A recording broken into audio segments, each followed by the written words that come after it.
Hello and welcome. This is it. It is the final round of the Qatar Masters Open 2023.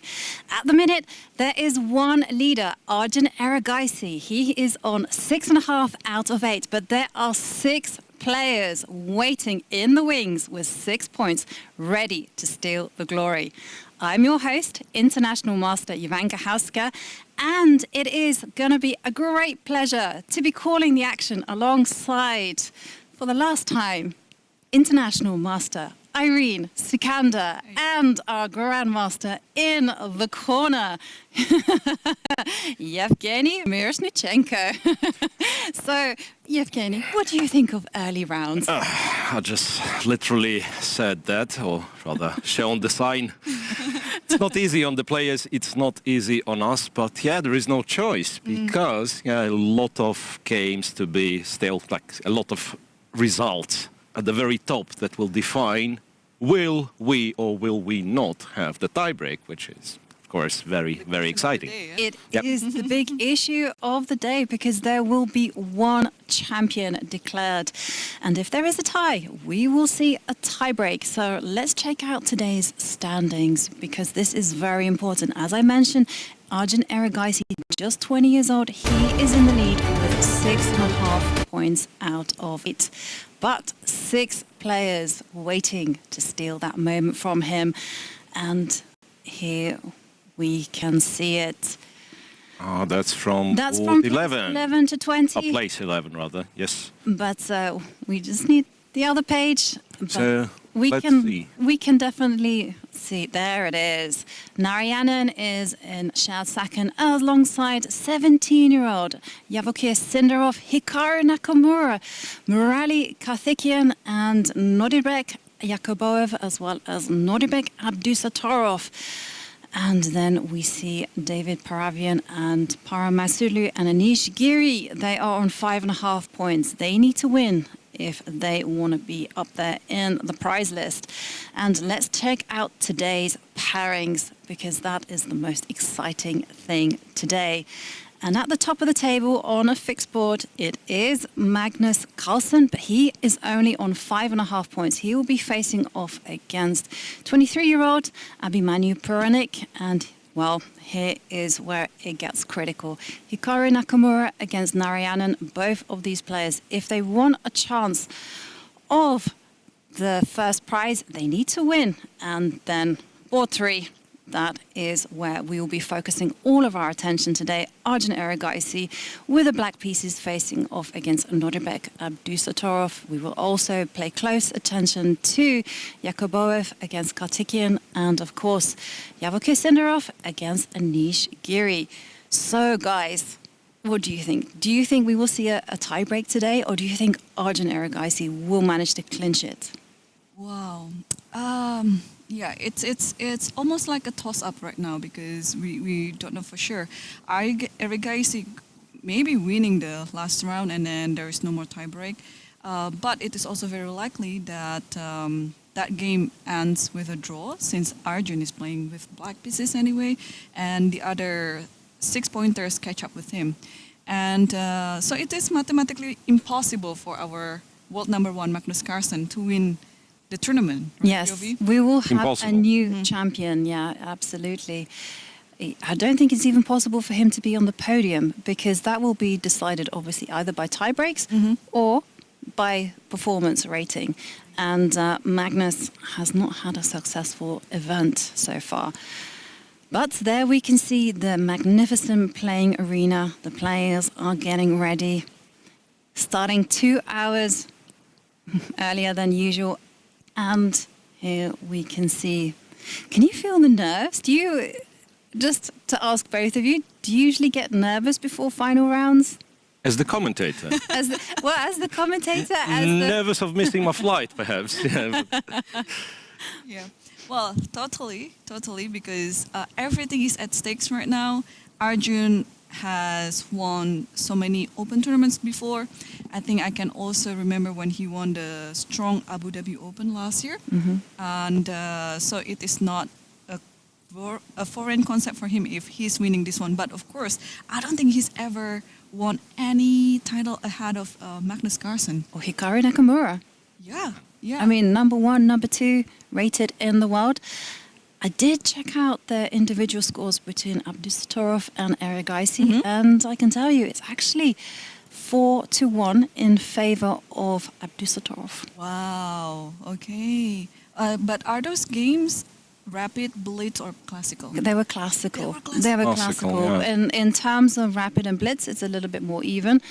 But here we go. Crunch time for these two players. Nodibek, Abdusattorov with the white pieces. And, oh, you can feel the tension there. Right, absolutely. The players not looking at each other at all. Yep. And both players. And please remind us, Yovi, if there is any tiebreak, when does it start? Well, if there is a tiebreak, it will be happening as soon as the relevant games have been finishing. There will be a pause of 15 to 20 minutes whilst things get set up, and then the players will be playing a tiebreak of a head-to-head match consisting of 2 games at a time control of 5 minutes plus 3 seconds. And we will have a slide just to explain all the regulations, and we can show that later on in the show. Yep. And we have a first move, So, C4. you know, on 4 boards where the leaders are playing, right, namely board 2 to board 5, not a single E4. So today, like, everyone decided to go for closed openings, for something solid, because of course you want to win, but my God, do not you want to lose. And yep, let's have a look at C4 E6 played on board 3. This is the game that may or may not determine the champion of the Qatar Masters Open. And, well... Yeah, knight c3, Knight c3, d5. d5 played. So it is, I think, right now is a choice. So do you play the Carlsbad by capturing on d5, or you go d4 and then D4 there played. is c5 also. I'm not sure if Erigaisi is that kind of a guy. No, c6. E6. A c6 is a very, very, I wouldn't say aggressive, but it is a very tricky line, right? So offering the so-called transposition to so-called not-a-bomb system, so that if white goes knight to f3, black, among other options, can take on c4. That is true. And white does have some options here. You can take the pawn in the middle of the board and then just continue as if it was a QGD exchange. Yep. You can also just go for broke and play e2, e4 in the... Just absolutely do that. But that line is very sharp. Do you want to do that, especially if you've been surprised in the opening? You certainly do not do this. But not if I it mean, does. if you're not prepared, let me finish, right? If you're not prepared, so if you're surprised in the opening, you don't play e4. If you're kind of at least slightly aware how complex the line is. But he seems to be ready. He enters this very, very sharp line. And what was the answer? Yeah.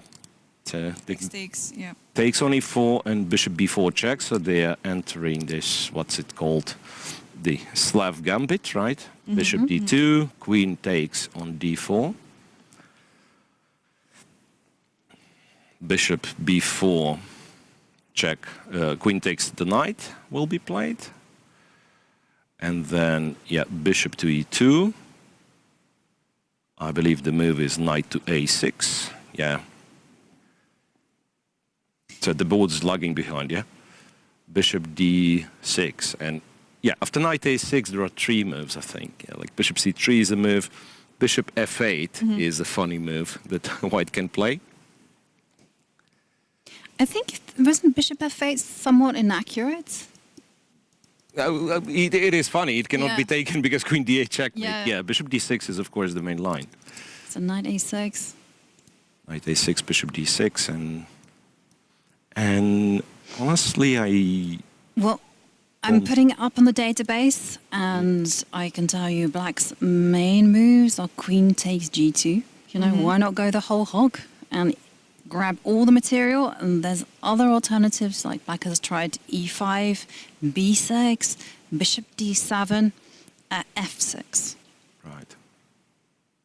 Yeah, and also Abdusattorov has employed this system twice in his online games, 2 blitz games against Smirnov and Kazin. And I can see that in that game, queen takes pawn was played. So shall we see how Norderbeck won that game? Yes, so it was queen takes g2, and then bishop f3. So you think it's my board? It's your board. I can't yeah, I can't analyze it regrettably. Okay. Yeah, so it was like this, and then queen g6, and then knight e2. So it's going to be quite a sharp position then. Absolutely. F6, So, g1 with lots of pawn sacrifice here, and then knight c3. Bishop d7. Wow. Queen e2, and long castle, and long castle. This was what happened in their games, and Abdusattorov won this as white. It happened 2 years ago. yeah, but in blitz, sometimes, you know, you just play it, okay, 2 pawns down, who cares? Yeah, for the classical, it's a little bit more serious. So if you enter this position in classics, you're kind of saying, yes, I believe white has enough compensation objectively. But also the fact that Arjun has willingly employed this line also suggests that there's serious work.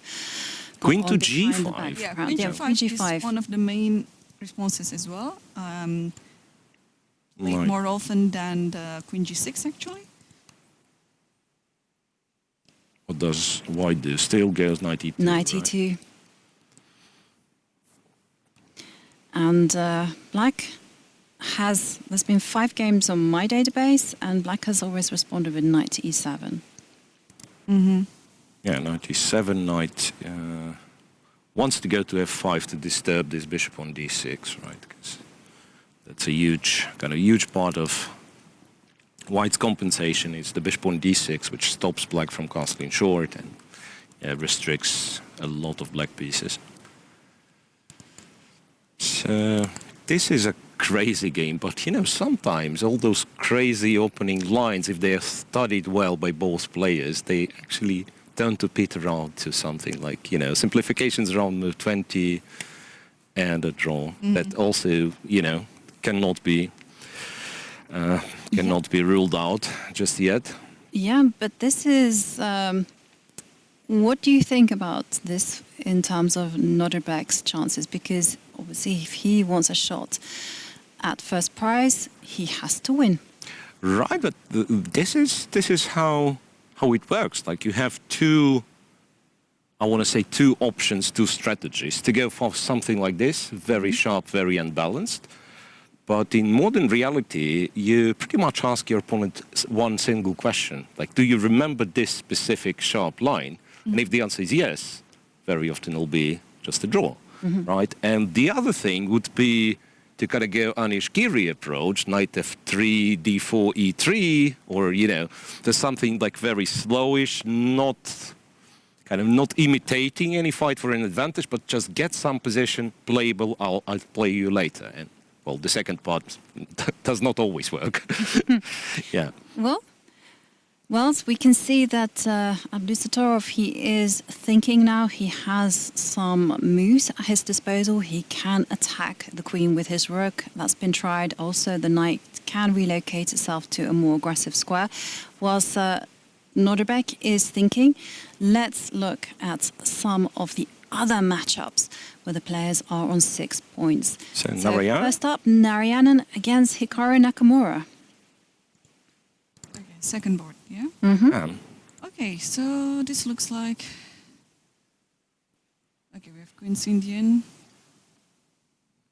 Right, so it's Stakes with the queen. Castle. super solid. Rook d1, yeah, it's very solid. Bishop b7, queen c1, bishop b7.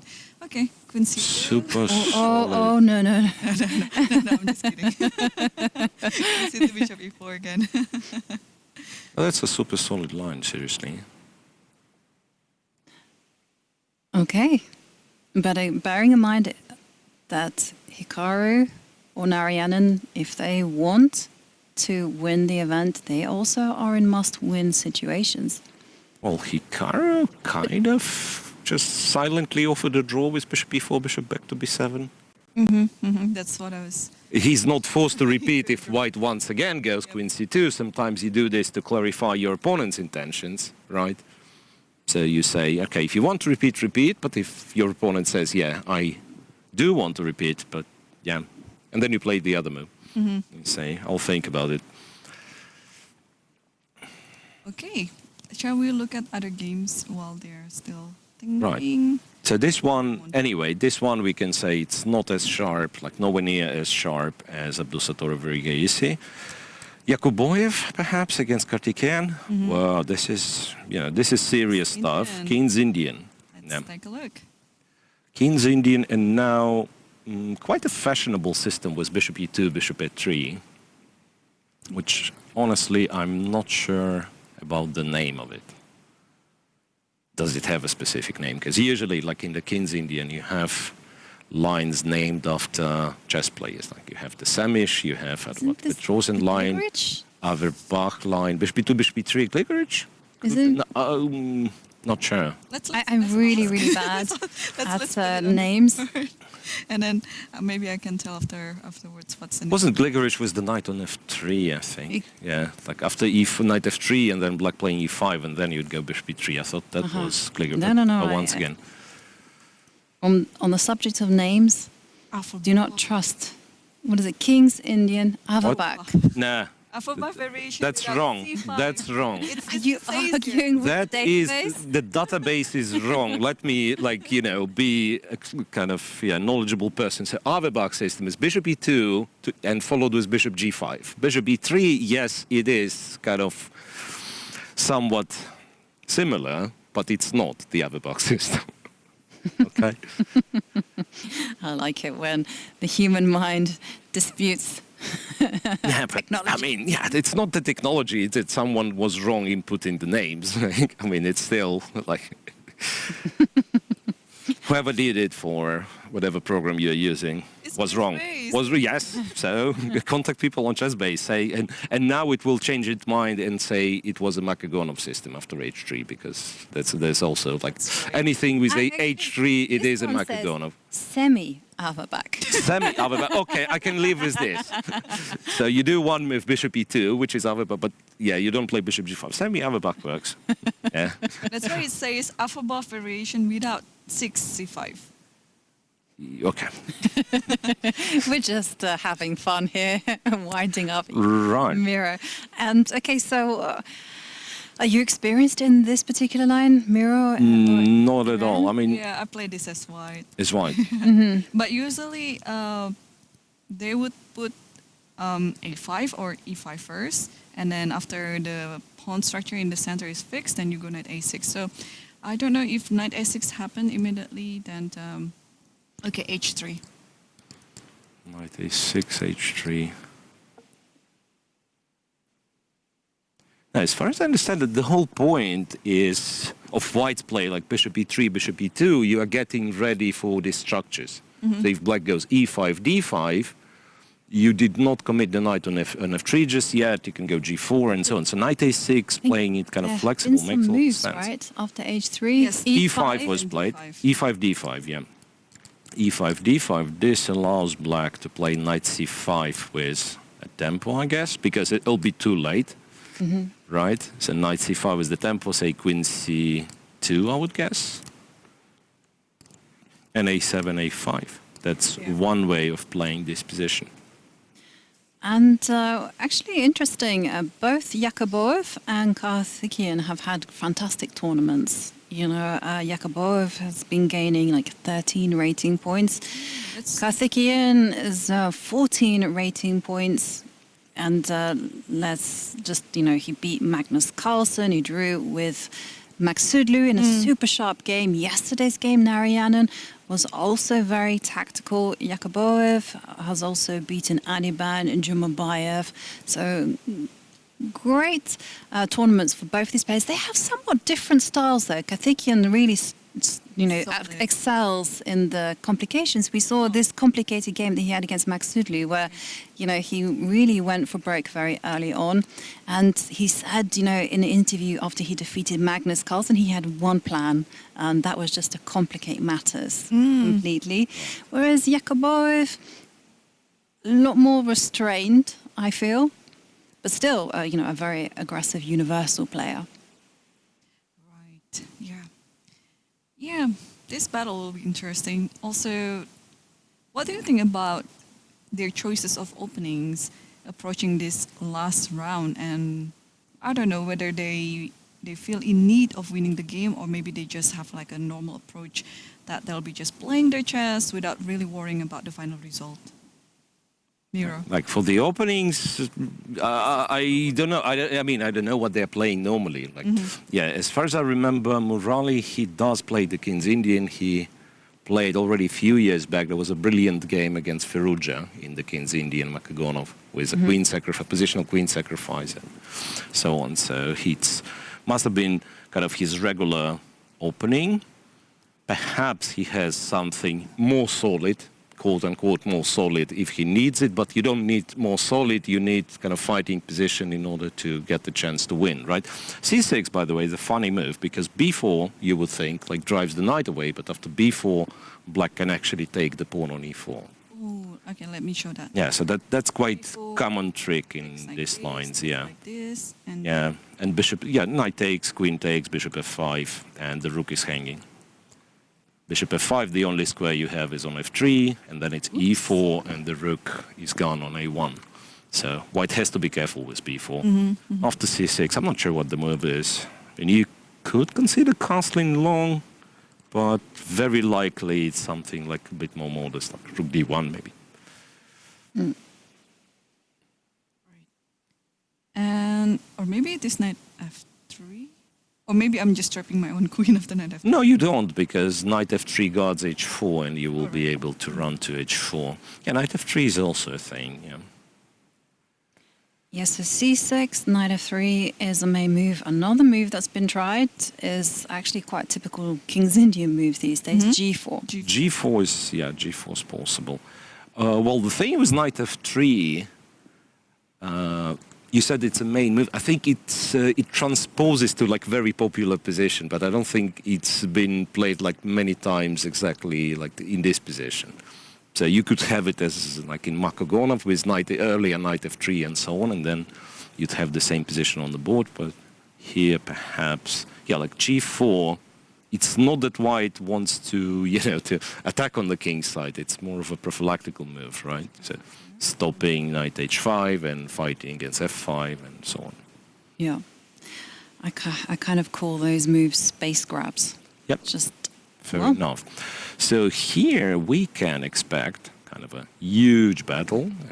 See, yeah, knight f3, by the way, was played, yeah, a bit more solid. Nonetheless, yeah, the position is complex enough.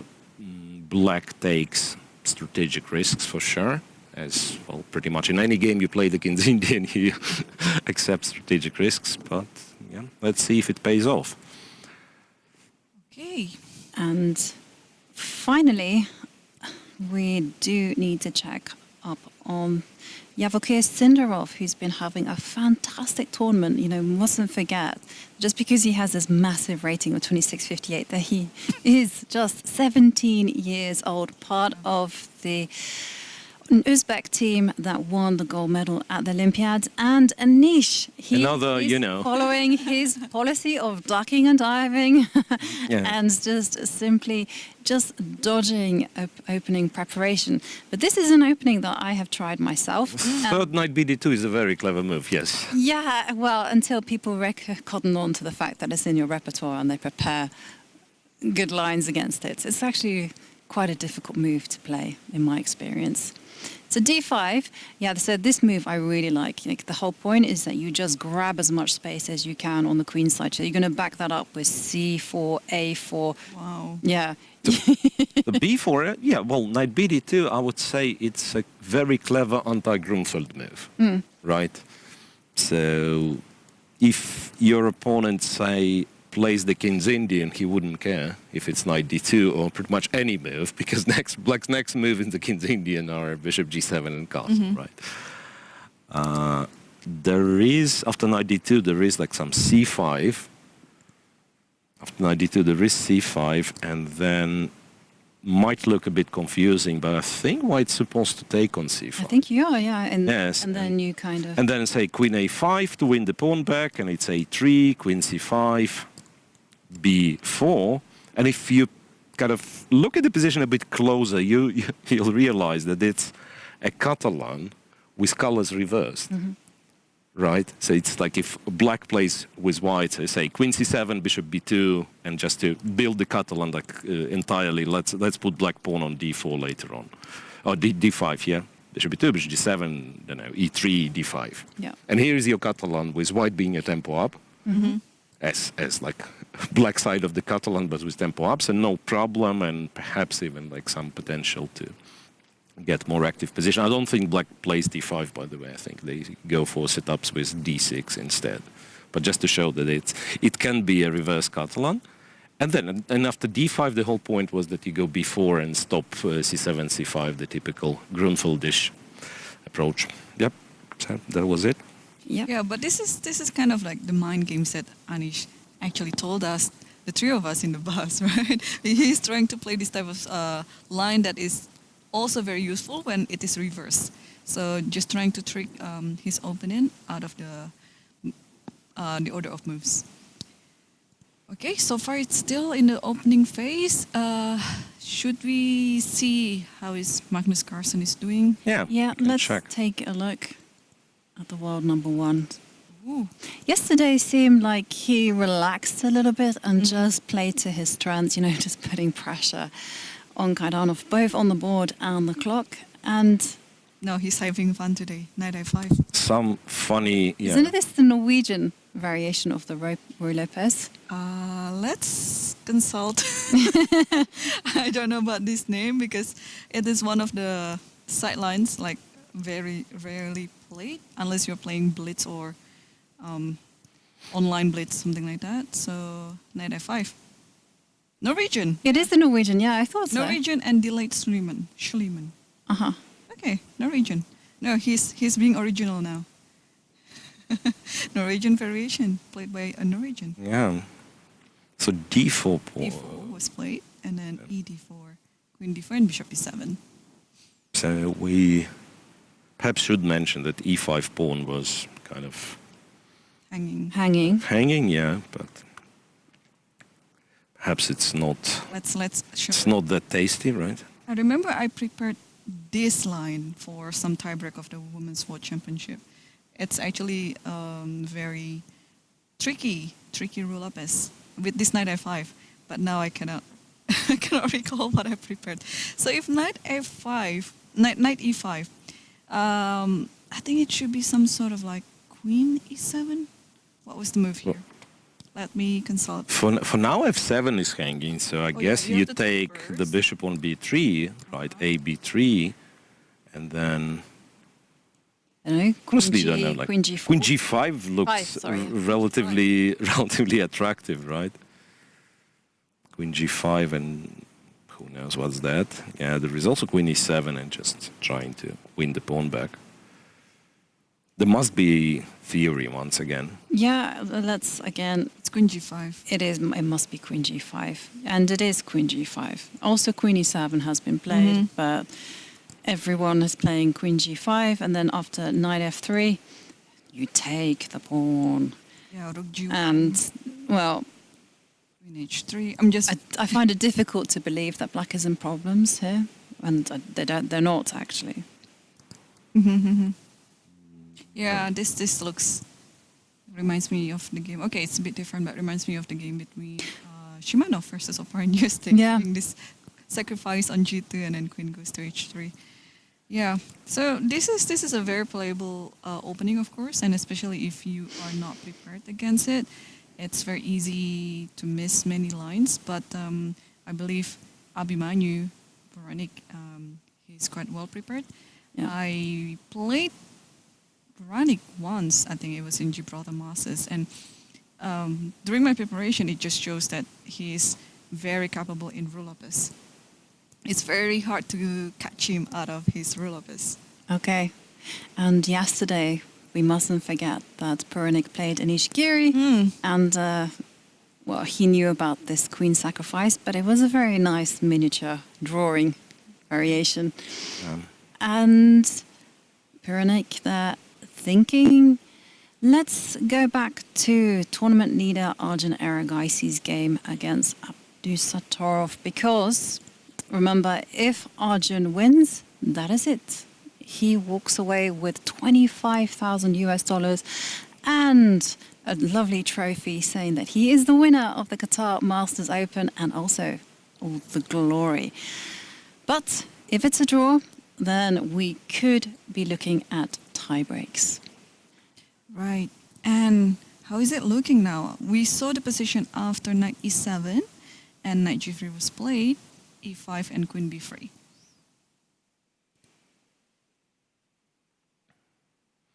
We don't have enough information.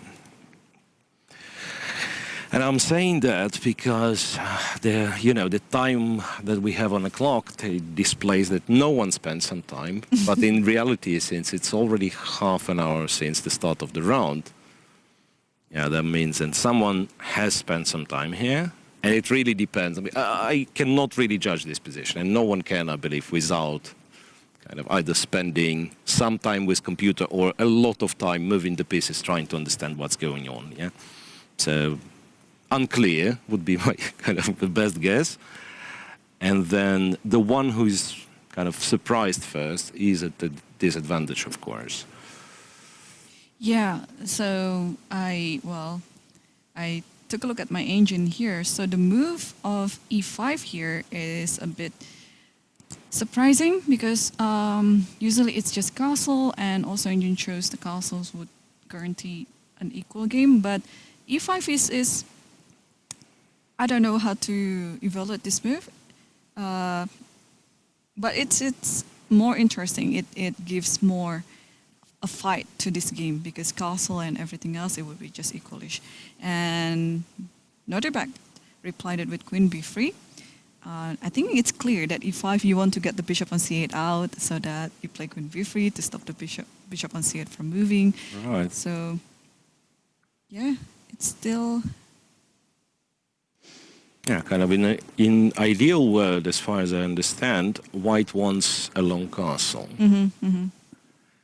But how do you disturb exactly? queen on g? Yeah, like knight e4, and perhaps that's why with your e5 you have a square on f4 for the queen, right? I mean, whenever knight e4 is played.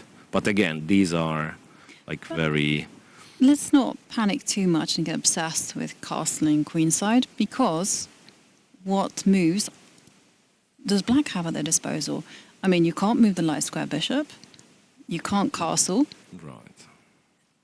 Do you really want to be going knight to f5?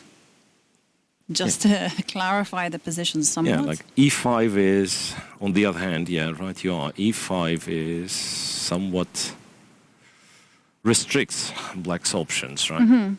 And the knight on a6, let's face it, can't move. Right. And if you step back with the queen to, I mean, I'm really struggling to come up with an idea for black. I mean, the only thing that I can think of is like moves like h5, but does that really add to the position? I think not, because that will be met by h2, h4. Yeah, the best move for black here might surprise you because it's really counterintuitive. In this position, you'd like to consolidate your position, get the king into safety, and slowly develop your pieces. But the best move is actually knight g6. And how are you going to castle after that? Well, you're not, right? You're not. So this knight g6, yeah, it's according to my engine, is the best move. But is that designed maybe to prevent h4? Is h4 like a serious threat that white has? Could be. Not sure if serious threat, but one of the moves for sure, right? h4. Or is it just like, let's give white the choice now? I think you protect the e5 pawn. Knights on e7 not hanging. You're not castling, but let's be kind of serious. Like, do we ever castle with the knight on e7? Perhaps the answer is no, because once again, there is like h4, queen f6, knight e4. Yeah. Yeah, like a lot of tempi at the very least, possibly just wins material for white. Yeah, that is why that after knight g3 here, the best move is castle, because after h4, I think you have a move like queen here and then back to, I mean, if anything like this, or you can even take. But Yeah, in any case, before you this, can yeah. take. Yeah. No, before you So can take. e5 limits that option. You don't have queen a5 check anymore. And I'm just wondering what happened if you play h4 like right now and then Well, trying to maybe queen f4. Yeah. Yeah, queen f4. You have to get a hold of this pawn. Okay, but okay, let's say knight h5. Yeah, this is the problem. So an immediate h4 was, Yeah, so what's was a wrong with thing, the- yeah? Oh, queen f6, queen f6, But and then knight e4. yeah, knight to e4. Knight And then maybe then you go queen f4. okay. But no, actually, I might, black might But be if I getting play knight h5 checkmated. still, Yeah. I Yeah, guess we queen probably end up with the queen being on like h6, right? Yep. and then this is hanging. And bishop e5 e5 is move. hanging, yes. But okay, maybe that's not the end of the world, I want to say, but it looks bad. I guess when I was thinking knight to f5, Yeah, like then you're knight- castling as quickly as possible. Knight f5, and then, but black also threatens to castle after knight f5, right? Yeah, exactly. Oh, well, Arjun just castles. Arjun castles after queen b3. Okay, That's bad. That's bad. is it? I don't know. I was And yeah, hearing. I was hearing. Knight g6 was the best move. Let's take a look at castles. Okay, white ensures some advantage by playing h4 now. So okay, let me because we still couldn't figure out like what happened after e5 and then h4 immediately, whether it is bad. Queen h6, you just simply give it up. what? yeah, queen after bishop h6, takes and after queen bishop f5? takes, you Just castle. Yeah, yeah. That makes sense. Okay. And So white kind of lagged behind in development. yeah, just to show it, here you just play queen h6, and then we were worried about this pawn on e5, but here black can just castle, and You know what? Player's clock display updated after Rigasi made the move, and now it's much easier to evaluate the position. He was the one to spend time, so he doesn't know, so he's in trouble. That's it. I'm sorry, but that's how it works in these sharp lines. Yeah. Well, this is the beauty of chess. The information is available to us, both on the board, and there's kind of like no fog of war, so to speak. Everything is out there, and I agree with you. After castles, the pressing question is h4. Yeah. So h4. There's also queen a3. I just also want to point out, but Yeah. whether that I guess rook is relevant. rook e8 in But this okay, let's case, look right? at h4 because he is reaching for that move. Yeah. I mean, it's very natural tempting. too, to It's very just play tempting. this move even without knowing So whether it's bad. h4, queen f6, right? F6. Queen f6 is literally the only move. Then Knight you e4. might have Knight some e4. tricks, right? Knight h5 is another thing. Knight e4, of course. Ah, no, knight No, h5. no, the I'm, queen- I'm the bishop blundering knight. this stupid bishop. Now, You have to play knight e4. e4. I And can then tell you where queen it comes c6 from. I going was thinking castle long and then possibly knight h5. But yeah, knight e4, very e6. attractive. Only With the move. tempo. Queen e6, yes. 6. Oh yeah, you have to. You have to keep defend the protecting- knight. Yeah, the knight on e7, and now you can do your long castle, and this is a much better position for white. Yeah. Now I can understand. Now I can finally understand this line. Yeah. Yeah. I think it's very likely they will go to this position. Yeah. So knight e4 is already on the board. Nordirback just played it. 6. Any alternatives after knight e4? Not really. You just lose the knight, right? So it has to be queen e6, castles along, and yeah, it looks seriously looks depressing for black. But don't forget, black has 2 extra pawns. 2 extra pawns. Yeah. Exactly. And queen e6 played. Yep. 2 extra pawns are nice and all, but what I like the way that Norderbeck writes down the moves. It seems very methodical. Like he gets a pen, he puts the lid on, he writes his move, puts the lid back on, sets it to one side, and kind of focus. little routine that shows that he is concentrated on kind of he's living the process, right? So not getting distracted. Exactly, because like when actually you can tell quite a lot from my state by how I treat like the writing of the moves. So if I'm annoyed, I'm literally just scribbling any old rubber. Yeah. I also noticed, I observed Sindarov also has the same Ooh. gesture. Yeah. So exactly like Abdusattorov, open the lid, write down, close the lid, put it down. Oh, so maybe it's the Uzbek psychological school of thought. Yep. Okay, so we agree that after castling here, white is better. Black being two pawns up, so black has to prove that this 2 pawns up means something to the position. Definitely. And whilst this position is still very sharp, let's revisit board number 2, where Narayanan is facing off against Hikaru Nakamura. And, well, there have been some developments. Yeah, we saw this queen c1, bishop b7, silent draw over by Hikaru. But Narayanan said no, I want to keep playing queen f4, d5, knight e5, c6, and knight c3. Well, Hikaru's choice of d5 and c6 is, you know, not that obvious, to be honest. But it is a tense position. And this is something that I noticed both Hikaru do quite successfully and also Magnus Carlsen. You know, they just choose a position where there's a lot of possibilities in terms of pawn breaks. They keep as many minor pieces on the board as possible and then just wait for the action to start brewing in the late middle game. Fair enough. I mean, we saw him beat Vantika in the first round using this kind of system. Yeah, even though here, like, how do you possibly play for a win with black? I mean, Yeah. But it's you kind just of wait. kind of beyond me. Yeah, but I mean, the thing is that Narayanan also is in a must-win situation, right? All you need to do is just wait. You've got the queen in e7, the rooks will centralize, and then just build for that break, c6, c5. Could be. Yeah. Yeah, I think it's still quite level, but of course white is better in this position. Yeah, let's see how Hikaru manages this. Yeah, I feel a bit protective about the way that Hikaru is playing because I often play like this myself. Yeah, it's curious though, because usually we have this position with the dark squared bishop, and then we have like some sort of normal closed Catalan. But now with dark squared bishops off the board, the question is it better for white to have this situation, or is it better for black?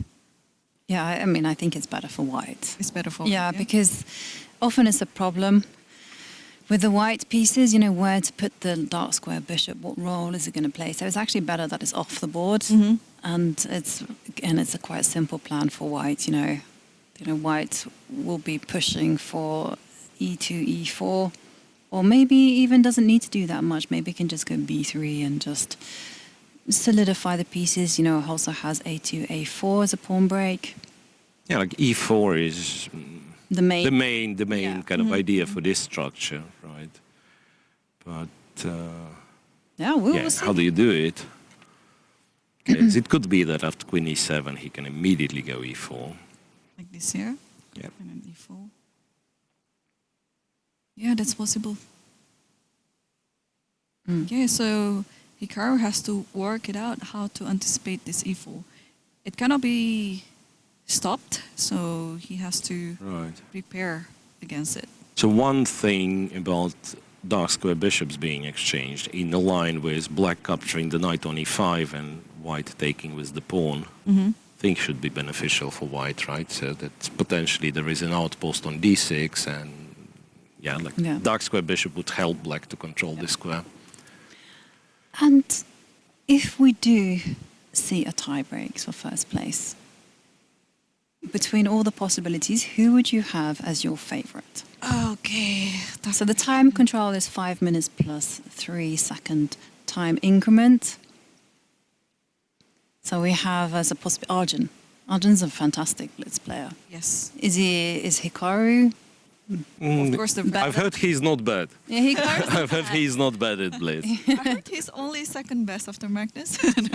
No, Magnus can't tie. I mean, he would Magnus be. is out of the equation. He would be my pick. Faster Yeah. time control. Yeah. Yeah, so who would be?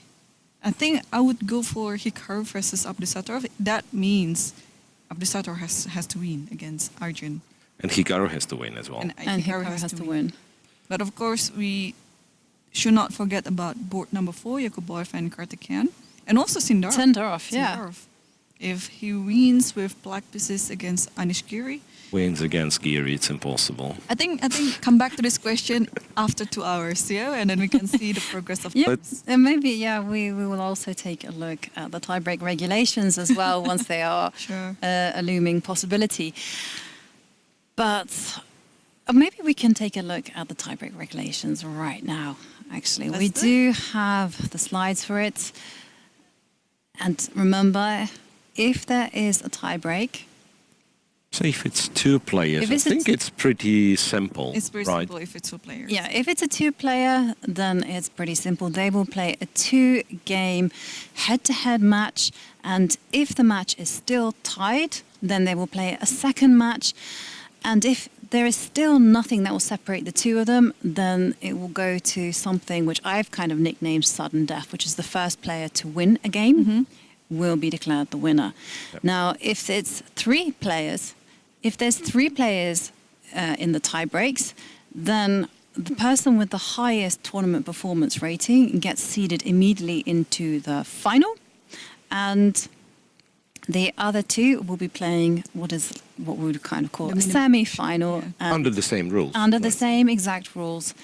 And if there are 4 players, then you will have semi-finals and then finals. And if there are more than 4 players that qualify, then sadly we say goodbye to the person who has the lowest tournament performance rating, and the other 4 will be playing. So in our case, luckily, we cannot have more than 4 players. Oh, very good. Mathematically, right? We can't have more than 4 Well, players. 4 players, it doesn't matter, because if there were 5 players or even 6 players, Yeah, but then we I just discount the Right, but then still, like if it's a 5-way tie for the first, it's a little bit unfair. Like everyone is involved in a tiebreak, and the 5th person, like, you know, in Swiss tournament, you do not affect your performance much.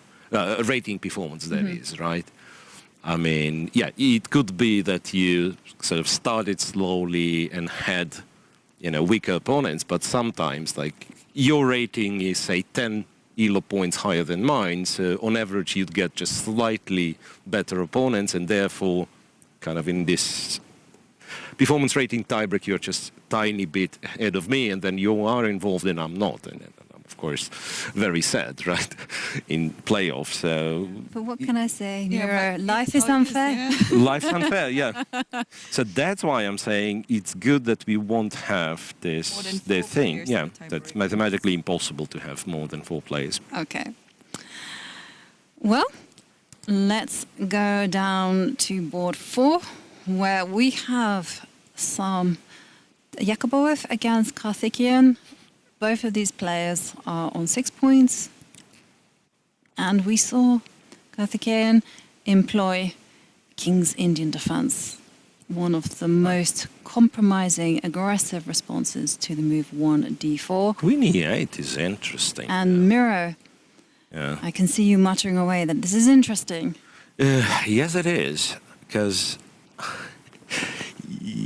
you know, like c6 on a previous move is understandable. Yeah, there is like this little trap that if white goes b4 and so on. And c6, I think very often is the move nonetheless. But after knight f3, queen e8, as far as I can tell, he's still planning to capture on e4. Because like returning this knight to a6 or d7, that means you've lost 2 tempi with knight c5 and going back, and usually, well, it means that, yeah, black's kind of opening play failed. Like if you put the knight on c5 in the king's Indian and then have to return, usually it's a bad sign. So after knight e8, before I assume still this one has to work somehow. A queen takes There's and... queen h4. Yeah, bishop f5, queen h4 doesn't really work, but I think in this case the trick would be to go f5 and then say queen b1 to guard this guy, and then it's f4, and then if the bishop, I don't know, where it goes b1, e4, knight goes to g1, you believe it's not a good position for white, right? Like everything's kind of going forward. So here there is a motif to give away the bishop on e3 and try to block the e4 square, but again, it's not clear if it's going to work. But there is a little but to it. You can't speculate on this trick forever. That's what I'm saying. White has different moves, like knight d2 is the move, like g4, as we mentioned, is the move. So you can't really speculate on this trick forever. And one day, black will have to play a5, I'm guessing. And then I'm not so sure about kind of the value of queen e8 in this position. So queen e8 is a bit of a tricky move, but where does the queen go from e8? So that kind of somewhat bothers me. Well, just to kind of give you some insights, queen e8 hasn't been played before.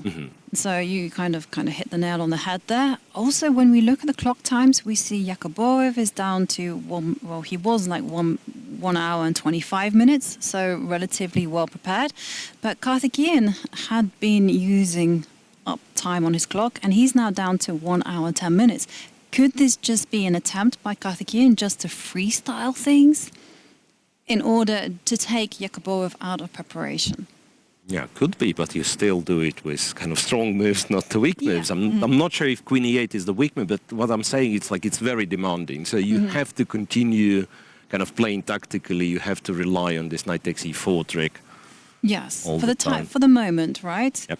But after knight d2, a5, I mean, what is it about queen e8 that is like, now you go knight d2, a5 to prevent b4. What is it about I queen would e8 think that is G4. so So bad? so bad? Oh, maybe so there's weird. nothing bad. Yeah, maybe there is nothing bad, but eventually f5 is your kind of source of conflict. Right, and I was just thinking, is maybe the e8 square the place where the knight wants to be? Yeah, maybe that's one setup, but then you block the bishop, right? Right. So yeah, after knight d2. And yeah, one other thing that I don't like, say with the queen on d8, there is sometimes also a motif to go like that, and then after f5, well, here it doesn't work, kind of doesn't work, period, because of knight c3, but sometimes it'd be an idea, but here also d6 is hanging with the queen on e8, so knight e4 out of the equation completely. And white instead castles short. Wow. Which is also, yeah, like a... Yeah, it's one of the best moves actually after queen e8. I was just checking knight d2. I like this idea a lot because it is quite natural for King's Indian just to go castle on the queen side. But castling on the king side is also a very good move. I don't know. You know, the computer's always very favorable in its assessment. Yeah, right? like, It literally is like, okay, I wouldn't trust you know, this. so much better. Yeah. But then, you know, black gets the happy moves in, gets the f5 break. F5, yes. You're subjected to this attack, and you feel like you're living life on the edge.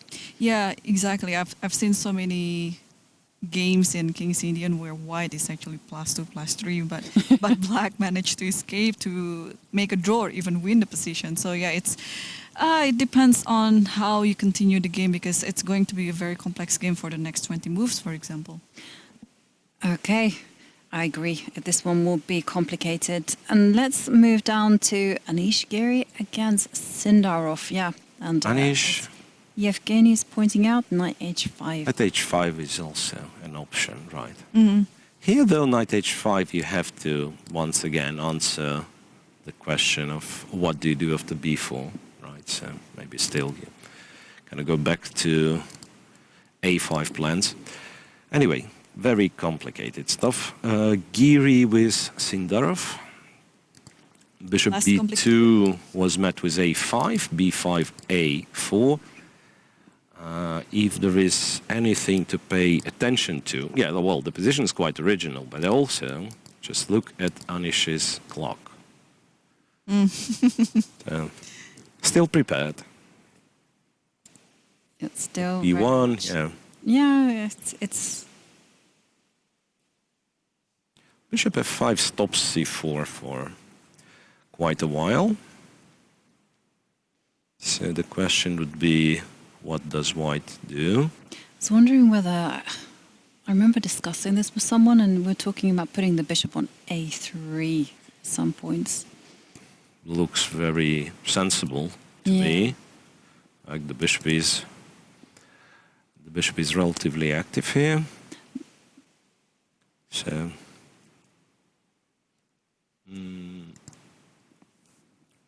But I can't quite recall in my notes whether I was going the quick bishop b2 or whether I was going c4 immediately. I think I was going c4 immediately. I was maximizing yeah, like everything. here, Yeah, you I have think I quite a was few going moves. You can C, start yeah. with e3. You can even Just so that I could lay have the c4 possibility of immediately. getting Yeah. the bishop on a3. Yeah. Yeah, because it's indeed, like if you've started with e3 and all of that happens, you would go bishop a3 in one go. Yeah. a5, b5. Well, we have a move from Anish. And it is bishop develops- e2. Yeah, this is a natural move. You can't go wrong with that. He's not getting involved in any, any nonsense, And if black was to play a3, And Sindarov just I'm put guessing. something. So a3 is actually interesting, yeah? You want to go bishop c4 or bishop a1? But what I we wanted say to go bishop bishop C1, c1 and and then rook go b3 and knight b1 and win. Which I'm not sure if it's any good because by the time I'm winning a pawn, black will probably break in the center with something. But yeah, that's a funny move just to mention. Yeah, a3 was not played, so apparently they both agree it's too risky. Knight to d7 is quite logical. So one of the possible plans for black would be to jump to e4 and then try to carry out the c7, e5. And the question for Anish is, like, what does he do? Because c4 is the ideal response here. Yeah. So I would be tempted to go knight h4, just again to ask questions. Yeah, knight h4 doesn't seem to be bad. And then what? Then black probably goes to e6. Yeah. And then this is where, do I go c4 now? Yeah, that's the big question, Do I kind right? of castle and go f4, f5? You could also think of this, right? But then there is not much logic to it. Well, I've actually done like knight h4 castles and f4, f5. Ah, yeah. But again, if I'm going to do that, maybe you should go castle first and then... Yeah, you probably castle then, right? And then, why not to castle here, right? Right, I mean, there Keeping is kind of that all the point that knight b6 will be played, and then after knight to h5, you're not obliged to go bishop e6, which does look awkward. Tricky, yeah.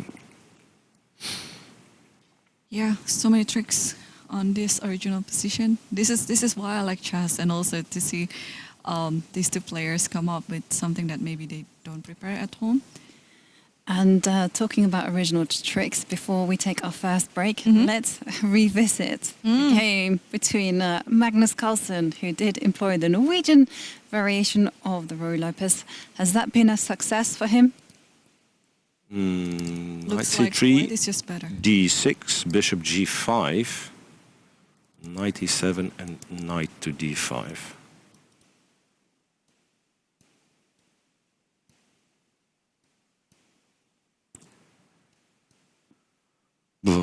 C5, c4, is it ever an idea? I mean, it's always an idea, but does it ever work Yeah. to go c5? If c5, you go bishop e7. C5 being the Noah Ark's trap, right? C5 and then C4. That's very typical trap, but unfortunately in this position it doesn't really work. Bishop Bishop E7. 7, and how do you reply to that? Well, you can go queen takes bishop, right?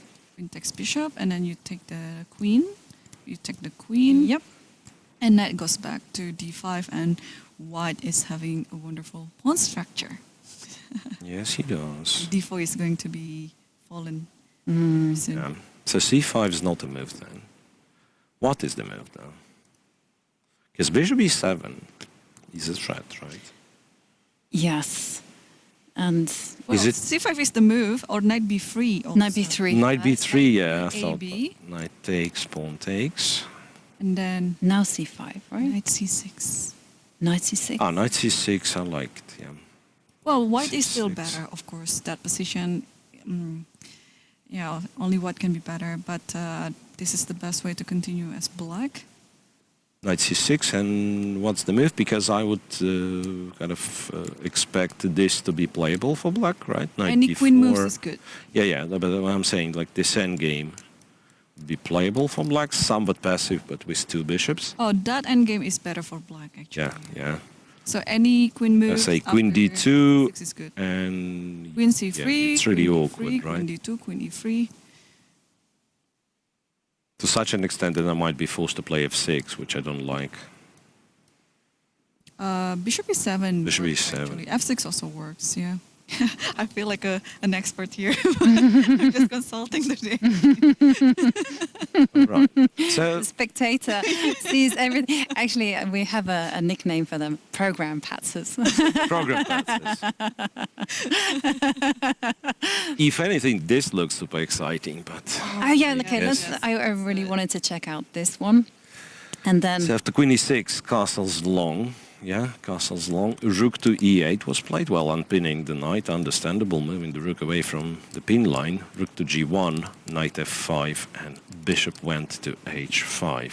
So far, I can confirm that Abdusattorov has been playing all the first line. No surprise here. No surprising, because those No moves are surprise quite. here. I mean, they're not very trivial to be found on the board. Yeah, like, I mean, if in such a complex position you play bishop h5 and you spend like what, few minutes? Yeah, Preparation. it's sure. Yeah, it is preparation for these guys. I mean, like I could play bishop h5 because I want to, but yeah, but Well- they're not allowed. well, it's the such- concrete threat on the board. Okay. But is there a threat? Yeah, 95 is a 95, threat. right? Yeah, 95 is a threat. So if check, one would think it's a double attack. Rook on- g5. Rook G. Rook g5, yes, but you Yeah. can also move away because Queen knight takes f6. bishop. Oops, Yeah, knight because knight F6, f6. Yep.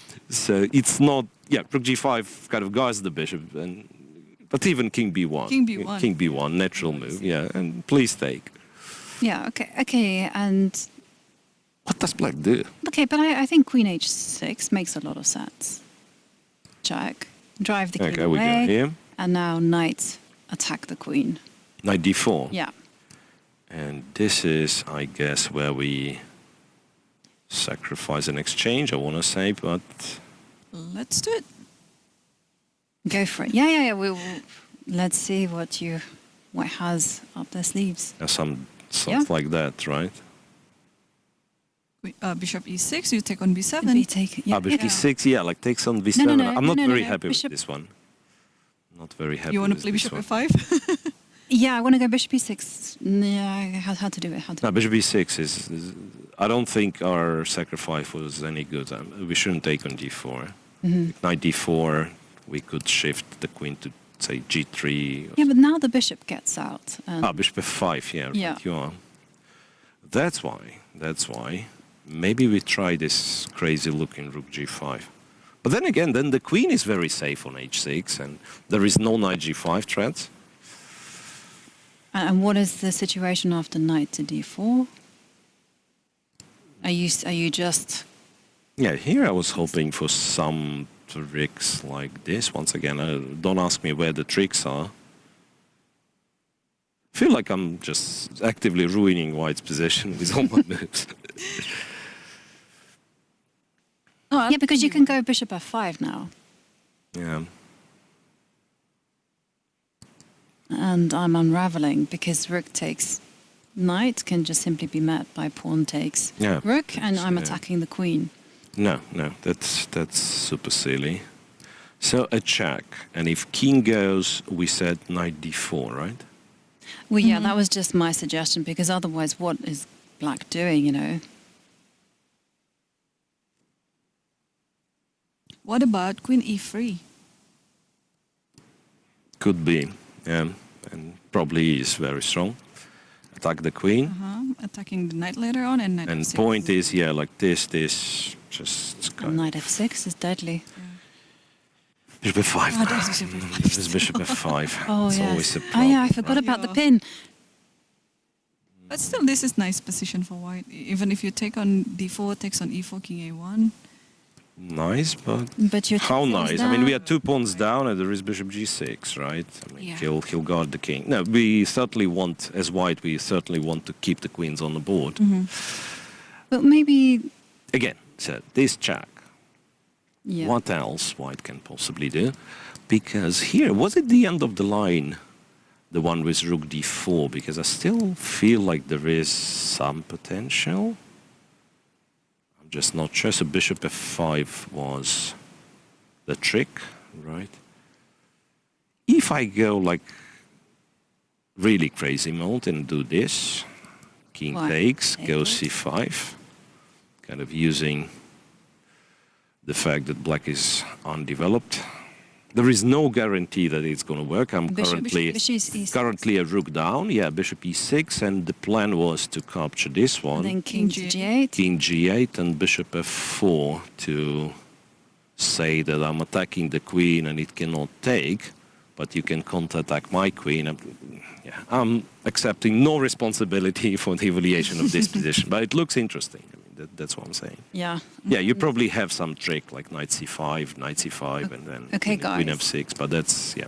I'm consulting the oracle, Yeah, and the engine is saying queen h6 is a good try, at least for black. yeah. Rook g5 is what it recommends. Okay, bear in mind this is Right. a weak engine.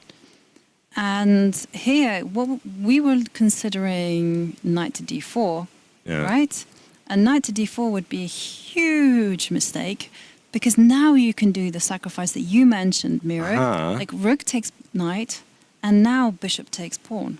Bishop f7. Yeah. Well, but how does that work? Queen f3, knight Queen f6. F3. Ah, Gets you there. Queen And after f3. king to g8, you just go knight to f6. Knight to check. f6, king goes, Yep. and you take Done. the rook, and this is hanging. And Right. So, this guy's out. yeah, so the best move for black after rook to g5, believe it or not, is to go f6. Oops. So a check, rook g5, and to go f6. And you take on the rook on e8, it's hanging. And you take the rook on g5. Welcome I think, to the modern chess. yeah, I think we need a break before we return to looking at this position. Well, no, this position is just hanging on a knife edge, and this is the perfect time for us to take our first break in the final round of the Qatar Masters Open. We will be back in a few minutes with more of this chess action. See you in a few minutes.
And we are back.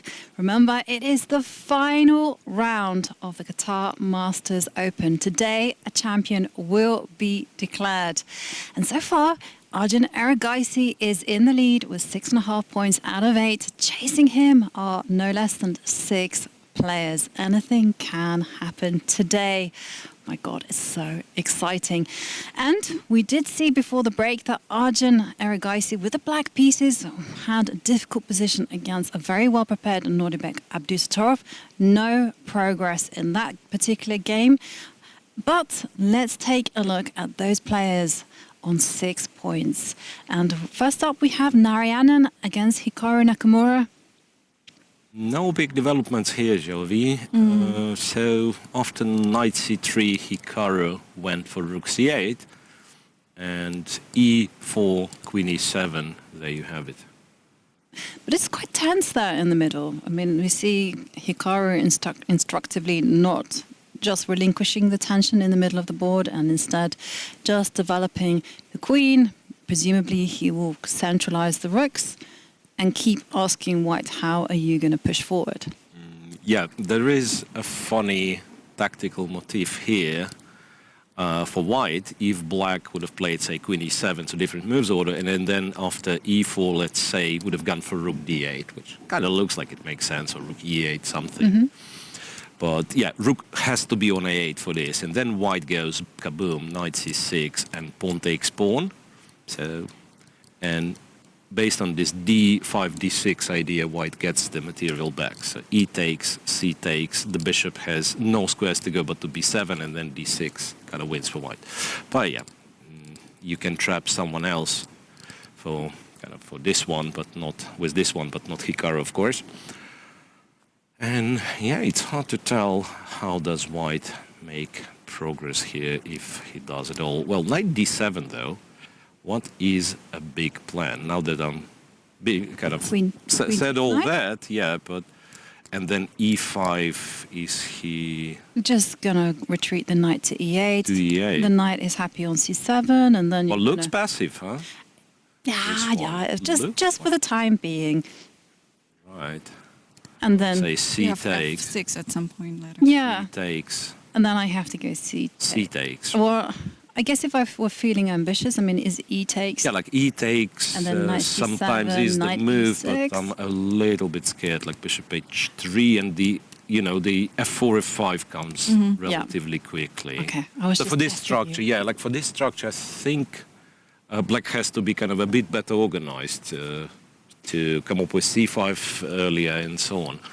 But c takes looks like White's better in the long run. So, but still, you have this idea of going bishop a6, knight c7. This bishop on g2 isn't that great of a piece. So let's make it better then. Let's go bishop f1 immediately. Yeah, now knight maybe to stop bishop a6. Knight and c7. then knight c7 and you'll still And I still exchange. get it? Yeah, perhaps. No, what I'm saying... I'm not arguing that Hikaru is better or anything, but defendable. Yeah, must be defendable, but that makes you kind of question his choices maybe a little bit. Anyway, it is not as exciting, it is not as sharp as some of the other games in the leading group, right? It is kept very, very solid. Okay, and before actually we go to the real leaderboards, can we quickly check what Magnus is doing? Magnus is doing. We're contemplating whether c5 or knight b3, but he played rook g8. Magnus plays something original. That's I'm sure. That's I'm sure. Never seen before. Rook g8. Rook g8. Well, it does make sense in a way that he guards the g7 pawn. So now bishop e7 can be answered with bishop e7. And he still has, as far as I understand, he still has the c5, c4 on his mind.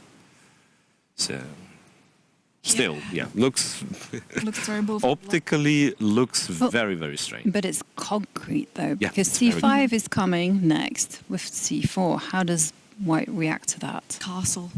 Castle queenside, just ignore it. Ignore it. Yes. Okay, let's do it. It's not. Yeah, but what These do- are what not do we my do? pieces. What do we do after c5? Irene. Oh. I'm trying to think. But yeah, but I that, cannot find a move. Oh, knight you were the F6. one to suggest Knight castle. F6. Naughty, naughty. So we Castle. Knight use f6. the engine or what? I was only Or- picking at the engine, it's castle, but I'm still figuring out what's after c5. But, Okay. but even this, F6. and then Queen f6. GF and then bishop f7. Wow. Oh yeah, of course. King What? and then Queen takes I'm f6. still kind of, yeah, And it's now good rook for you takes- that you know what Or is it happens knight? next. Is it knight? Rook d6. Rook Oh, it's d6 and knight e5 or what? d5. I say queen c7 and Knight d5 will be mate in 8. Oh, queen c7, sorry. I didn't see Knight that. knight Okay. e5. Queen c7 and then knight e5, yes. Yeah. And then rook g7. Rook g7 and then bishop h6. Calmly play bishop h6. Okay. fair enough. So the castle's long, but what? No. Yeah, then he has to take. Yeah, then he has to take. But then his rook g8 doesn't make a lot of sense. Yep. If takes, then ab. That's it. Of course. And c5 is no longer a threat, yeah? Yeah, but that's the point. I thought like rook g8 is only valid if you have a threat of c5 and let's say white has to react, like c3, so the bishop is not trapped. Which I'm still not convinced if we think of these two moves, like if c3 as harmful as rook g8, I'm still not certain. But yeah, but if you can ignore c5 threat by going castles, then makes black's position, very dubious. Yeah. Okay. That's a little inclusion in our analysis. So let's go back maybe to the real first board of this event. Abdusattorov versus- No Well, there's been no updates. updates there. No No progress Is it a whatsoever. glitch or No, it's not. No, I. or Arjun is just thinking? Arjun is thinking. Arjun is and thinking. That's a very hard position to Yeah. with decisions here. Yeah. I suggest we check board 4 in the meantime. Yakubboev against Karthikeyan. Mm-hmm. Queen e8 castles, and Karthikeyan captures on d5, cd5, and goes bishop d7. So that is another legit way of securing this knight's position on c5, because b4 is met with knight a4. So that they also do. The thing here is sometimes, I'm not sure about this position, but sometimes this can be quite dangerous. Bishop takes, pawn takes, a2, a4, with the idea to go bishop b5 and swap the bishops. And yeah, if a6, then a5, of course, and you are stating, yes, black has the dark square bishop, but he has as well a lot of weak squares, and if knight gets to c4, it can be dangerous. So that's certainly one idea to look at, bishop c5 and then a4. Or even, yeah, like a4 immediately, I think rook c8, and then all of a sudden this stuff starts hanging, and so black will be once again balancing with tactical tricks. Mm-hmm. But an immediate bishop c5 might be, also changing the direction of this game, because this is clearly something like positional, and might be just a better position with no risks for white. What I'm saying, like in case of knight h5, I go bishop b5, and usually if you swap the light square bishops, then black's attack is usually much easier to defend against. Yeah. Well, we shall see. Yeah. I like this plan of bishop takes knight. It looks very comfortable. And talking about comfortable positions, shall we go down and see how Sindarov is doing with the black pieces against Anish Giri? Sindarov also Yes. has 6 points and is in a must-win situation if he wants a share of first place. So knight b to d7 was answered with castle short. I think we came to this conclusion after some time here, so that we castle first and then we decide how to progress in the center. Knight to h4, bishop e6, c4 was what Anish did. Pawn takes, knight to b6, queen c2, queen to d5 and rook f to c1. Looks nice for white, if you ask Yeah. me. You know, white has the center It does, yeah. and controls all of black's pawn breaks. Right, so there might be a little bit of... No, that's nonsense. I was thinking g5, knight f3, bishop f5, but at the very least you have bishop d3, so there's... I mean, it's wrong on many levels, but just to confirm that this does not win in exchange, right, because bishop d3. So I'm not sure. White has like really comfortable position. Once again, bishop a3 is what we potentially are looking into. And perhaps have to mention that this simplifies but does not equalize, right? I mean, it looks much better for white. I mean, this being weak and potentially even a4 pawn being the target. Yeah. So far it looks very comfortable for Anish. Sindarov will find it hard, I believe, like winning this game. Queen b5, knight d6, right? Yeah, there is... I was thinking, could it be that this is a pawn, but yeah, knight b6, queen c7, or more than that, knight d6. Yeah. Looks hard. Looks very hard.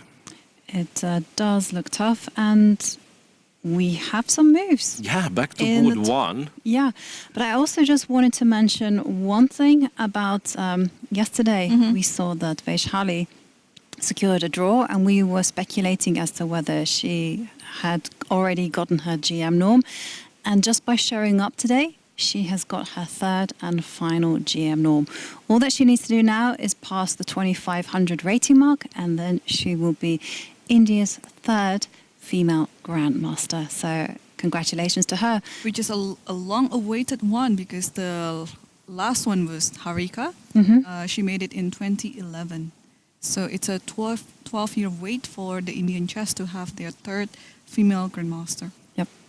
Yeah, just an incredible performance from Vaishali there. And now let's just dive back into this game. So, well, there was no queen h6 check. Instead, knight to d4. Knight to d4, queen d3. Look at the clock. I mean, all I've got to say, look at the clock. Nadiabek does not spend time, which means it's, it's a trouble. Knight g5 is one of the threats, I believe, right, with queen being on d3. Queen h6 check. This time, I think we can do queen e3, right? So it's not just a move strategy. Actually, queen e3 is a killer blow. After queen h6 check, yeah. Because there's no bishop f5. And There's no bishop f5. Yeah, because back then when we were looking at it, the king was on b1 and bishop f5 would pin the bishop, but not here. So it's two threats, this and this. So after queen d3, is there a sensible move? Well, There might because not knight be, to g5 is seriously. threatened, I guess you have to block that by going g6. g6. It's it's ugly chess, All right. but it's just solely playing against knight to g5. Looks so scary though. Yeah, Even a move like this, I don't know. Looks scary. The bishop, mind you, is not hanging, right? So f4. And if pawn takes, I'm not sure yet what we are doing, but there should be something like rook to e1. Or Isn't rook e1 just just a take- killer? We just take on e5 yeah, and then e1. it's d4, right? Originally, I thought that would win, but how do we win after queen e1? Well, isn't it? Takes the- and bishop, Takes. bishop d1. Yes, you've got- and it's a queen for two rooks, like bishop d1, bishop g4. It's No, but black who's winning. Or king. No, don't go there. Don't go there. I think just bring this guy here, and knight f6, and queen, knight's hanging. Yeah. yeah. This is terrible. This is terrible. And after f4, I Yeah, guess presumably G6, you're threatening F4, bishop. pawn takes E5, pawn. Pawn takes pawn. So what can you play? C5, F. What happens if you go F5. F5? You go knight G. You go knight to G5 though. The G5, the bishop's Oh, the hanging, bishop is hanging. No, you just take, surely, I think. You just take. And you And take the pawn knight, takes. yeah. So play simple chess. And then- because- And then bishop G4 is coming. Yeah, I mean, the Yeah, side like on if I A6 told you is that so white is bad. only a pawn down, right? I mean, it's kind of helps to evaluate this position. That white did not sacrifice a piece to get all that. And moreover, I'm thinking like all the lines that we are looking at, black plays with, you know, the queen, the pawns, but not these guys, which are out of the game. Yeah, right. So how can it possibly work if you're playing with kind of 3 pieces less and your king is under attack? And if you go H6, Yeah. which I was terrified of because Yeah, I was but thinking then there once might again be some F4, right? F4, yeah. I think that- F4, and it might be even worse because there will be some threats on G7. Right. No, no, Oh, this is And that- looking very good for Abdusattorov. And can you Any go? other defense for Arjun?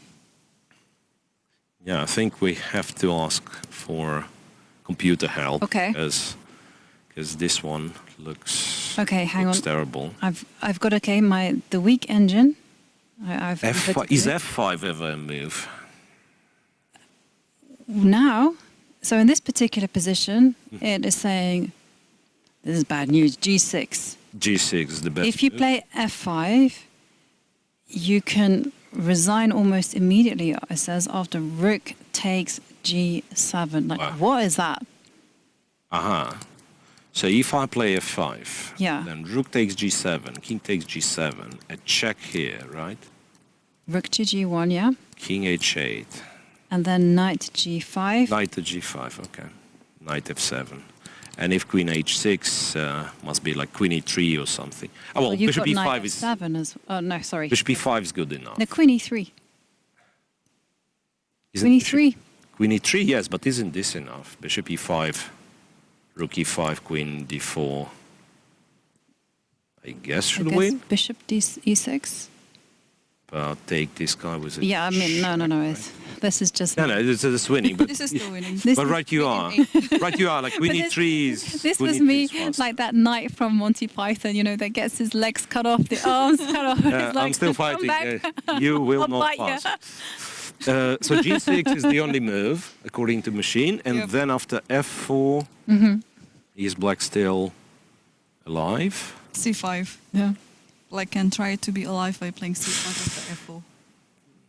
And do we trust it? Yeah, you should, I guess. F takes E5. Do you want to do that? Yes.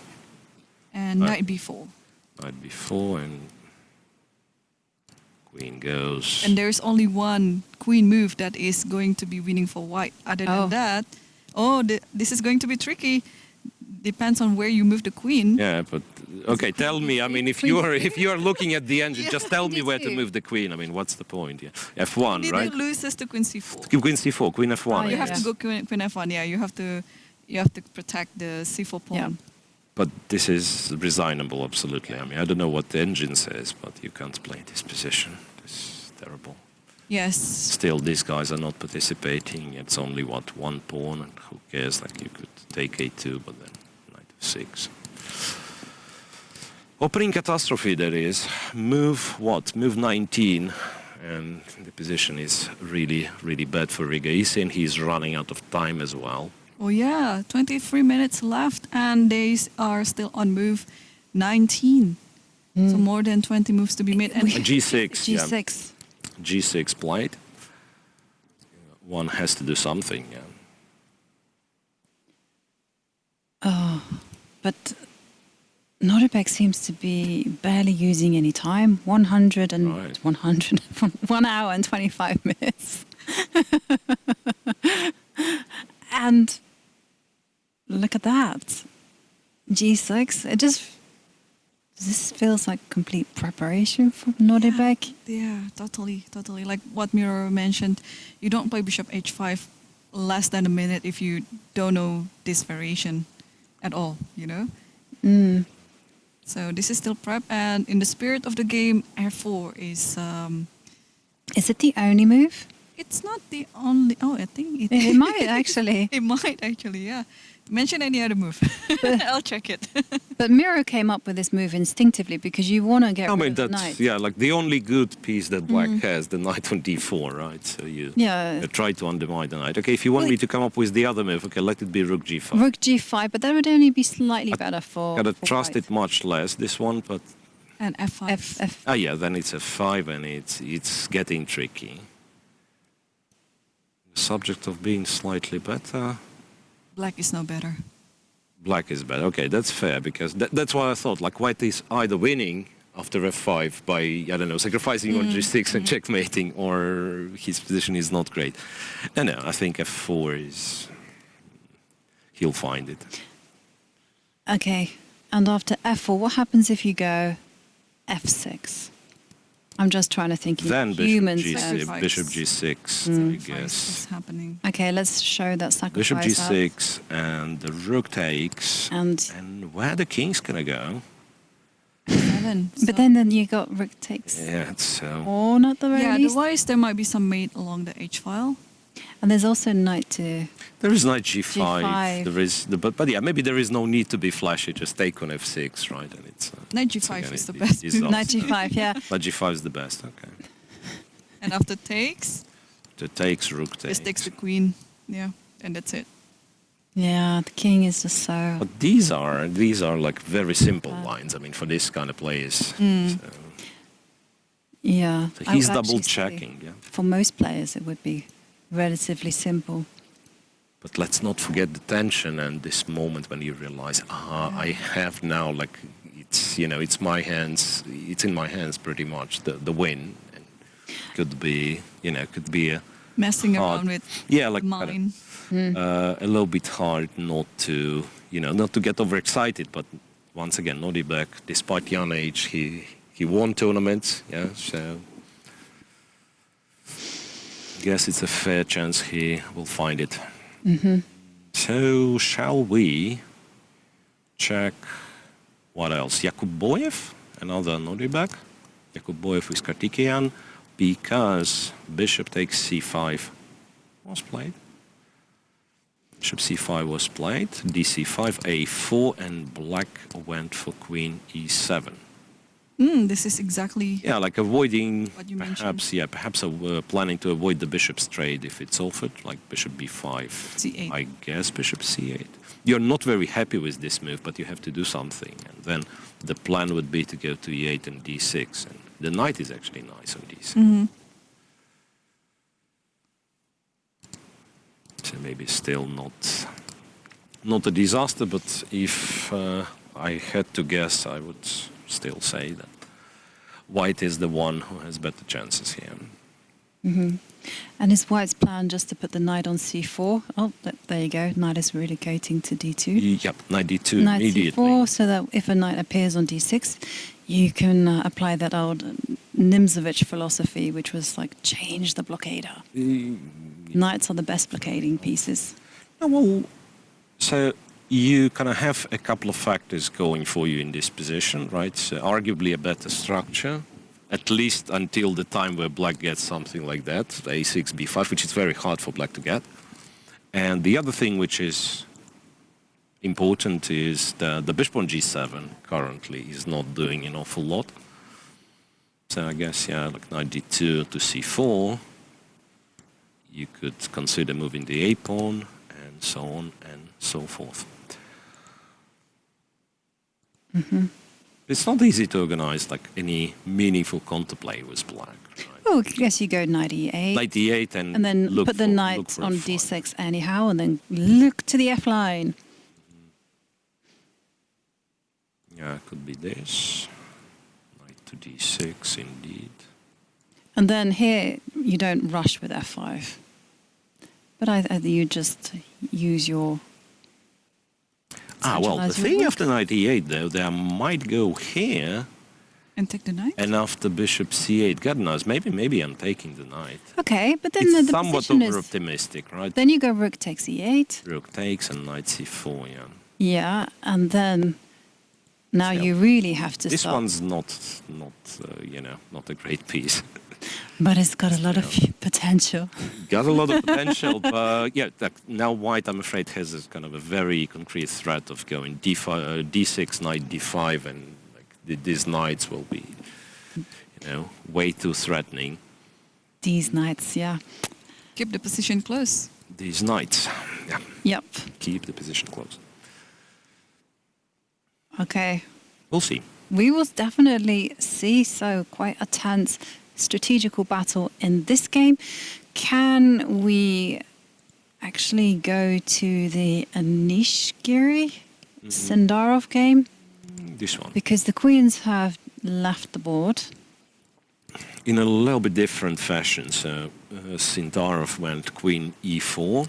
So queen takes, knight takes happened. Knight returned to f3 and knight d6. So it's an interesting concept. I don't know if it's any good. But so black insists on exchanging the knight and clarifying these diagonals. Even, like knight b6, c b6, you would think, or I would think rather, I have a better structure, right?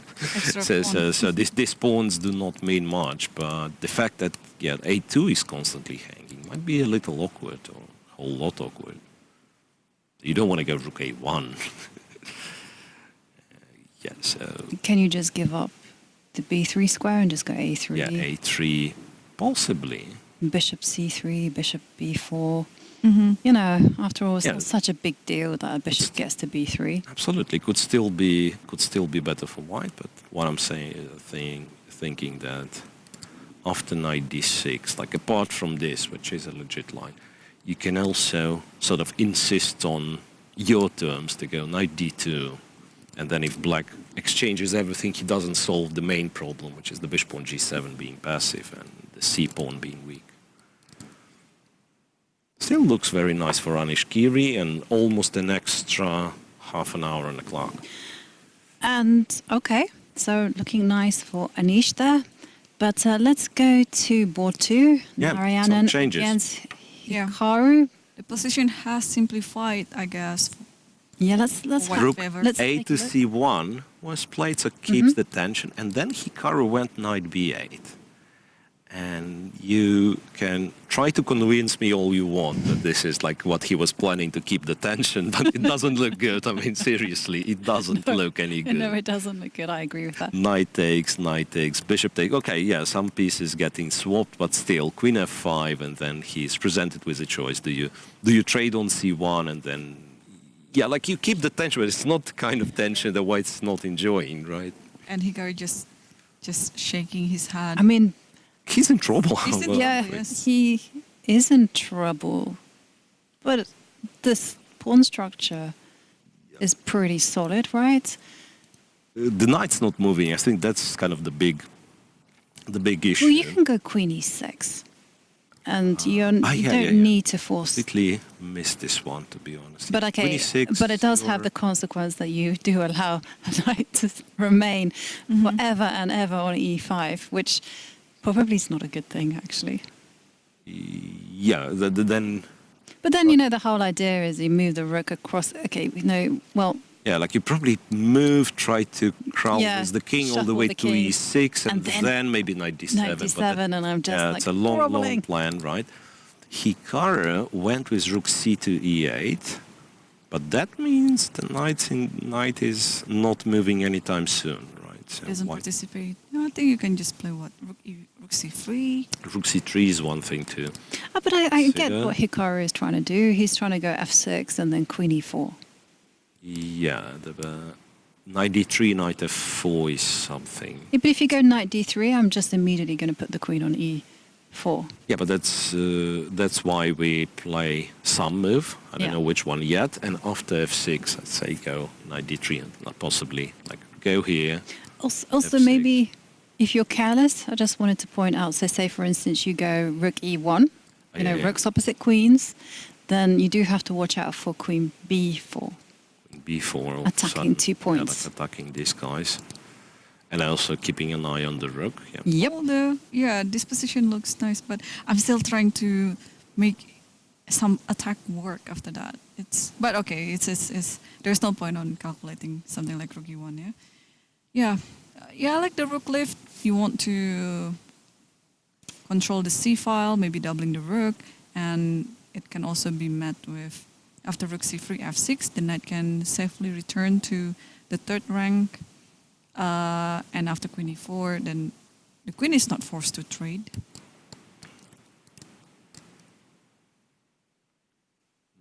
Right, like if you're trading, I guess black is not that unhappy. Right? Takes the pawn, then, I don't know, somehow covers the 7th rank and the knight will be developed. Yeah, maybe, just maybe, it looks kind of worse than it actually is. Could be that Hikaru's position is. But once again, being fine by saying like Hikaru's position is fine means like he can equalize, he can hold it, right? I mean, to see black winning this one, something special has to happen.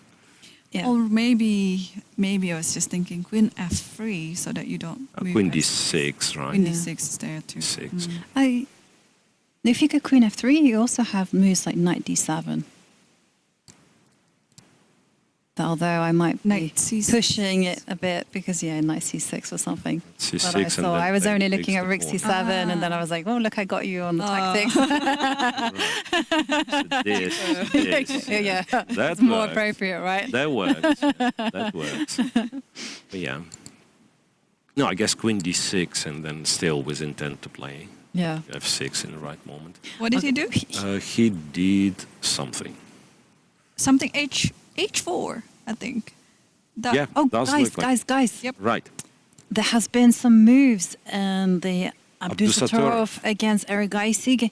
He did play F4. f4 c5. and F4 and c5. c5. So Yeah, these guys. for what we know, Strong. f takes e5, knight b4, queen f1, right, is the kind of not so narrow path to victory. Okay. Let's look at that line again because it's probably Stakes here. very relevant. That's a threat. Yes. Okay, so why not attack the queen? I mean, is there anything else that one can do? Not much, yeah. And then, like white just has to be careful not to drop this one, which I was originally planning with like queen g3, because then queen c4 and then out of the blue, your king is in trouble, right? Yeah, I can't believe I also forgot that too because I was planning queen d2 and I was like, oh, look, checkmating on the dark squares. No. So Yeah, great. queen c4. get Yeah, but celebrate. that's the problem. Yeah, so But after the moment you realize that, c4 needs protection, you just go queen f1 and still, that's such a huge threat.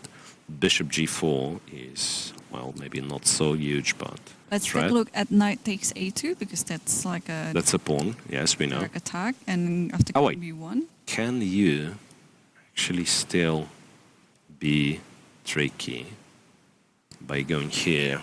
Because it could be, once again, the thing with computer, it can tell you it's +5 or +6, and you would think, okay. But it's not same as an extra rook in a calm position, right? It might be +5, which is dependent on some one single brilliant move, 10 moves deep in the variation. Yeah. And that's why it's +5. Yeah, right? well, we can try and just test our versions of Stockfish, 0.001. Yeah, like When it was Essentially, I in mean, tablet that form. should be. Let's look at it from Black's perspective. We are what, 2 pawns up. We just found this clever move, Queen F5, so Knight is not getting to F6. I'm getting optimistic for Black. You know, Black's position is nice. Okay. Just kidding. So let's be no. But I mean, you got to be an optimist when you're defending bad positions because Right. otherwise, what is Yeah. the point? So okay, Oh, let's be it's some white to move, yeah. So what white does can he- take the knight, can take the queen. What are the other? And then we go through. Rook takes knight is also a possibility. Bishop takes pawn is also a possibility. So, okay, king takes knight. Also. Many things. yeah, king takes knight King takes Knight is like the very probably first move that I the would most look at. direct, right? Yeah. So, because it secures that you can't trade the queens, right? So queen has to take e4. But then strangely, I mean, those squares look like super weak. But how do you get there? Right, there is like bishop e6 if needed. This one's not very useful on h5. So a check, we said king b1. Can it possibly be king d2 now? No, we keep it. don't believe it. So I think if you take the knight on a2, this knight is not as good as the knight on e4. So in that equation, we should keep the knight on e4. Yeah, exactly. Just defend the knight. Right. Rook e1. Rook e1. And you're still that's attacking the knight. beautiful. And However, you are not threatening knight No, I'm not. f6, right? So knight goes back, let's say. But then you start playing some kind of positional chess, maybe. Or I don't know how positional it is to grab a pawn. So this guy is not hanging at all.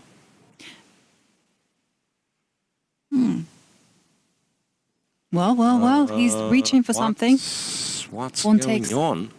Pawn pawn takes takes, pawn. yeah, pawn takes e5. Okay, I'll So- flip it back. So pawn takes e5, knight b4, logically. And b4 is the only try. Yeah. Yeah, Yeah. We did it. b4 is the only try. Queen f1. Queen to f1, yes, all played. And Arjun has to play quicker because, She's he's almost in time trouble. And this is such a complex position that he might need more time to think later. Hang on a second. right. Is that okay? So do you have ideas of after knight takes a2, king to b1? After queen f5, I'm looking at rook takes knight. Rook d4. And then the whole point is after you capture, I move the queen. Queen d3. Yeah, queen d3. You want knight f. And I want knight f6, but also I want your knight. And if king goes to ha. Well, You take the knight. I can still go, I can save everything by going bishop to g4. And Arjun did it. I think he just played queen f5. Right, and that's. But has he? Okay, so he's done it without He capturing. did not. Oh, he did without not capture the capturing. pawn. Okay. Well, maybe this is better because now rook takes knight. Oh, wait a second. How Might not is be it? a possibility. How is it bad? But there's knight maybe f6. Knight now. f6. Knight f6, king h8. Yes. Well, his idea is Queen c2 checkmate. He's yes. But I mean, once the queens get rid off, the idea is knight takes a2 and Yeah. then So if takes survive. is, There's some I compensation. think you take back, right? Yeah, well, I think you have to. You take back, and knight e8. I'm not sure. Do you pick this one up or You can pick up. take the knight immediately? Well, you can. Yeah. Right. Takes and rook e8. Oh, okay. And then this you- one's somewhat messy, right? I mean, you can't take c5 because knight b3, the bishop is hanging. It can be compensation for black, right? Turns out the solution is pretty much like yesterday's game, Shimano versus Oparin. It's just some basic and original tactics. Here. So tell us. Tell us. I like the way you went basic. It's just a basic tactic. Tell us And I'm what the just like- basic tactic I'm quoting what Miro said yesterday. It's original. It's a basic tactic with bishop h3. Okay, it takes on e5 first and then And bishop bishop h3. h3. So the same goes with this. You take on d4, You take on d4. Yes. cd4, So what's this idea? Oh. Oh, wait, Just but take you on take the knight. And then you take the other knight. you play knight f6 first because that knight is hanging. Knight f6 check. And then you just take King the, h8 take and the now horsey. takes the knight on b4. Yeah. And wait a sec. And rook d4, is this the moment we take on a2? Oh, and then this will come. Yeah, but then this to my line. And King then we b1. we transpose, right? So So it's this. I'm very And proud. then if c I got takes, after a while rook takes And knight. what was the move? I wanted to Queen go queen D2 or d3, but Queen d3. Yeah. I don't know whether that is queen d3 better than queen One's good. e2. That one's good, I think. Queen d3 is good. Maybe there is bishop e6, no? If you take on a2, take on c4, and take on e4. But you still have knight f6. Right, knight f6 is there. Bishop g4 is there. But yeah, bishop g4. Yeah, I was singing the praises of. Well, bishop g4. Bishop Wait, bishop takes c4? though. Bishop c4. Oh no, but you can go bishop takes queen. And after. That's right, but that is it that easy to win? Like, takes this guy. You know, I mean, one way Okay, this It this looks doesn't work, really good, but though. there is a trick like that, right? And who knows? Maybe some chances. Must be winning Or objectively, bishop but still. f6, and then, F6, rook e4, yeah, and then you rook go here, c1. threatening a checkmate. You So I have to back. go here and then bishop d4. Yeah, there must be winning. But, you know, we went from position where we said, yeah, like 5 moves left pretty much, black is getting checkmated, and so all of a sudden some endgame. So that's already can be seen as a huge Yeah, but success. if it's a winning endgame, Like then you are. that's fine. You know, I always have this philosophy in life. It doesn't matter how you win, Absolutely. as long as you do. Right. Now, my argument was that as Nordiback, you might be looking at kind of finding another line I get you. because it's far away and this endgame, and if it happens to be not winning, you'll be kicking yourself, right? Yeah. Because this position on the board currently, you feel, you smell that there must be a win. Aha. So this is the big difference between it's like players like myself and Nordibeck is a kind of perfectionist, because I must confess that often when I get a position like this, I'm just looking at those All the positions. captures. Yeah, all the captures, but I'm just also looking at positions where I can bank it. That's what my expression is, you know. Convert it into something real, something real, right? Exactly, exactly. I don't necessarily want to win in 5 moves. I just want to win. Yeah. Are you guys perfectionists? I can see Miro is. No. No? No, I'm not not. really. Well, it depends. Once again, it depends on the tournament situation, because this one is very tense, right? I mean, if it's just a normal game in the middle of a tournament and I feel like, yeah, Messi, I can't really calculate the lines, I'd be happy with an endgame like this. I know I cannot lose. I know I have some winning chances. That's, you know, your typical me. Hang on, sorry. But for this specific game, you probably just keep calculating. Right. So, If Queen f5 is being played now after Rook d4, Knight a2, I think Rook d4, Knight a2, I think we can go to d2 now. once and again, then there is no Rook pin, so we d4, can play Knight f6. Knight a2, If Knight a2, King d2. King goes here. Yeah. And Knight f6 is next. So now if we take, it's just Knight f6 and just take And the rook. And is it? Yeah, Banked. and then there's no queen. There is like no check. check. Yeah. The knight is, well, not Stuck. attacked, but still kind of stacked and possibly trapped. This one Oh, doesn't really he's work. taken because something. of- Yeah, Because he of took this. on d4. he took on d4. and that is the That is solution. killer blow. That is the solution. Rook takes d4. cd4. cd4. Okay. Knight f6, we discussed it. Knight f6, so you... Yeah, Not save the back knight. reaching for knight f6. And after that, bishop b4. And white King. end up with an exchange up with a very good position. Yeah, well, there's one. No, no, There's a wait. big trick here, though. Don't take White that is, rook, because queen white has c2 is two- checkmate. Wait, white is what? 2 pieces against the rook, right? It's Yeah. not- After taking b4, yeah? Yeah, we And the take. question is, do you go queen takes queen, or do you just take the knight? I think you just take the knight, because if you go queen takes queen and then the rook on e8 is protected, yeah? Mm-hmm. And maybe in that position you can take on h5. Something like that. Oh, I mean for white you mean, right? Yeah, yeah. Queen takes f5, yeah. So here for white, if you take on f5, no, I guess then Or maybe you can go. something like that happens. Knight a2 then. first, for Knight example. a2, you know. Oh no, but then you can go king to d2. D2. If you go king d2 and then take the rook, Bishop f5, take the rook. take the rook, take what? Yeah, the you're old probably fourth, still winning because this knight's lost. Yeah. But feels like unnecessarily complicating matters. So bishop b4 seems good enough, right?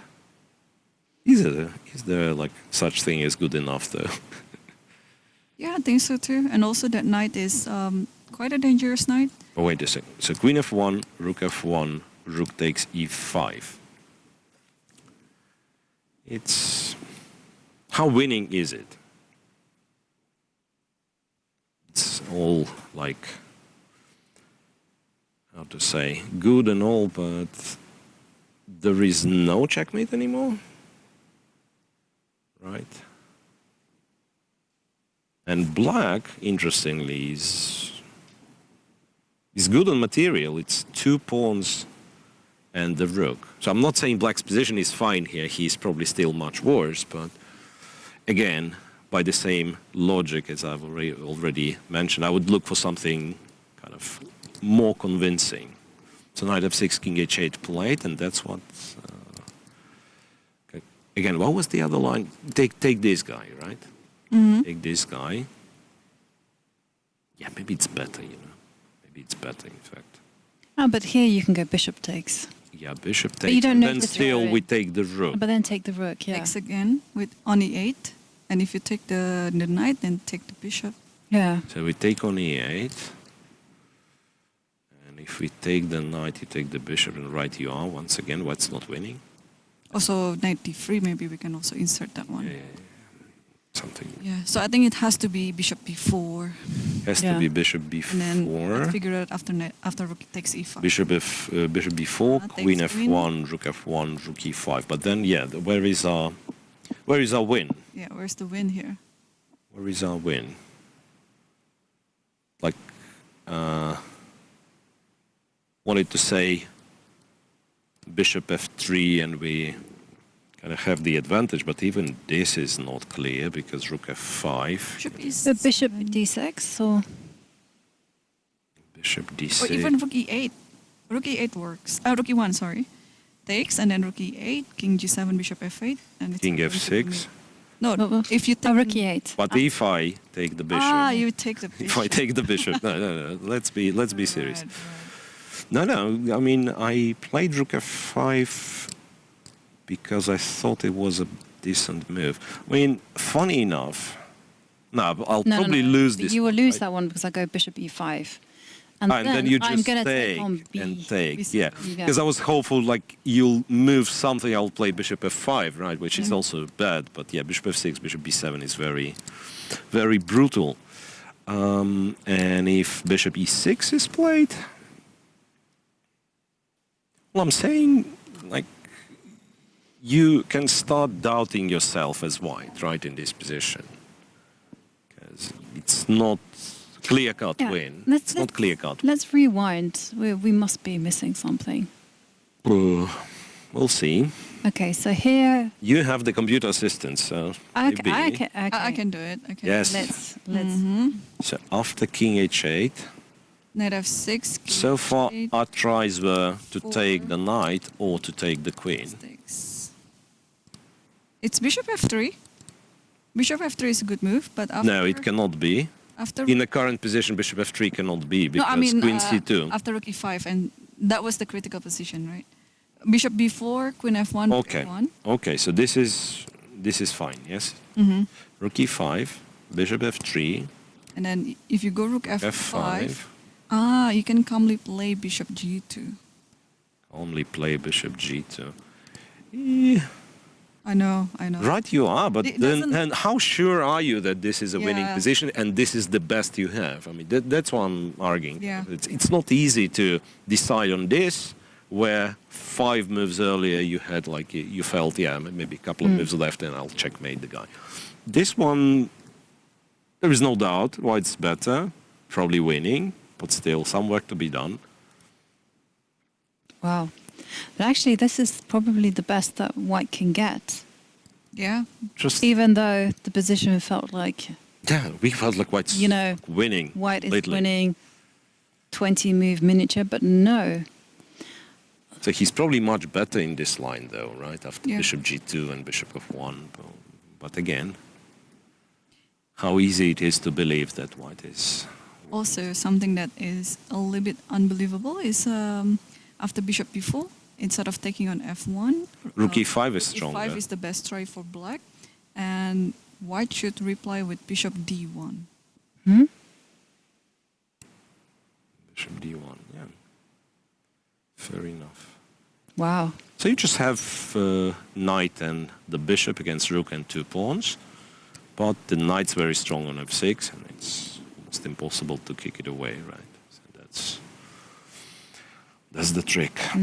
Yeah, but how obvious is it for Nordirback to find this sequence? Because it doesn't look like that much winning Yeah. for me. Oh, look, but I have to add the... that's once again, if he wants to win an event like that, he has to find, Yeah. right? So Arjun he's probably got in trouble from the opening, but still he is a strong player, so he did find the best reply possible. And let's take a look at some of the other games. Right. First of all, Narayanan against Hikaru Nakamura. I mean, knight f6 played, and knight came to Knight g4. to g4. How scared are we? And after Black. queen e4. Queen e4. What did Hikaru play? And Hikaru just played something. Hikaru just played something. Was it queen e4? Was it... I think so too. was it No, something queen, else? queen d6. Queen d6. Queen to d6, yeah. So he doesn't want any changes to the structure. Yeah. Knight to Yeah. e3. Knight Oh, it is no. Maybe the idea is rook takes knight. Knight. Unbalance the position that way. Yeah. And then after king f1, also because d5 is hanging, is it enough compensation? These guys. This guy, you know. This guy. This guy. No, wait. One I active queen. I that understand will we make want position wonderful. active moves, but is it ever just rook d8? Never Yeah, just rook d8. but then you're basically saying I'm holding the position. I'm trying to, Rook yes. c3, rook c3, c1, knight c6, Knight c6. knight c6. dc1, knight e7. Wait, Oh, no. taking a Knight pawn. takes pawn. Or queen takes pawn. Queen takes pawn. Queen takes, knight takes. Rook takes, I guess, right? And then rook takes knight. c6, rook d8. And This why does the pawn up Could against be. Hikaru Nakamura? This could be. Yeah, and then just king f1, because if you take d4, takes, rook c8, rook c7. You also got rook c7 as well. Yeah. I like or rook king c7. g2 here, yeah. I like rook c7 because then you're right away, yeah. hitting it. I'm not sure. I mean, it could be winning, it could be not. Oh, Rook rook b7. e1. What about rook e1? Yeah, I thought about rook e1, but Yeah, I thought we can go here rook I e4. actually I should have done something better if I could, because this is a brilliant, absolutely brilliant plan. Yeah, but there is also rook takes pawn and rook to g, Rook g4. rook g4, and just like grimly defending that way. But yeah, we're ganging up on Miro. You're in. It's a sad no, I mean, this one doesn't seem to work honestly with the Yeah, knight. no, with the yeah, I knight on agree. b8, you know, with the knight on b8. If the knight was on e4, You won't be able to take on e3 though, if the knight's on e4. So you have to make up your mind. Yeah, like especially d5's hanging with a check, but maybe, you know, maybe we keep this idea in mind, but how, right? When d5's hanging. yeah, you have to play rook d8. I don't see. Yeah, knight e3. Knight e3, Knight e3. very logical. Narayanan did it. And crunch time for Hikaru. Is he going to play rook to d8? Can he do something else? Can he do, Or is he? No, he's not happy, is he? He's No. really... No, he's not. He possibly thought that this rook e3 Works, it's kind of yeah. it's scary. You cannot go here because I'll take on e3. Okay. Doesn't seem to work. And Hikaru, they're Very thinking solid about though, whether seriously. I mean, he will play rook d8, keep the position solid, or go for something a bit more speculative. Oh, he's reaching for rook d8. rook what? Rook E- d8. Rook d8? Rook Yeah, d8, yeah. And now this is where we were coming up with rook c3. And white is just comfortably better. Yeah, that's right. c3. So what else could I possibly do? Like if this knight c6 doesn't really work? Oh. Narayanan quickly responding with Done- h5. Done something else. Yeah, h5. Well, makes a lot of sense. Yeah, but this allows knight Grabbing, c6. grabbing you. Does it? It's the same thing. Oh, God, Like yeah. You were capturing this one from Yeah. c3, but it can be done from c1, yeah? Yeah. Also, if you remember Narayanan's game against Sindarov, it was also with the queen, one knight, and two rooks. But You know, you're he was right. winning too. But there is a difference because you can You're capture right. on The H5. pawn on H5 is king. So knight C6 is possible. C6 is possible. But then after is H6, H6, knight to E7, I would guess. Mm-hmm. Which is still better for white. Queen Don't G4, get me wrong. G6. It's better for white. Maybe black should not go for it at all. Yeah, like, to tolerate this pawn on H6. Very annoying. We'll see. The knight on C6 though. Okay. Moment of truth. Is Knight on queen C6. takes pawn Yeah, so going to once be again, played? Queen takes d5. Let me once clarify. again, let's show Yeah. let's show that this one is not as promising, It right? could be though. It's promising. I think it is promising. D5. D5, D6, rook C7. Think of the future. Is it though? Yeah. Okay, stop. I mean, it's all good. It's all good, but yeah, maybe it's just the Well, time you that have you rook think. C7. Oh, you can take and rook D5. Rook C7, C7, I would but not advise No. because I'll take. And then it's a check. Oh yeah, there's no rook takes rook. Let's take on C5 and then D5. Yeah. And what?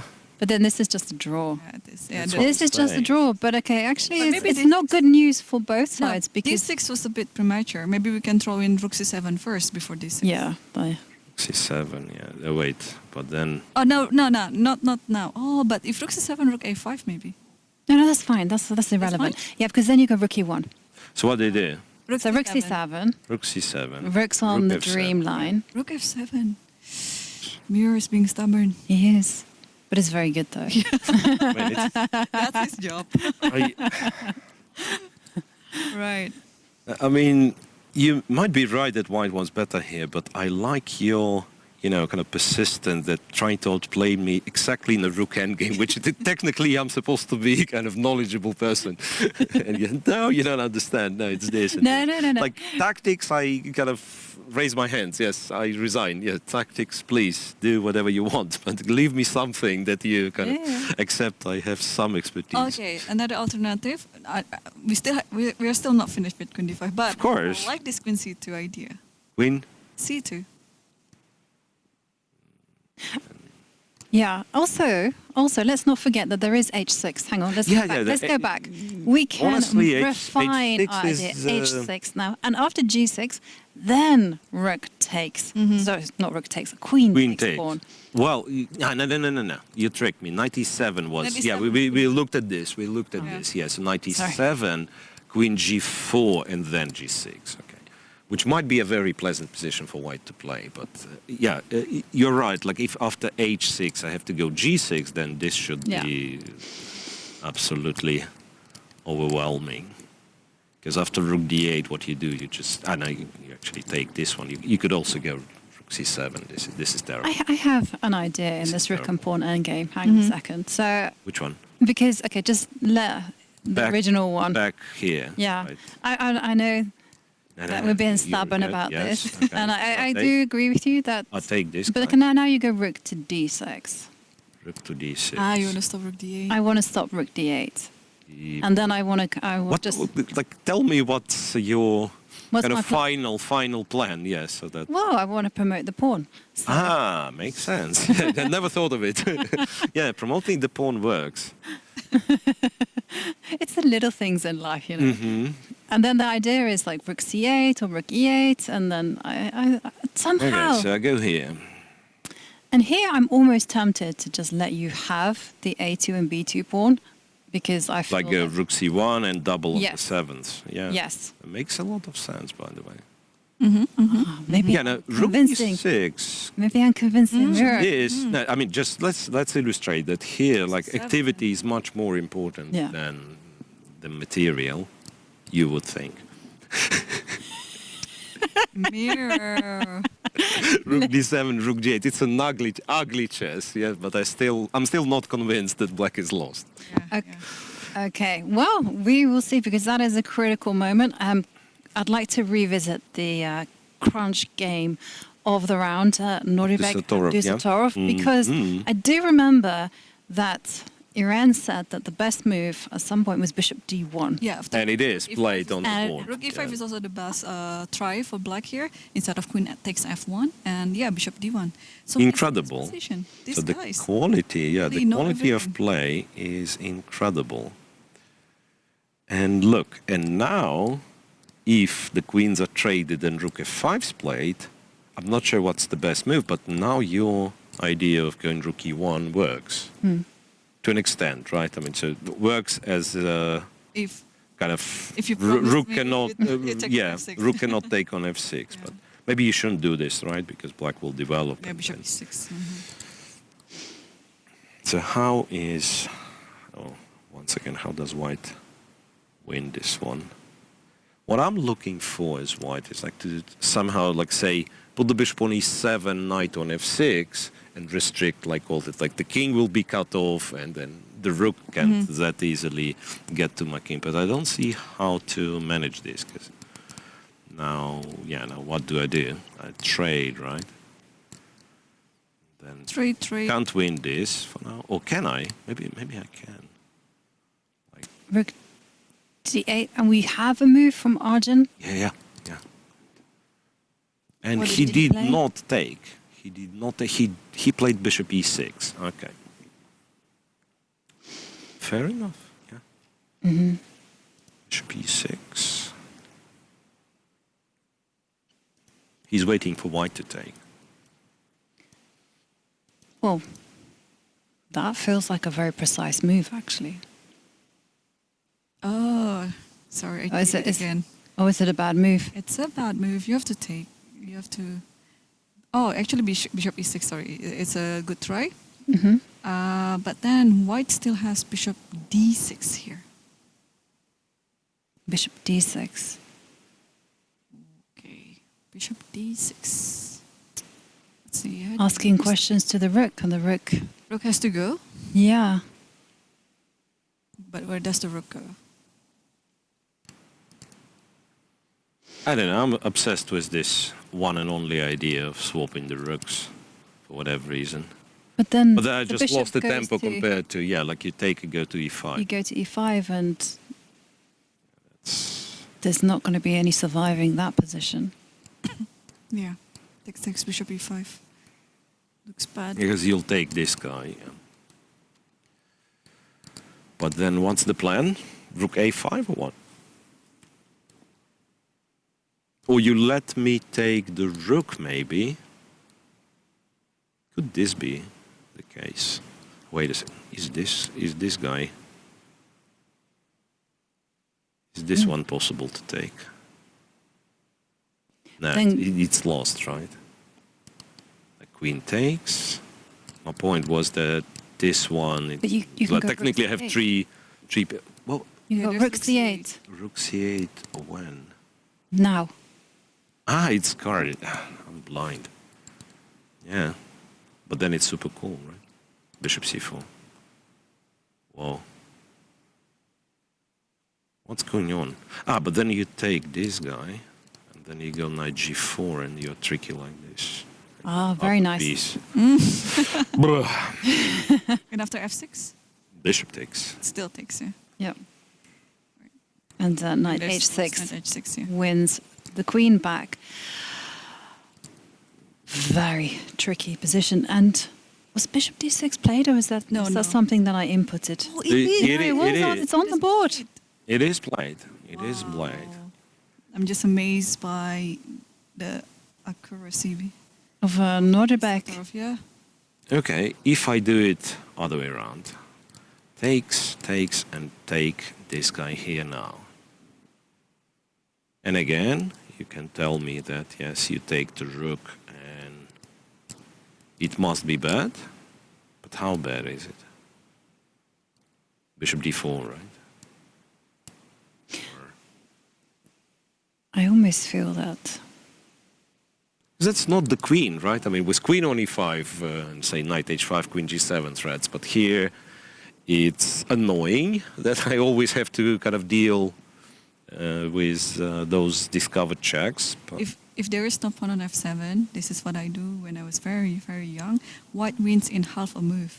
But That's no, but that I think is the point. You know, the king is just completely trapped there in the corner, and I was just wondering, could you go bishop? Well, first of all, I wanted to go h5 to go h6, but then I'm thinking now bishop b3. Bishop b3, huh? King Yeah. d7, right? And now give a check with the knight. Maybe Where? Any knight move. any knight move. Any knight move is a check, yeah. Yeah, so I was thinking.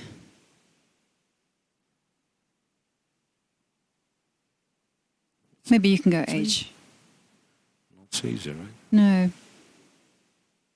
I just wanted to round up the f7 pawn. Yeah, there is also this motif of bishop c4, rook c8 in some order. Check with yeah. c8, bishop c4. Now, what I'm saying, I do believe that white is winning. It's just, it's not trivial. It's not like, Yeah, you know, definitely. you get to the end game and you say, okay, I can relax. I win by playing sensible moves. It's not the case yet. So you still have to be like super precise and find perhaps some more tactical tricks and then more tactical tricks and so on. Yeah. Okay, and let's head to look at the other games. We have Yakubboev against Karthikeyan, and I have to tip my hat off to you, Miro, because you correctly predicted that This one. it would be a 2 knights against This 2 one. bishops. And I can tell you why. Because I've been on the receiving end of it for a few times. I'm used to be a King's Indian player. And what I've kind of learned, but I had it like in a much worse, under much worse circumstances. So here there is still at least kind of still a debate if White's position is much better or just, you know, just some initiative. Yeah. But, you know, a5, rook b8.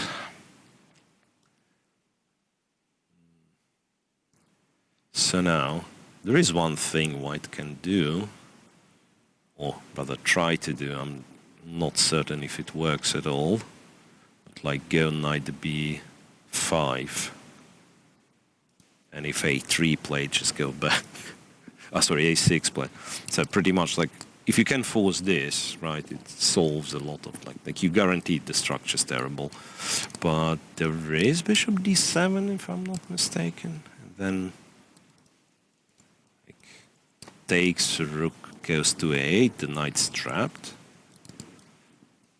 Must be, like, the feeling is that White needs to find kind of a good move or two, and his advantage will crystallize. But how do you find this 1 or 2 good moves? That is the question.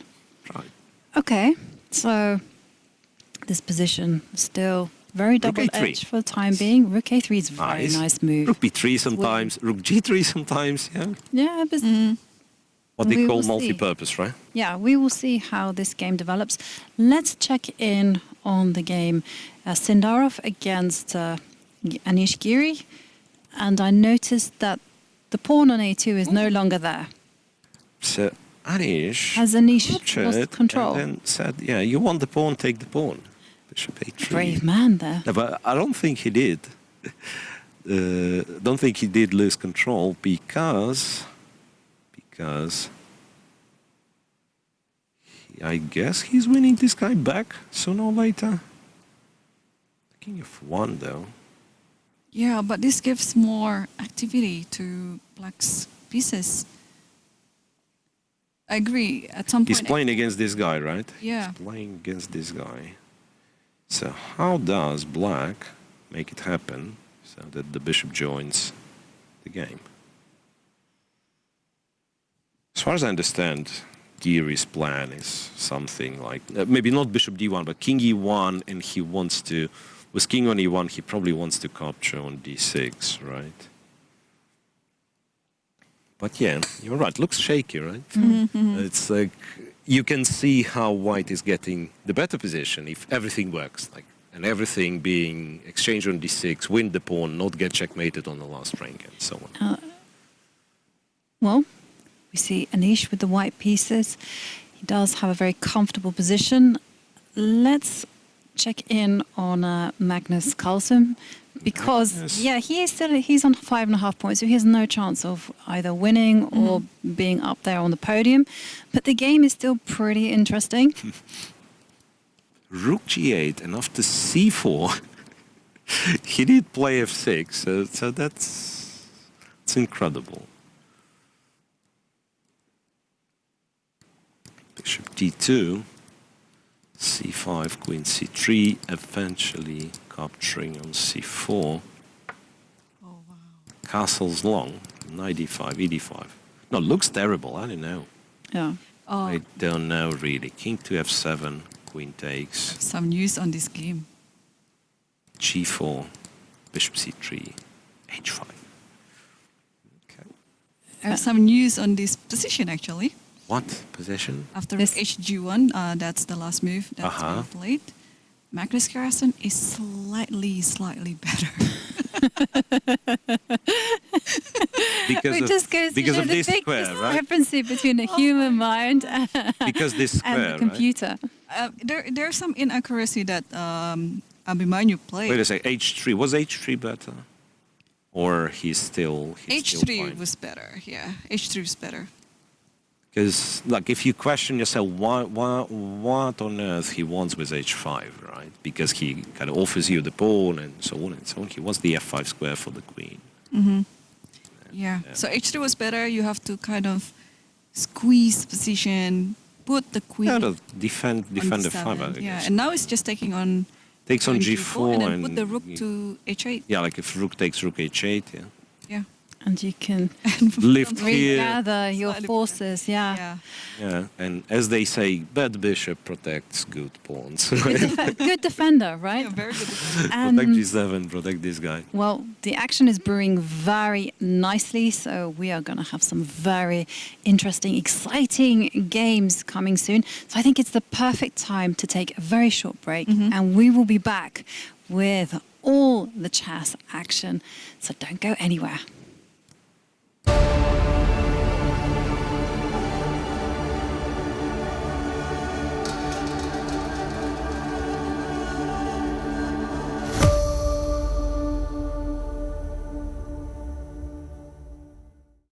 I wanna feel a feeling just like this. I wanna feel more, feel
We are back, and it's been a dramatic start to the final round of the Qatar Masters Open.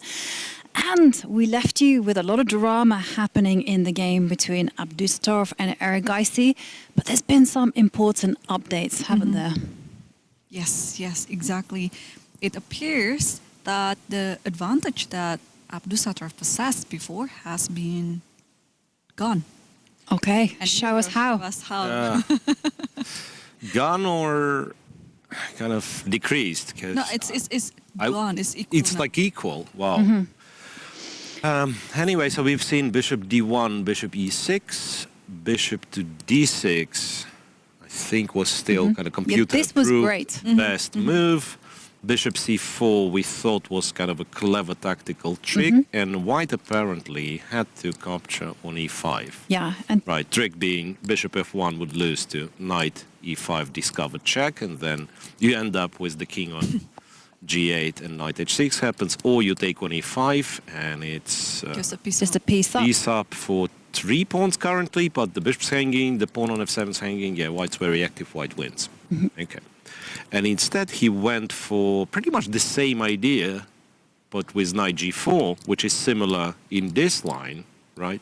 But it gives black an extra option of taking on f1 with the queen, and that's what happened. Check, king goes to h8, rook f1, bishop f1, check, and king goes to g7. So very similar, but not quite the same. So after bishop e5, black could capture this. This would be, mind you, white to move, black king on h8. Now we have exactly the same position, white to move, but black king is on g7, which happens to be of great importance. And So advantage is gone, and if I take on d4, let's say you have check, right? You have a check. It might be problematic for what's going to be problematic white, because yeah? after king d2, King d2, you now rook d8. rook d8 and You would win. think like some discovered checks and stuff, but yeah, No, there's no good discovered. Unless you want to put knight the... d5. Knight You d5. just go I guess you can go king h6. king h6, right? and wherever you I mean, Oh, hang on. goes. It's kind of white still not in trouble because it's a perpetual, right? But white in trouble winning. Let's say white's win is questionable now. Bishop d4, rook c8. Yeah, looks like a very good chance. And if you try to go bishop f3, which was an idea F3. we were doing in previous lines, Then the big difference, is in one line the king was on h8. Here the king does have the possibility to escape to h6. It's no longer in that bind. so, but still the question remains after bishop f3. Do we go bishop a6, defend this pawn passively, or maybe we do something else? Well, Abdusattorov went king d2, interestingly. So doesn't want to go bishop f3 just yet. Perhaps wants to take care of the d pawn first. But then, can Then we we have that put the bishop on g2? Right. You can. Kind of safe for now, and this battery is always here, but how to use it, right? It's Right. not so easy. And how is white going to keep the black king locked up? Just like that, I think. But by not doing anything. So if you go bishop Bishop g2 and Bishop b3, I B3. was thinking, try to win the f7 pawn.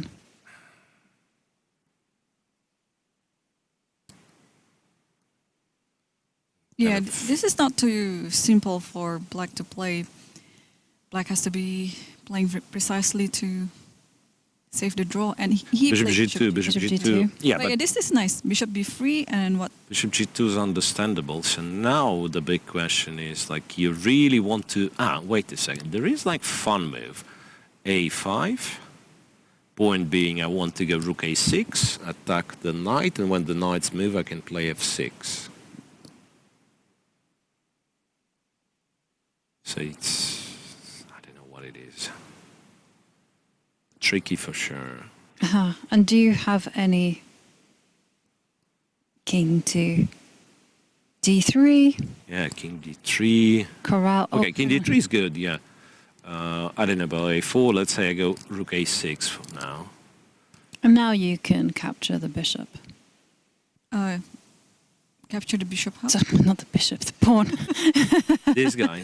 So you Oh, do but not F- care about f6, No. which is fair because I'm not unpinning anytime soon. Yeah, but you have h5 and g5 soon, Yeah, I'll take. which you can replay with h5 maybe. Yeah, but that's what I'm saying. There is more to it. After rook a6, you could have gone, like, say, knight d7, and if black blocks with f6, now you take. Yeah, okay. Rook takes, king d4. But there is still a question if it's winning.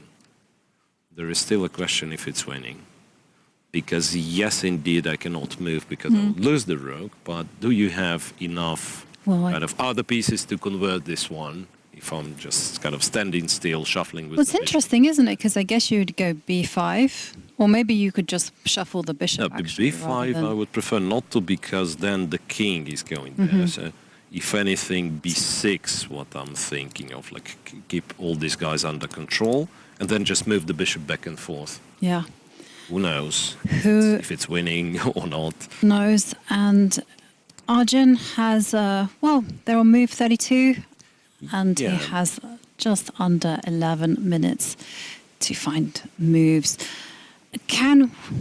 Whilst we see Nordebek can we take a look at the Yakubboev against Karthikeyan? Because Oh, that yeah. one looks Interesting. interesting, So yeah. after rook a3, b5 was played. And would we be a perfect move if not for en passant rule, right? So a takes, knight to b5. Once again, usually that would spell trouble for black because these knights are, you know, like rook a7 is support, bishop d7, rook a7, queen g5, the knight's hanging, the pawn's hanging, queen b3, defending the pawn and the knight, queen f4, rook e1, h5, rook a6, and g5. So black kind of tries to use the only factor which is in his favor, and it's sort of absence of white pieces on the king side. And it, you know, this h5, g5, it's pretty much all in, right? So creating all the kind of all the weaknesses, but you kind of long time past this stage where you care about like weak squares and so on because it's already too bad. So the only thing you're looking for is get the counterplay, get something going for you.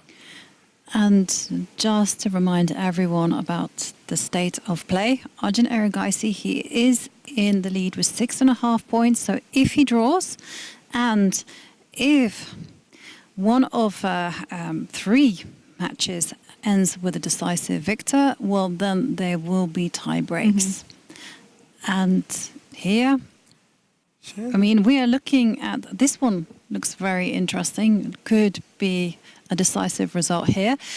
Are we looking at a decisive result in the Narayanan Nakamura game? Any chances? To my eyes, no. Seriously? Really? Do you think that Interesting. Narayanan has some Narayanan. chances to push for something? Yeah. Yeah, feels like white's still better, but I'm with Jovi on this one. So if Hikaru did not Hello kind now. of did not kind of fell apart, right? So Well, all the key Yeah. squares are covered, right? kind of e6 possibly.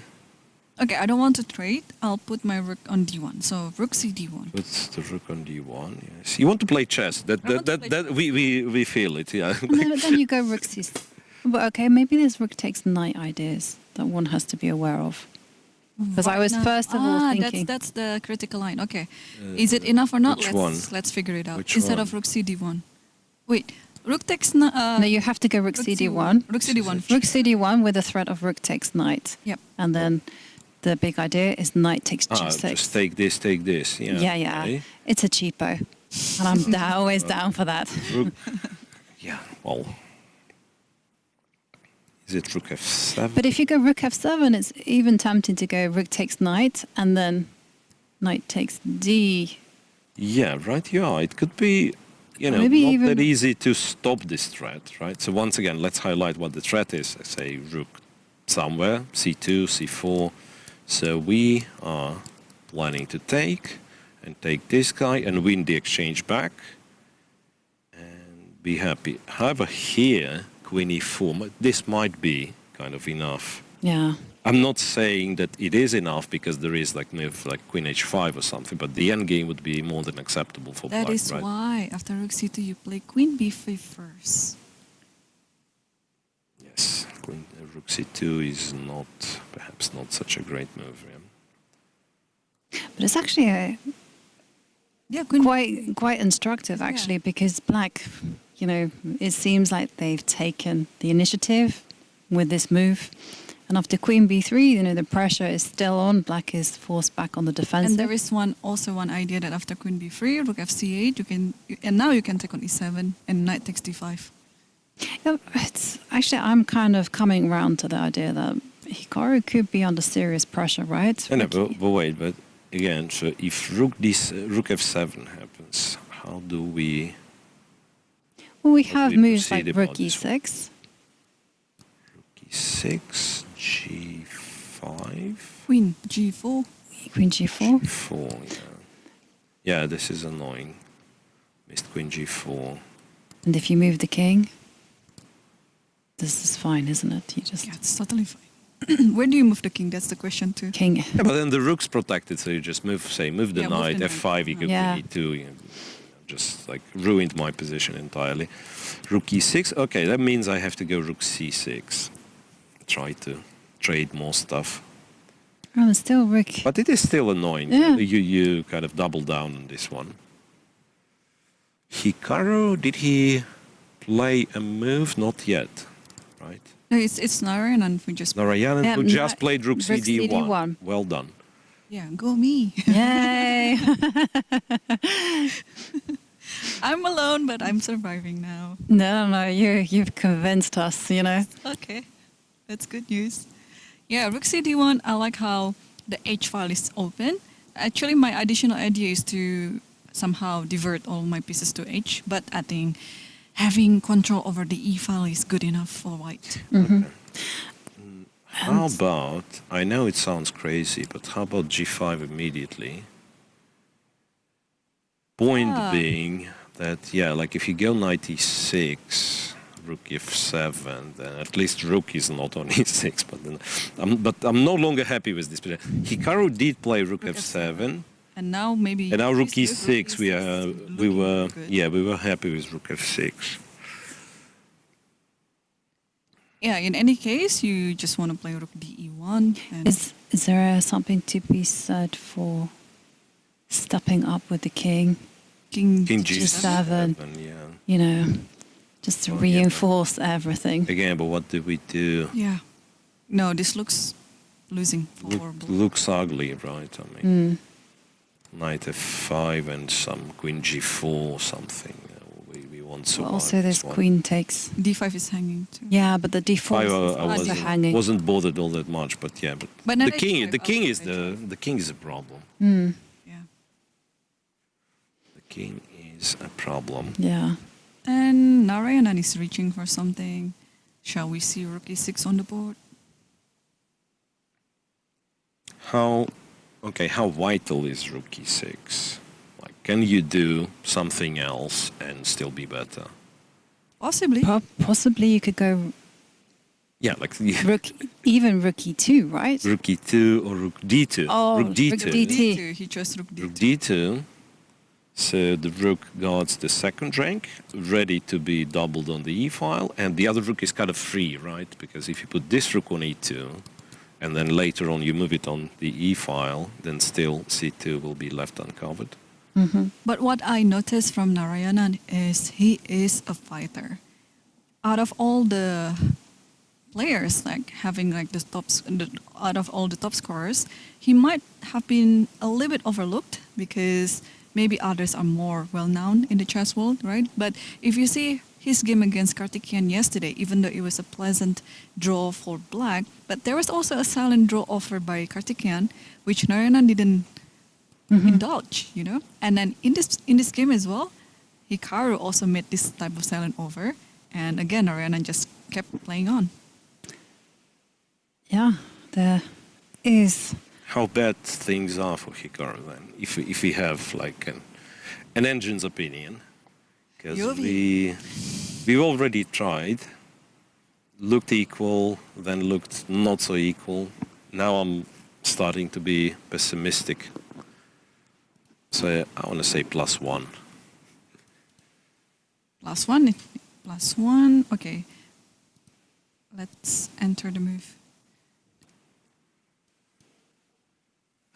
Okay, we have a result on board 6. Gukesh wins with black, but yeah, they are on what?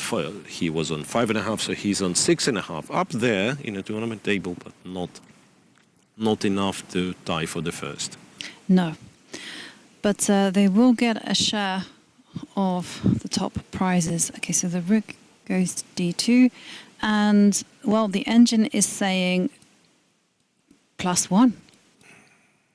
And in fact is recommending the queen to come to f5. So a significant advantage for Narayanan, white. Yeah. And whilst things are happening in this game, can we quickly check in on the game Anish Giri against Sindarov? Sindarov, he has 6 points, and if he wins, he might find himself in a tiebreak situation. Isn't this just better for black, or am I missing something? Yeah, this was what I was curious about. I didn't know whether white had some kind of bind going on, and that perhaps it's difficult for black to make any form of progress. The bishop is still stupid though, right? So how do you, like the black to move, or what do you do? It looks ugly, I agree, but...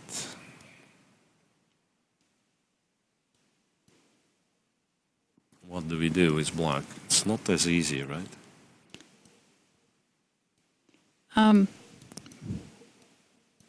Bishop f8, maybe? I don't know. What does white do? Let's just wait. That's true. I thought black was just better, but yeah, it's equal. It's equal, yeah.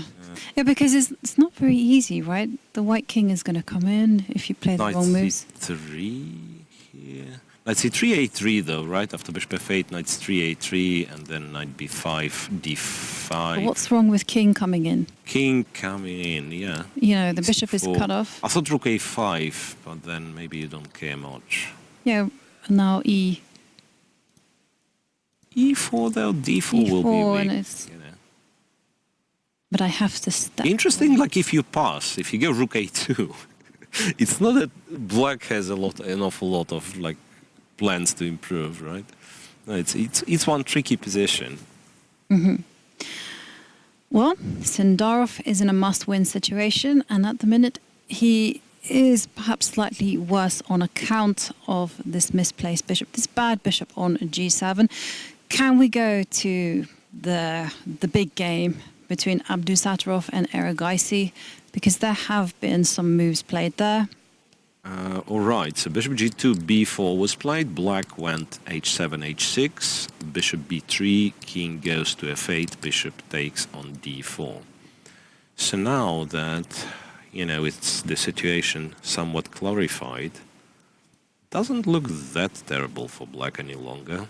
He still struggles to kind of join with the rook. But, you know, a couple of pawns, no clear weaknesses for now, like a7, I mean, there are clear weaknesses, but I can't see how white is planning to get, you know, the passed pawn. Like, just go a7, a6, and perhaps sit and wait. Even a5 is possible. a5, yeah, but a5, it's much more tactical, right? a5, b5, and you let white at once. I wasn't sure if you... But everything is protected, like so you can go. The a pawn E4. is potential target, right? A4, Yes, bishop it's true. c4, and then king getting there. No, once again, I'm not sure. So my point of my a6 was that if you want to advance and go b5, then at least I'm swapping a pair of pawns, because this is usually the trick, right? And if after a6 you try to fix the queen side with a4, a5. Just wait and Yeah. wait and say like it will be hard for you to make progress, which isn't necessarily true. Once again, so I'm not sure, but I'd say just waiting. I don't think black has any, any active plan. So g5 would always mean that white wins the g5 pawn, right? I say king c3, g5. This means that white wins the g5 pawn. And this one, who knows, maybe holdable, but... But is it tempting to do this? Because at least then the king is The out. king is out, yeah. The rook can get, finally maybe. get would into do the it. game. I think I would do it too. And, well, the E7. king steps forward. G5. Well, G5, H5 is another thing, right? But Oh, then that's true. the H pawn will be weak after bishop F3. Yeah, so again, let's go back to reality. King to E7. So he's trying to... Yeah, somehow the computer doesn't like it because after king e7, you are going after the pawn by playing knight g4. Strange, but you would just think that that could be easily handled by h5. Yeah, but then you have bishop f6. Yeah, some computer things. Yeah, some computer things, dominating exactly. and so on. Or bishop c5, and then white just wins. Oh, wow. Bishop c5 and white just wins the f7 pawn, that is, right? Yeah. Yeah, And because if you win the f7 pawn, you win the game, right? Check. Takes. Starts collecting. Yeah. So, If that was... king e7. So you have to just abandon the h pawn to its own Yeah. devices. Oh, that's an instructive mistake. Is f5 any good? Oh, probably I lose to pretty much by the bishop same c5. way. Pretty much the same way. Yeah, bishop c5 and depends on where. So the threat is not knight h6, but some sort of bishop, and bishop c5, and you're going after the f7 pawn actually, not h6 pawn. Well, if h6 is also being taken on the way, then Yeah, but I thought like bishop h3, knight h6, bishop e6 would be like, more than acceptable for black. But after bishop h3, once again you go with this check, and I don't have a good square for the king. so yeah, knight g4 is the move to get a little more advantage. He once played knight g4 in this game, and then back then it was an inaccuracy. Like bishop e5 was strongest, and now he has to play knight g4 once again. And it will be... And you know what? After knight g4, the best move is king f8. But I don't think knight to g4 was played. No, it was king move. King e3. King King e3. Yeah, but that's once again, that's the problem with those like computer-like lines when your three pieces coordinating, which would seem like absolutely random, like check from here, check from there. It's very hard, and I would argue inhuman to see such lines. King e3, that's pretty much how you were taught to play the endgame, like bring the king to participate and so on. But still, it does allow h5. And now G5 as some. well. With g5, we always had that potential idea of going h5 and making the h6 pawn extremely weak. Yeah, that's possible. Yeah, I like that idea. Kind of the g5, real- h5, and knight g4. The real problem is that this guy is not participating, right? And maybe Rook it's on now A. the time. Rook on A. He goes b6. This is to stop any bishop c5 checks. So now knight g4 perhaps is not as efficient. It is not as efficient. Because there is no bishop c5 check. Yeah. Crazy, isn't it? b6. Oh my gosh. But yeah, you know what?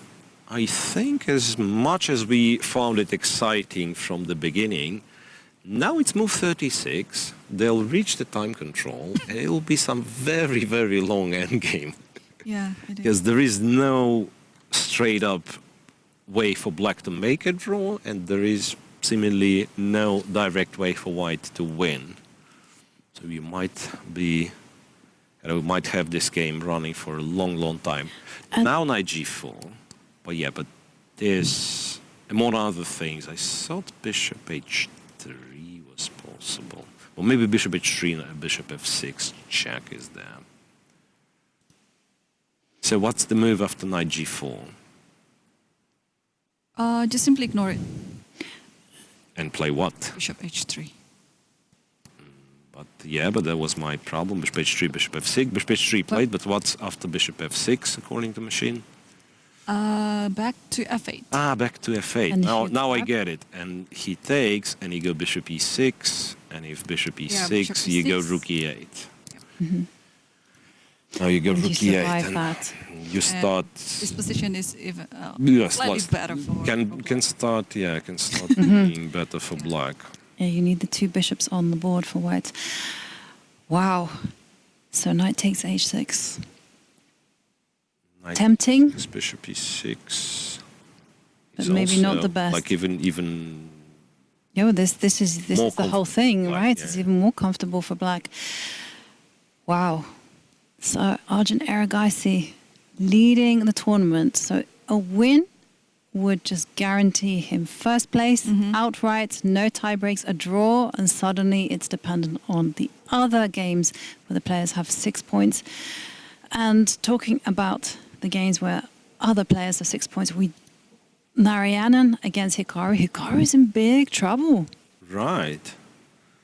Yeah, at some point I thought we are almost guaranteed a tiebreak because on board 4 as well there is like a lot of stuff going on. Yeah. Hikaru did play my suggestion to go g5. It was in a different position, but doesn't matter. Yes, so knight e6, knight to g6, rook d to e2, and knight f8.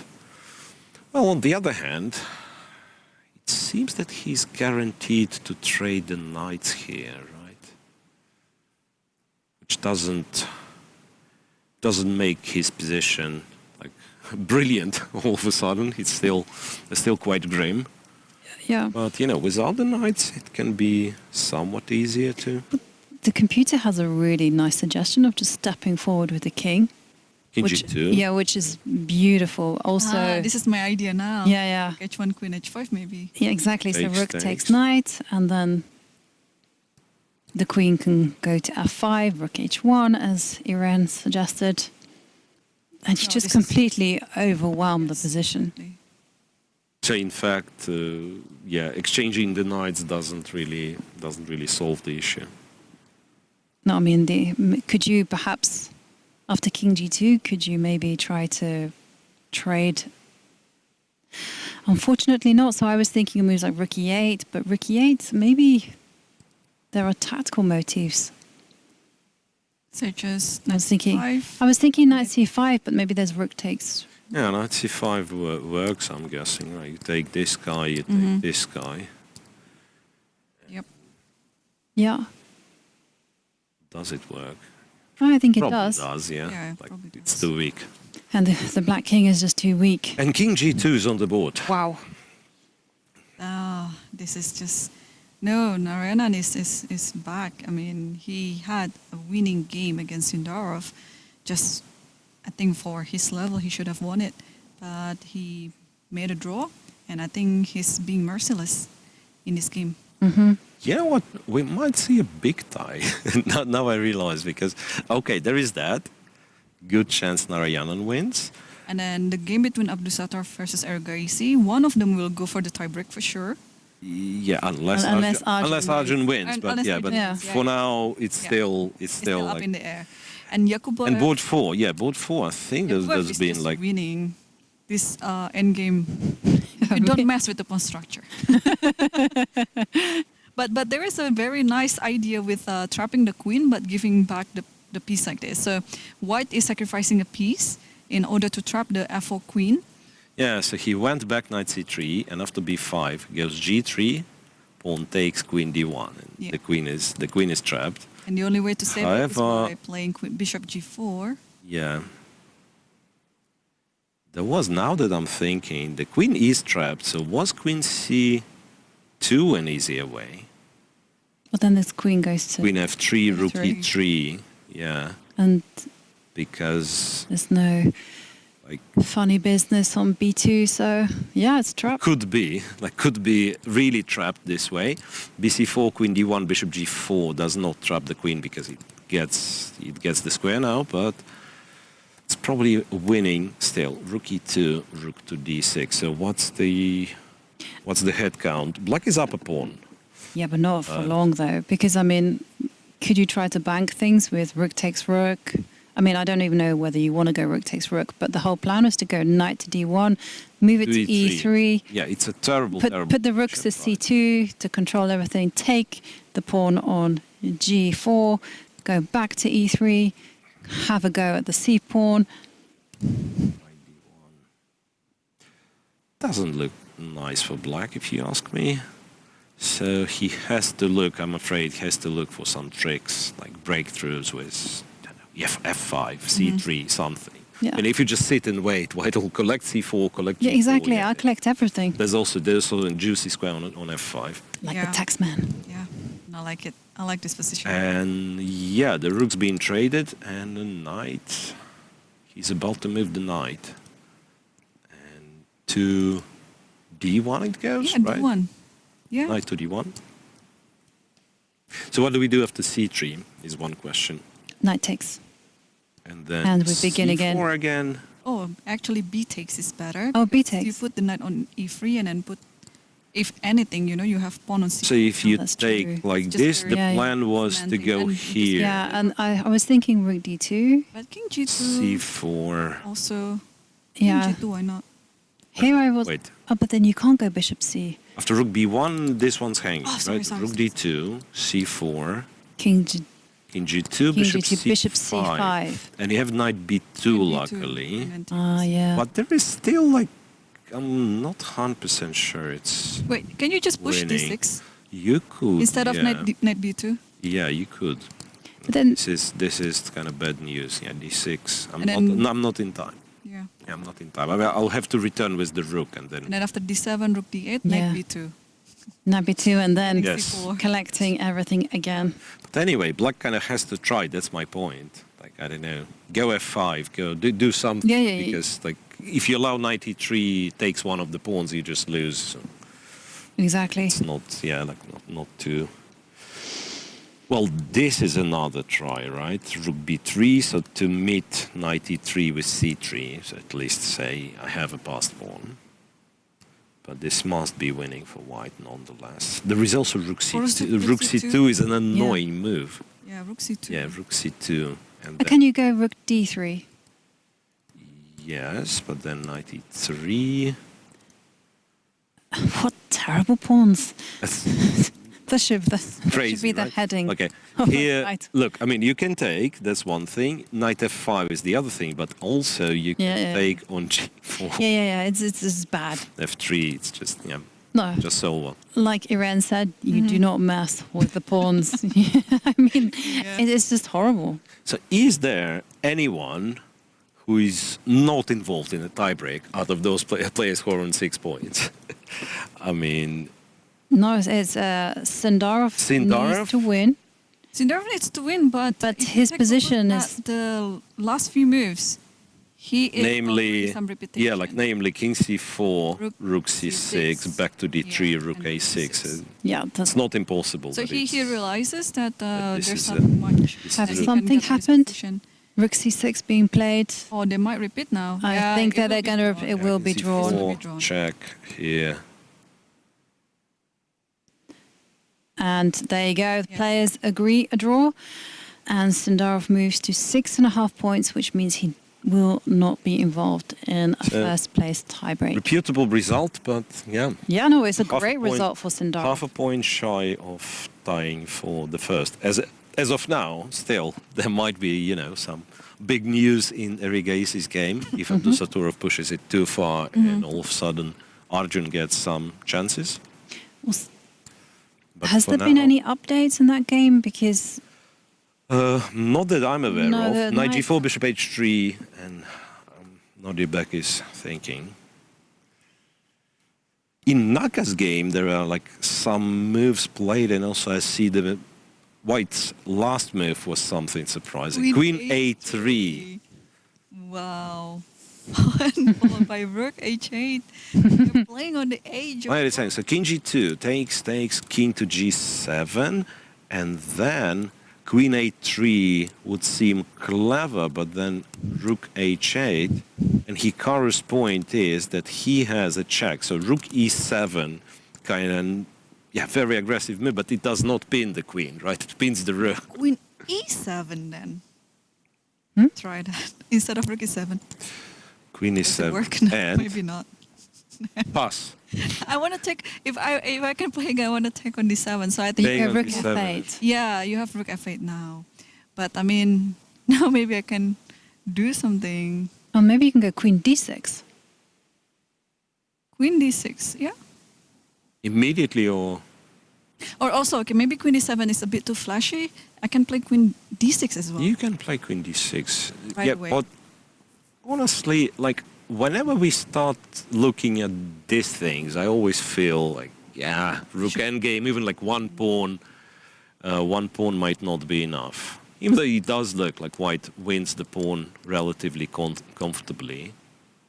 Like, you don't allow rook c2 and you probably Ooh, take d5. King g1. King g1. Okay, that's far more like it. So king g1, he wants rook e7, kind of wins the game. You like For it better, real. yeah? This For one. real, yeah. Once again, I don't know how winning it will be after rook e7. That's another question.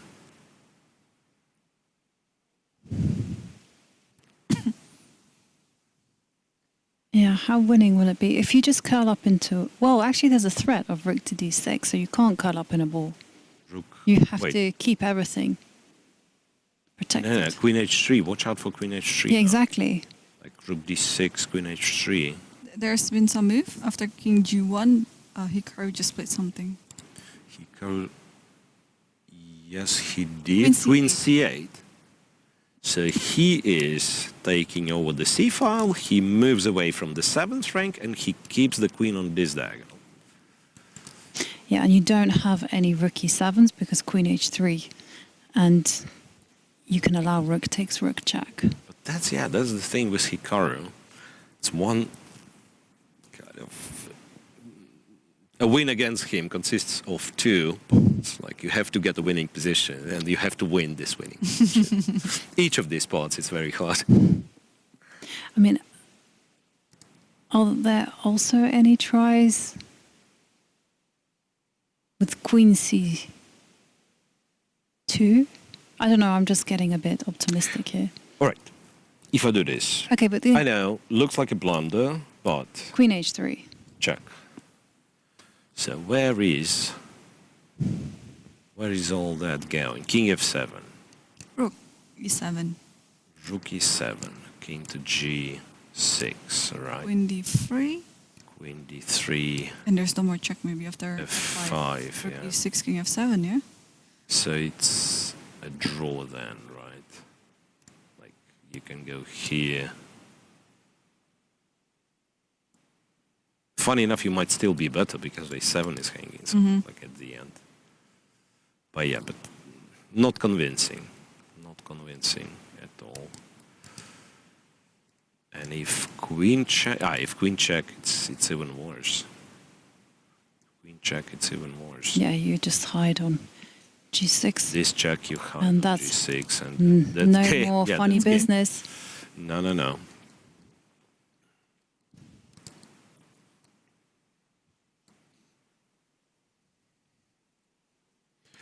What I'm afraid of a little bit, that if you try to kind of return to f3 and kind of to put the game back on track of what we've seen, Black might have some queen c4 and not return to d7, even though it's not clear how queen d7 loses, but there's also something with like queen c4, maybe start attacking these guys.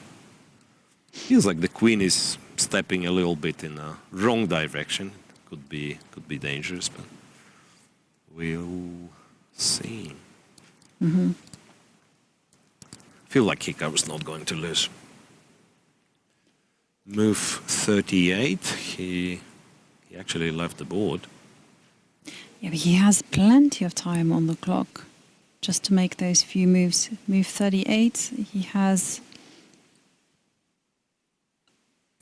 11 minutes. All right, some more results in the top 10. Max Sudlu winning against Yakubboev. That means... Okay, can we quickly check in the Hang on. Abdusattorov? Yeah? Hang on, Yovi. Can we go to the board of Yilmaz Yerli versus Fedosiev? Why? I know it's not in the Why? in the contestation of anything, but I just want to show you the pawn structure. Pawn structure. It's a nice pawn structure. You don't mess with those You guys, don't do you? mess. Like a row of thugs. Boom. Look at this. Yeah. Okay. But yeah. on the subject of pawns, can we go to the Nordbeck game against... Yeah. Because G5 check. G5 I can see check G5 played. check. So bishop h3 was also with king f4. So here, first things first, I believe black could have captured on g4, and as scary as it looks, I don't think two bishops win this, because you cannot attack the same point twice, the same pawn twice with two bishops, right? And black, Yeah, this should be drawn.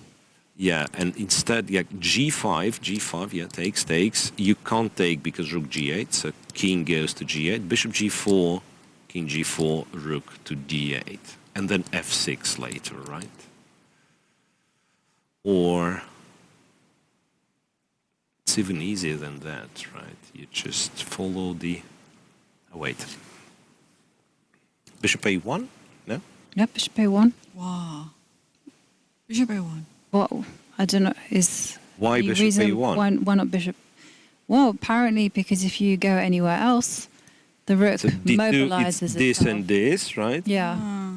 If See. to c3, then once again rook d3 with the tempo, and then you can play f6 and have a back check from behind as an answer to king f5. And if you pull it back to g1, then you still also have rook d3 because there's rook g3 check. Yes. Fork. But then even like simple Yes. f6, you don't attack f6 pawn any longer, yeah. And the big news in this position is it's move 41. So time trouble's over, worst is over for Riga, you see. Okay. And in the game, the first board, Puranik versus Carlsen. Carlsen, Look yeah. at that position. What is Wow. going on? It looks like black has turned the tables and is now overrunning everything. Like bishop c4 is a big threat. Rook. 6 though. Oh, Yeah, I wouldn't be surprised if Magnus is just winning, but for now he's technically a pawn down and 2 pawns down after queen d6. So he'd better kind of demonstrate Well, bishop c4 played. where is the win. Bishop c4. well, queen takes f2 is in the air. And if you're going to back that up with rook to... Wait a second, but is queen d7 a trade of queens? I'm sorry. And then there is no checkmate if queens are not on the board. I'm sorry. Oh, queen d7 played. Did he just blunder this one? Because all of a sudden, white, I'm sure, is back in the game. Let's not forget white is 2 pawns up. Well, okay, king e6. White's not 2 pawns up, but White is actually winning. white is actually winning. Yes, in this position. White is +3. After king e6. Yeah, after king So e6. Magnus did blunder something. So the position before, Yeah, like after move 26 or something. It looked like white, Yeah. oh sorry, black was winning. black Yeah. was winning, This yes. position and is black is just better. So Magnus just blundered. Magnus did blunder. No, seriously, I think he simply overlooked Queen D7 because, like here, it's not, it's not an idea at all. It feels like looking at my own games instead of Magnus's King games. D6, yeah, like Magnus is clearly out of form here. Yeah, and after Rook G7, it's already being played. Yeah. No, it's terrible. Like, I mean, the H-pawn, which looked like it wouldn't matter, all of a sudden it's still alive, and it kind of is a force to reckon with. So the big mistake was actually moving that rook from E5, where it protected everything. Mm-hmm. After Queen A4, like, early on. Right. So another struggle for Magnus. Well, when it rains, it pours. And Absolutely. world number one in big trouble. When was the last time you see Magnus lost 3 games in one tournament? Not for a long time. It was a long Time ago. Yeah. Even if we are thinking like this double round robins World Blitz Championships, he rarely loses 3 games, right? And it's 22 rounds. So, yeah. Yeah. And can we go over to Yakubboev against Karthikeyan? Because yes. the E4 pawn has dropped for white. How did this happen? Well, he grabbed the C4 pawn. Knight D1, No, Key F8, Knight to E3, C3 was played eventually, yeah. Rook B4. But what does that mean? Because this is far from being clear now, right? Or is it? Rook A2, and he says, like, your rook now cannot move. That's beautiful. That's beautiful. The rook is kind of surrounded, so you will have to.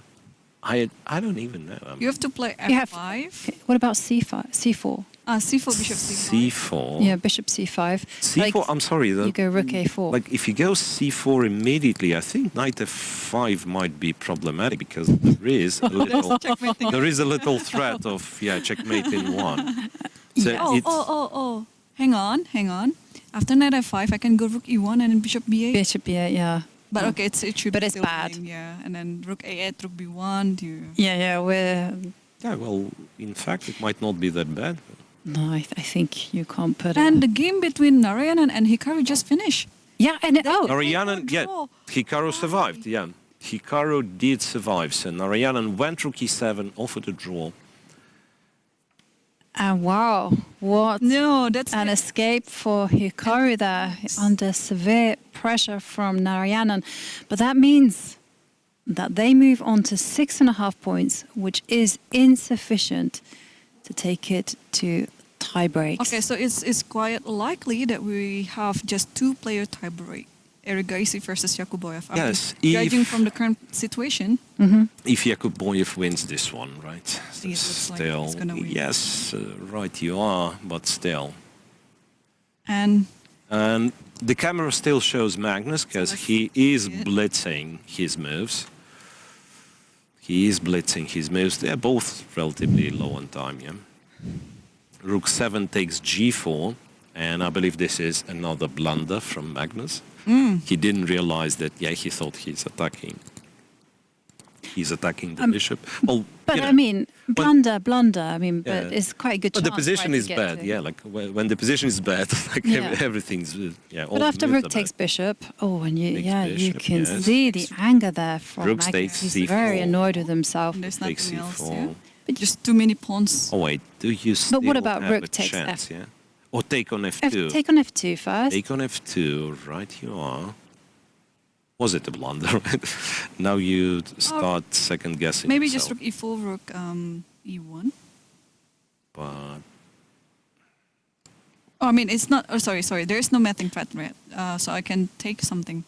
no, I think you have this rare moment where you want to take care of the king first. Could this be like rook E3 So Might it's not be- rook C2.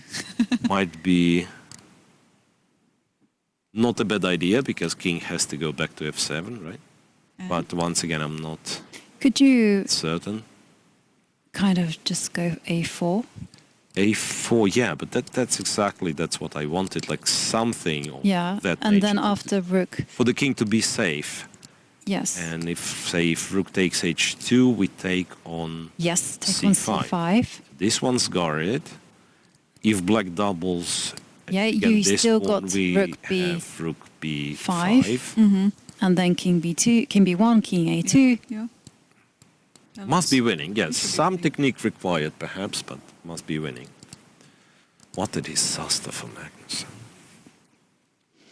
Yeah, it's not been his tournament at all. And the strange thing is that he came off such a good event at the European Club Cup. He played brilliant chess there. And here, aside from his first round victory, I mean, it just seems like, you know, All being, he fell yeah, hit victim and miss, to right? Suleimanov. Yep. Right, so he struggles. Then Naka made the draw. Yakubboev. Or almost winning. It's just an exchange up right now for Yeah. Yakubboev. So black decided to sacrifice. Well, it might be not such a stupid idea to sacrifice the go e4 and to say that it's sort of, you know, semi-fortress. So I'm always targeting g3. And if you give me some time, that's a king e7, f5, yeah, and then pretend like probably lost anyway, yeah. But who knows? Okay, Might well, not let's play be. this one out. King f. Yeah, king King F. F2. King f2, and I presume black. Oh well, black actually has f6, which is another way of playing it. Rook a7. Also, 7, yeah. Yep. can I just take my king f2 back Hmm. and ask the question, like, could I play c4? Yes, you can. Yeah, that's. No one can stop you from doing this. And if I take, you mean there'll be I'm going to go rook g2. rook g2. I might actually regret capturing this. Yeah, right, you are. This is probably winning. But yeah, okay. So there is one more version of it. So Okay, and now the this- king that- step. F2. Wait, Rook yeah, there is f2, yeah, rook f2. But I just want, kind of stop tricking me. Or king d7. I mean, king e7, so that you can play f5. You and still have, but the annoying part, I just realized, the annoying part that you still have rook f2 move and to f5, yeah? So, anyway, king f2, which was tempting, f5, and this is something that I was thinking could potentially be a fortress. Again, no guarantees still, but right you are, that there is always this And- rook f2 idea, and possibly even here, right? Bishop g3, there is still rook, you know. King g2 was played, Yeah. which is arguably clever, right? Yeah. So g3 is protected and still rook f2 has access to rook f2. No, it must be winning. Must be winning with some, some technique required, but it's not like black has some sort of active pawn to play. Okay, and let's move to Abdusattorov against Aragaisi. And remember, a draw will take Sure. Aragaisi to 7 points. Yes. And if Yakubboev wins, we will be seeing a tiebreak for the first place and for the prize money of $25,000 US and the trophy. Like rook d3 was played, and King takes pawn. king takes pawn a5. So now the Yeah. big question is, what is going on? It's still a draw. Well, I believe it is. You can take, okay, so is white playing for a win in this position? No, right? I mean, if white wants to, Now, if white wants to make a draw, I understand how to do it. No, I mean, he can't lose. Now, I was thinking, does white still kind of push it and pretend that he is the stronger side? Apparently not. if b5, it's an instructive mistake. After king d6, you're going after that pawn. And you mean the pawn's lost. Really? So if you go bishop takes f7, 7. Rook d2. Instructive mistake, which I still struggle to comprehend. I mean, okay, some computerish nonsense which wins the pawn at the end. Really. Yeah, I don't understand either. So- But it looks like black is going to push for win, but I mean it's still completely quite an equalish position. How can black possibly push for win guess- if I wait here and I sacrifice the bishop when you like won my b pawn and then you got the pawn on b3 and I take it with the bishop? How can black ever play for a win? No, I don't think so. Now b5 is stupid, and then right you are, like if I exchange this, it's like black cannot play for win, but also white. How can I win? well, white can play for a win. I mean, you can see a scenario where the bishop gets to b5. Okay, this is going to take a lot of rearranging. Like pawn on a4, bishop on bishop b5. on and win b5, this. yeah, exactly. Anchor that bishop, and then you need good old Reginald there on a1 working. I mean, just some kind of reminder of one motif that makes black's task a little easier. So that if you win the rook for this bishop, it's still a draw.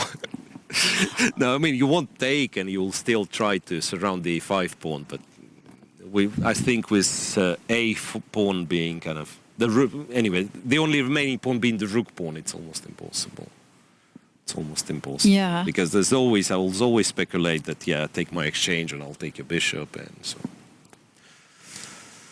Wow. What a game. Seriously. And he captured on a5. And when he captures on a5, that pretty much means that he'll probably Hang on a second. offer a draw like relatively quickly. Yes, tell me. So that means after pawn takes pawn, it is a serious possibility that black can start running with the king and play rook takes bishop. Yeah, Yeah. that's one thing. Like, yeah, like my king is say on c5, I take and not go king b4, but go a4, right? Yeah. Just to be, yeah. No, that's absolutely drawish. Yeah, So this one is going ba5 to played. be a draw, and on the other game between Yakubboev and Karthikeyan, Karthikeyan is still thinking, but they're not in time trouble anymore, right? No. No. Everything's so Magnus's game is on move 39. White given like a few checks and now went a3. I don't know how I feel about it. I kind of liked a4 because then this allowed the other rook to... Right. And somehow or other, Magnus has done Magnus things where he's improved his position a lot. Because we somehow were using the rook that wasn't on the third row to defend b2. I mean, how did this happen? Rook c4, rook f2. He's given this check. Yes, this was maybe an given this inaccuracy. check. And then Magnus steps forward. And you know what? Yeah, king d5. And I've suggested this check. And I've completely blanked on the fact that, yeah, I mean, you can take the rook, and this is where your brain stops. Yeah, I've swapped the rooks, I have enough extra pawns, but yeah, but how do you win after rook h2? It's one pawn only. There is a threat of like perpetual checks if you go rook h8, so it must be just a draw.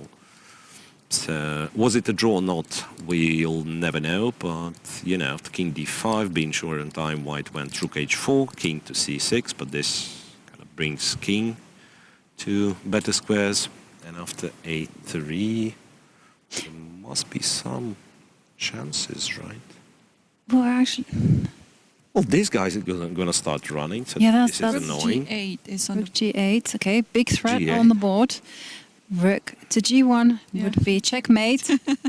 Yeah, let's not forget. I don't quite get it. Like rook g3, then And maybe you can take Rook takes h2, but then maybe that's the exactly what I operation was. will fail That's because kind of exactly what I was happy with. then you will just Like finding another tactic, because this is one of the few things I know that rook behind the passed pawn is kind of good. So maybe rook e8 and find Like Whether- keep threatening. keep rook threatening e8, mate back, right? and if Okay. the rook drops back, then this Rook is the moment e2. you no, go but don't second. drop back. I don't understand. Just run with the king to b1. Yeah. Right here. So go here. Wait, but then he's threatening b2. And then rook to rook And then b3, h2. and he can take on h2. And How drawish is this one? That's perhaps the best black can get anyway. So it's out of question if... But how drawish is this one remains to be answered. Yeah, probably it is a draw. Yeah, rook g3 is played. Rook g3 is played.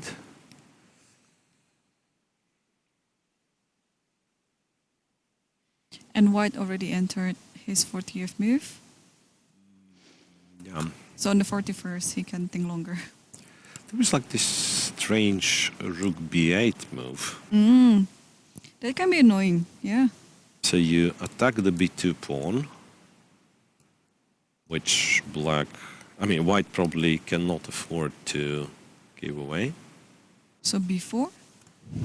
Yeah, and if b4 or b3, then my plan was Rook to kind E8 of now. threaten the checkmate again, but these positions are always kind of hard.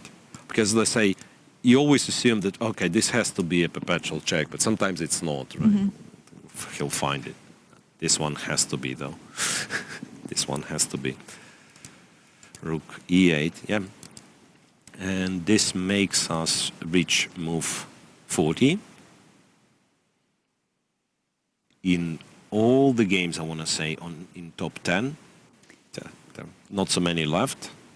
If we check the top 10, so that's Magnus's game, there's Abdusattorov Verigasi, which is, well, according to what we think, a draw anytime soon. Yakubboev Karthikeyan, with Yakubboev having better chances, and there is Paravian against Salem, another one which is still in progress in the top 10. yeah, but Salem and Paravian, they had just have Yeah, everyone 5.5 points, reached. so And it's not a surprise, Jovi, because the time control is such that if you did not reach the time control by that time, you either lost on time or the game's finished. yes. So yeah, now I realize, yeah, it's not a big surprise. And let's just head back to the Abdusattorov game. We do see bishop c4 on the board. So he's going for your plan. Yeah. Bishop That's the c4, bishop only b5. plan there is, to be honest Yeah, I with think you. so too. It's almost not a plan. If White can reach this one, then White has a good shot in winning the game, but Black will not allow it for sure.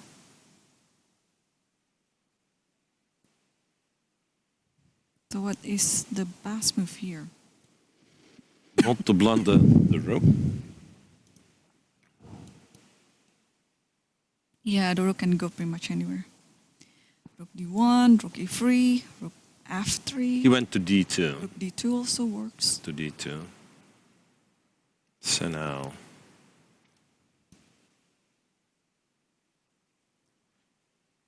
Rook d2.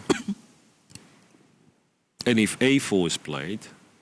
Do we play a4, by the way?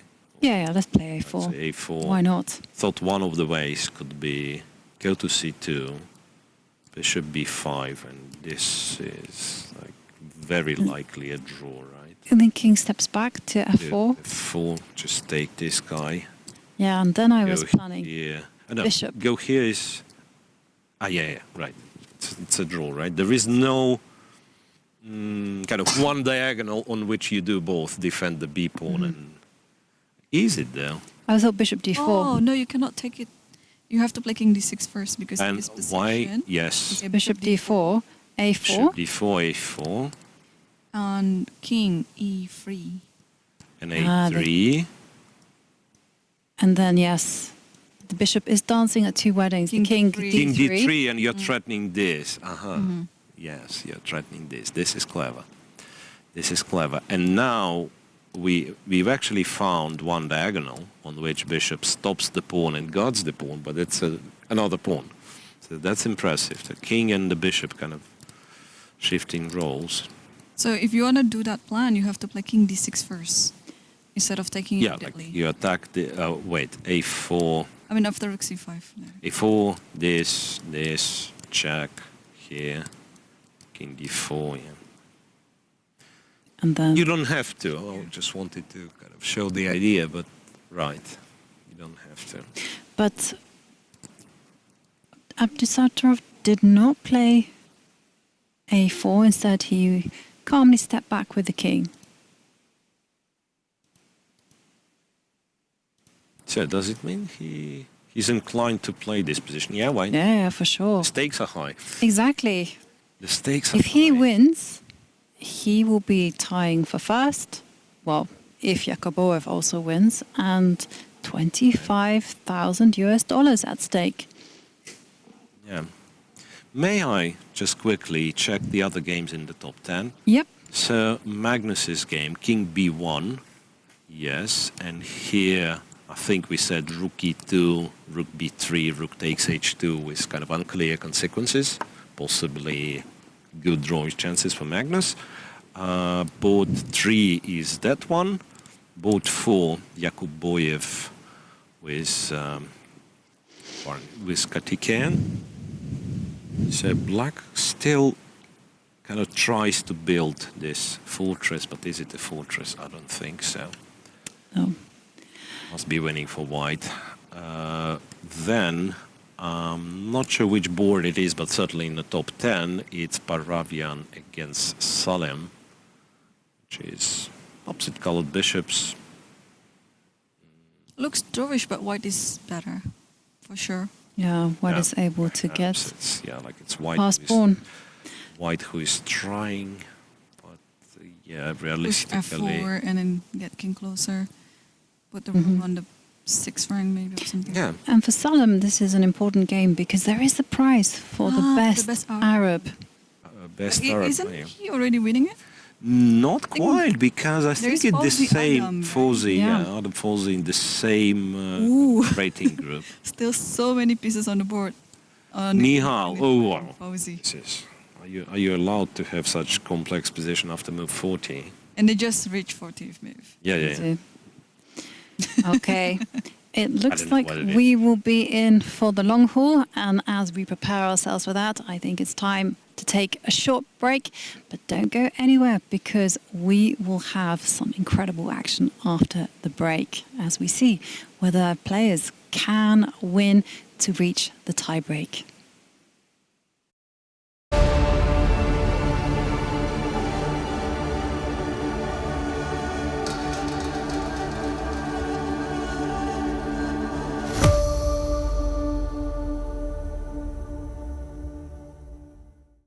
I wanna feel a feeling just like this.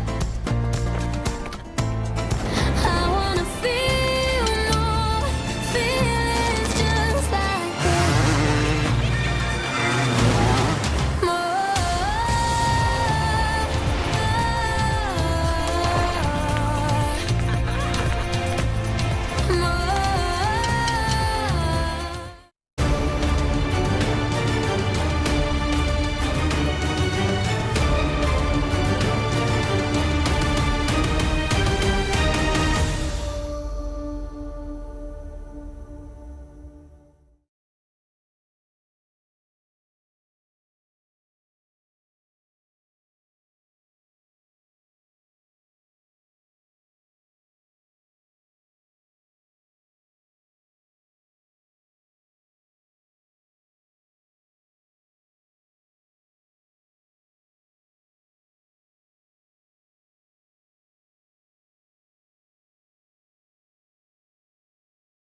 no, this is... And we are back. And we have sensational breaking news. As we just saw there in the camera, there was a massive blunder by Arjun Erigaisi. He squandered the win in one move, spoiling a drawn position. We are going to have to just immediately dive into the position and just take a look at what happened there.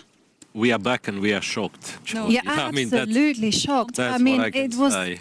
incredible what happened because Arjun was surviving. This position was drawn.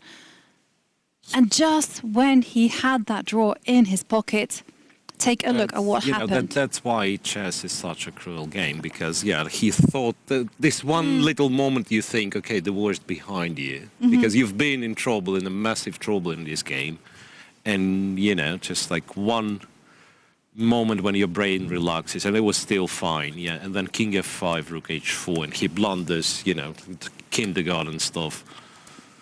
That's a painful, painful loss. Yeah. That's a painful loss, and, well, Abdusattorov will be playing the tiebreak, I guess. Heartbreaking Absolutely. This is a total stuff heartbreaking for finish. Arjun Erigaisi. He played a fantastic tournament. Here he had a bad opening, but he kept defending. And at the end, it was just one momentary slip-up, and it just cost him the game. I feel him. And I completely agree. It's just heartbreaking Oh, it's- moment it is. for Arjun there. But, you know, kudos to Nordebek Abdusattorov, who just kept the game going, you know, just kept on playing until eventually Arjun cracked. Yep. And so the last game standing that is in the contestation for the tiebreak is Yakubboev versus Yakubboev, Karthikeyan. Karthikeyan. And how is it looking now? So bishop e5 was answer with rook to a4. Offering this pawn, interestingly. And also giving black a chance to play f5. It's a bit confusing, to be honest. But Not saying that it's a bad move. I know, but isn't it a great move, right? Because after bishop takes c3, what So you if do is bishop you takes, take the e4 pawn. Take this guy, and f5, how do you win? I mean, there's little doubt you win, but still. You go You go here, rook. let's say. Well, I was thinking you can go rook a4. a4. That could be rook a4, yeah. King e7. And now rook a6. Put the rook on c6. Yeah, rook on c6, and I'll have to Or maybe- like really put the bishop on some really bad square. Yeah, fair enough. Rook a6, rook c6 is nice. Okay. So there is one more try on my part, is to go here. To go 5, And c4. c4. Can I still save this guy? Not really, right? King e7. There is also g5 pawn at each, which is a target. That's kind of, yeah, rook a6, and you want here, yeah, like pretty much three squares that you want your rook to be. Okay, e6 is half of a joke. No one's gonna blunder the bishop, but yeah, but bishop g6, rook g6, rook c6. I don't think black has, yeah, like you can stop this one for now, but then, yeah, like here, here, and eventually I think I end up in a zugzwang. Like bishop e7 here. Oh wait, is like this setup with bishop on e7, is it some sort of a... Oh no, wait, there is also rook e6 with the threat of rook e5. This is how we win. Rook e6, we threaten rook e5, and bishop d6, it's rook f6. Yeah, it shouldn't hold. It shouldn't hold. It looked like somewhat like a fortress, but not really. And as soon as this game is finished...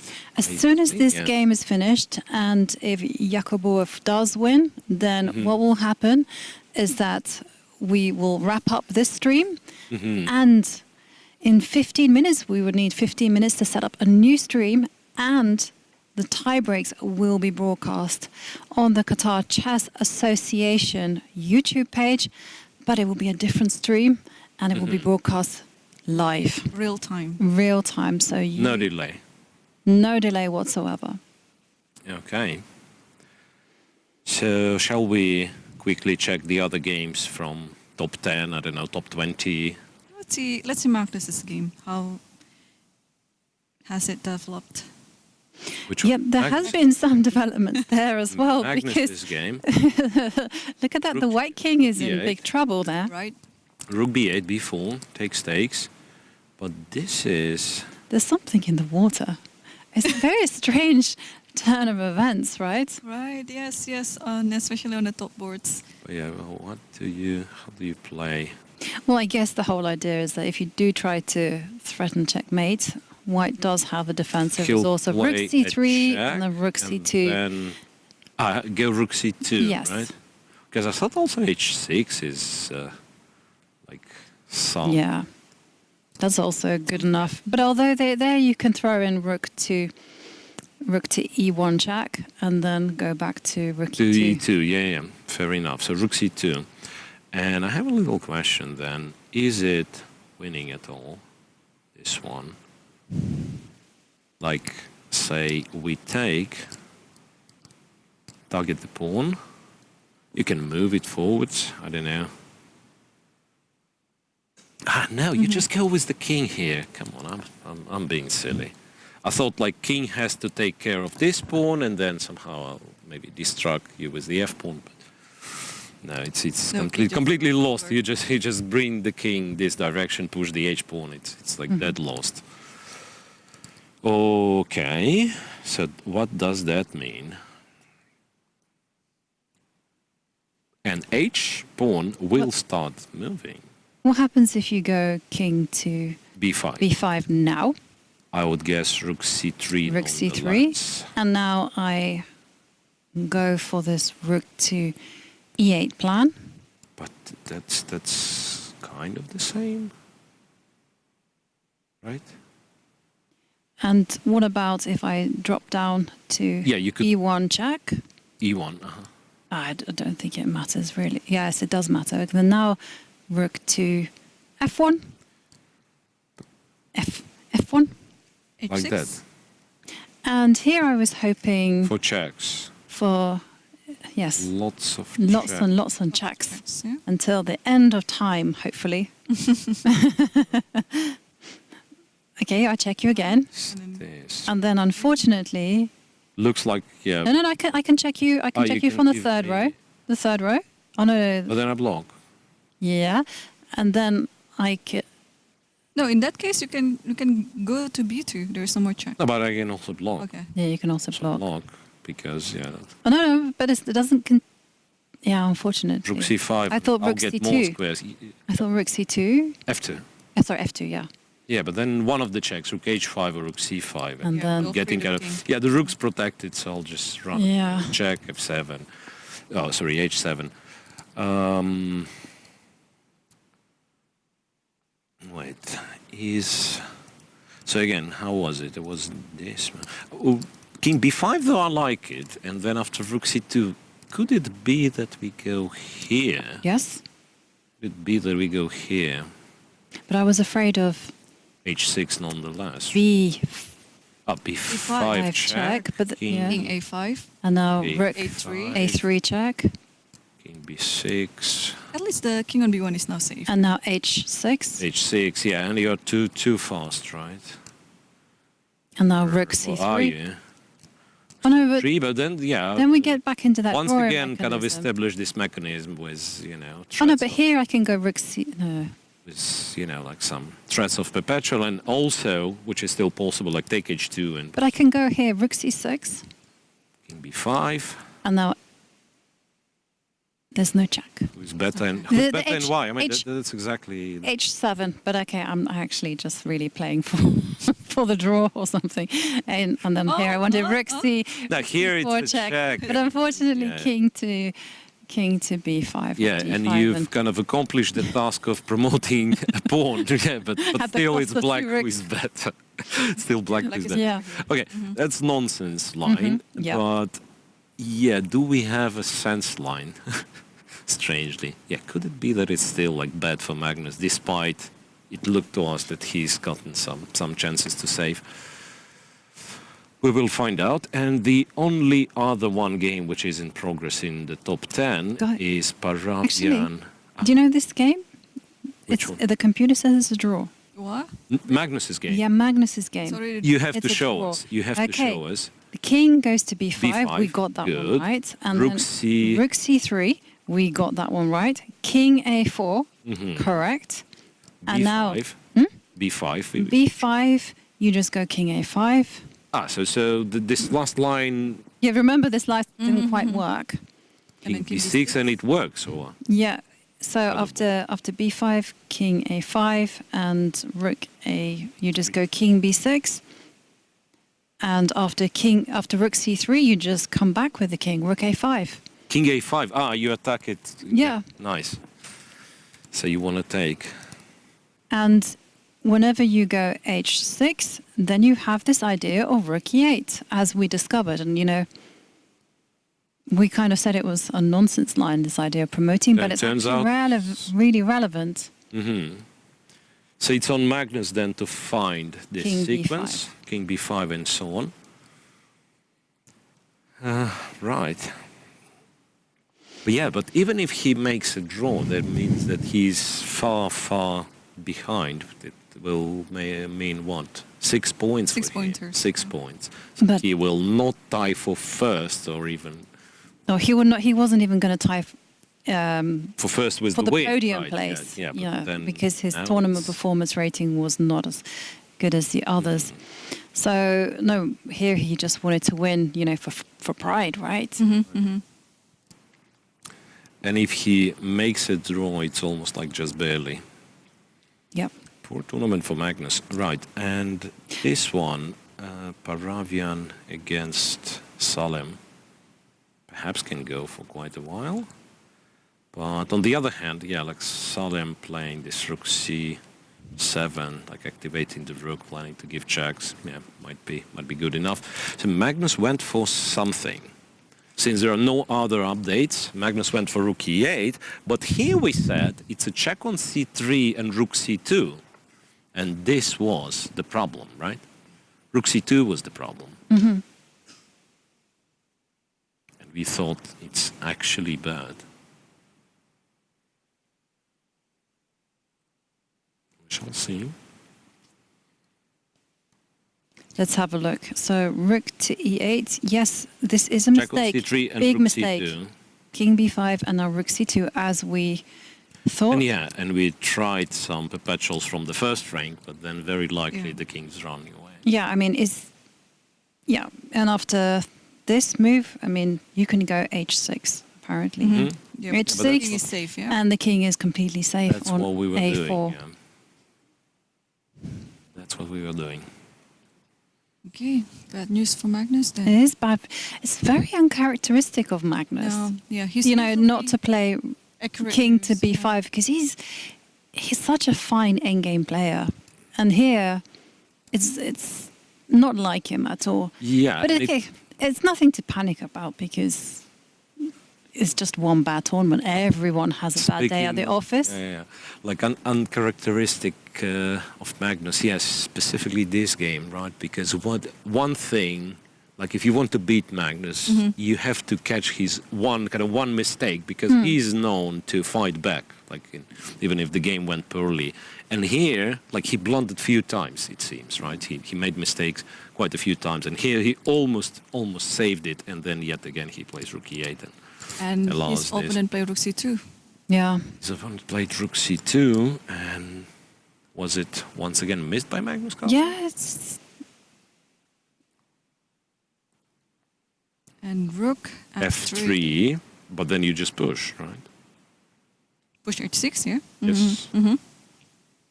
Oh, wait a second. Push h6, could it be check? Okay, rook b2 is there. Ah, yeah, rook b2. Rook f3 is the best move. And yeah, you're right. Just push h6. Check, rook b2, right? Yep. Actually, you can go king c1. C1. Yeah, just to... Ah, king c1 wins as well. Because this is something I was kind of worried about a little bit. So there is rook b4. But I guess... How do you win after rook b4? How do you win after rook You apparently take the rook. And then you push rook? h7. Go h7 And rook h8, rook c7, right? yep. But this is, you know, still like some tempi. You run here and you're probably faster than the black king. Yeah. Totally. The king is cut off. So after rook f3, h6 is good. And it's all the board, I want to say. Yeah, he's reaching. Yes, it is. Yes, h6. Yes, it is. It's Ooh, h6. Magnus. Yeah. Is back in trouble after almost equalizing this endgame, and now he's back losing. Yeah, I think it's just the storyline. You know, Magnus, he was doing so well earlier on. You know, he had complete control, and then there was an oversight, and then just another blunder as well. King a4 is on the board. King to a4. Playing for a win. Yeah, why not, right? Why not? King goes to b3. Well, So it can if get this checked. happens, I don't quite get it. Well, I guess you go. Oh, you give king check. Rook e1 check. Rook e1 check. So this now, or this, is a perpetual check. So I have How is it block. go? Rook f4, rook c1. Rook c1, yeah, and then I don't know. And then I don't know, maybe rook e2, hoping for this perpetual. Ah, rook e2, and now you do have those like tricky perpetuals. Yeah, but now you go b5. b5. b5 I still can go king a3. King takes. Oh, king a3 also fine. a3, king b3. King But A3. king takes is fine because there is the perpetual does not involve the king. No, king a3 and then you're threatening for checkmate. But then they go rook to g1. Rook g1. G1 some study-like stuff because Oh, you want to rook g3? like, look, here there is rook g3, here there is rook a4. Yes. Oh, wow. Now I'll pretend I saw that, but I did see rook g3. Okay, king a4. Anyway, king a4 seems to be the best try. Yep.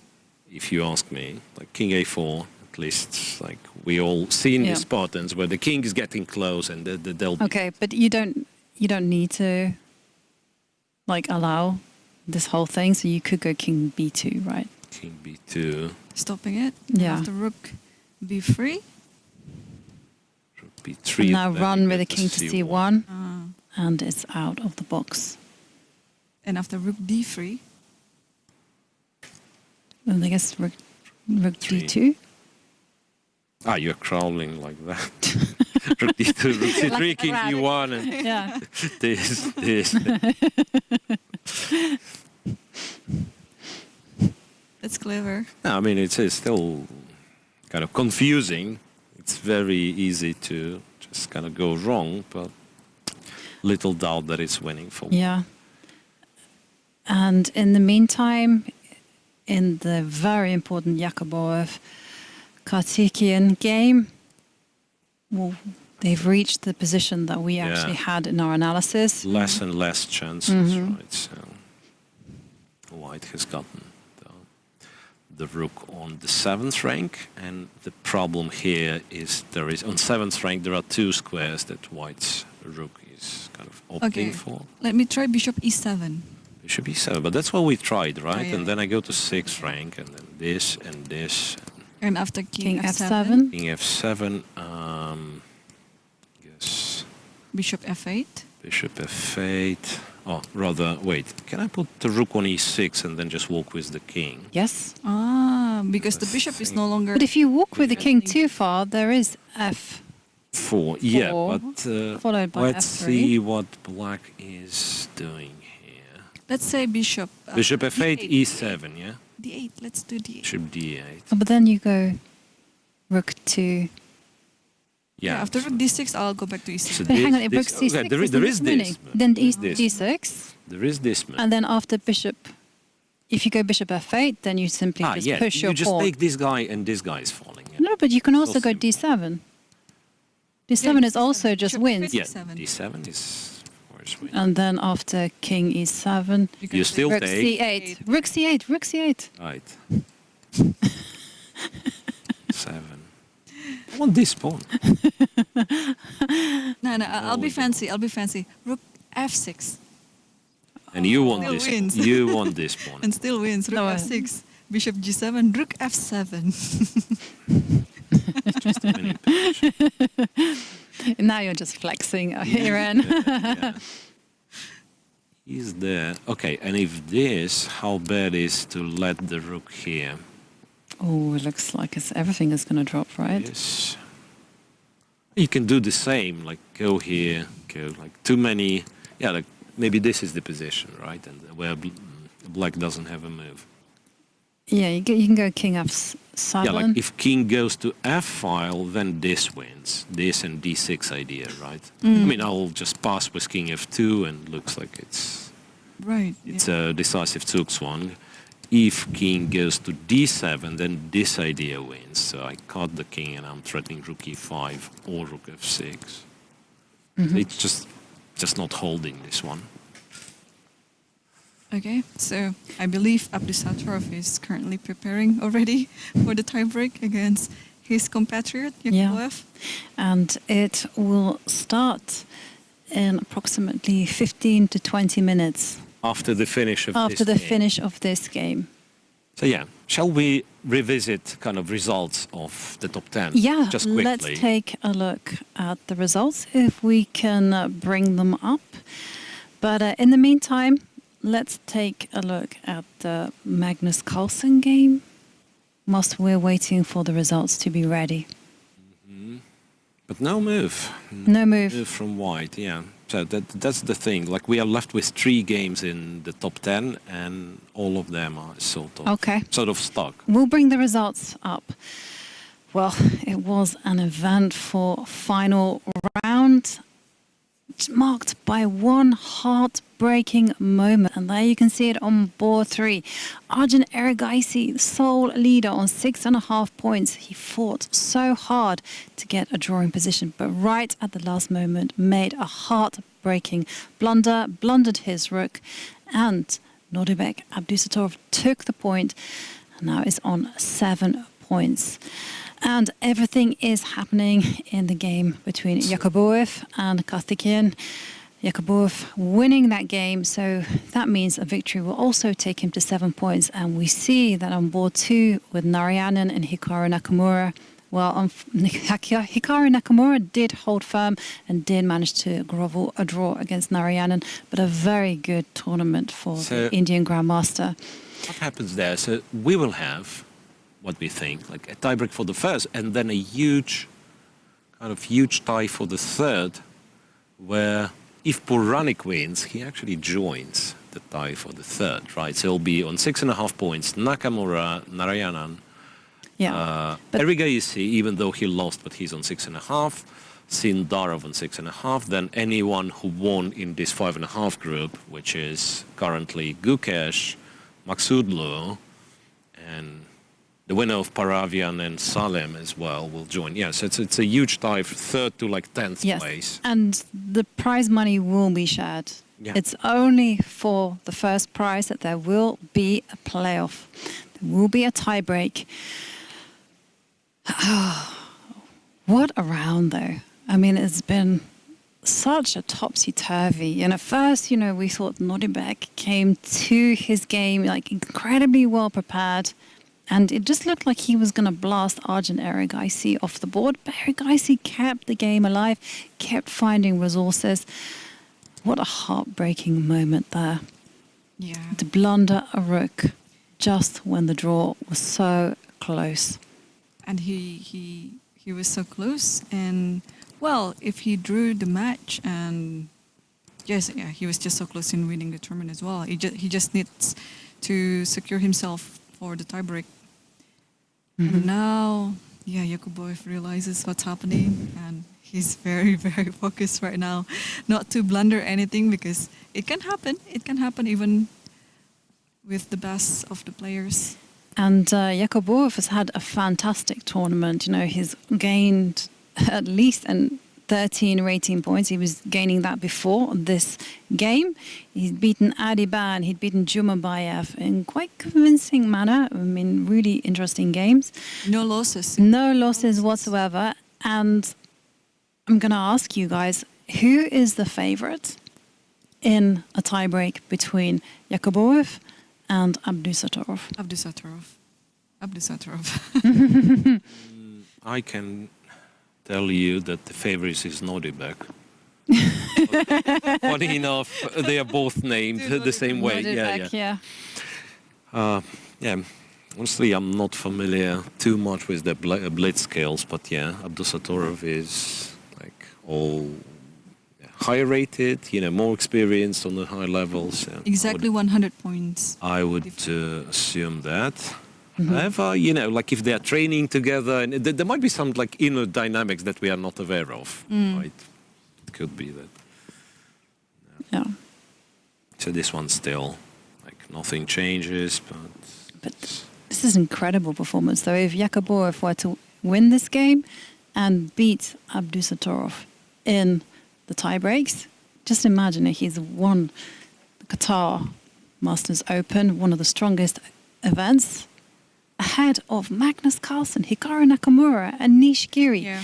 And with a rating of 26-16, you know, you would have expected him to perhaps finish at 6 points out of 9 or something like that. But an impressive tournament for the Uzbek, regardless of the result. Impressive indeed. And for Abdusattorov, this if or when he wins the Qatar Masters 2023, this is not the first time that he's ahead of those monsters like Magnus Carlsen, Anish Giri, and Hikaru Nakamura, because he was the world rapid champion in 2021. Yes, he won that event when he was just 17 years old, earning himself a place in the Guinness Book of Records.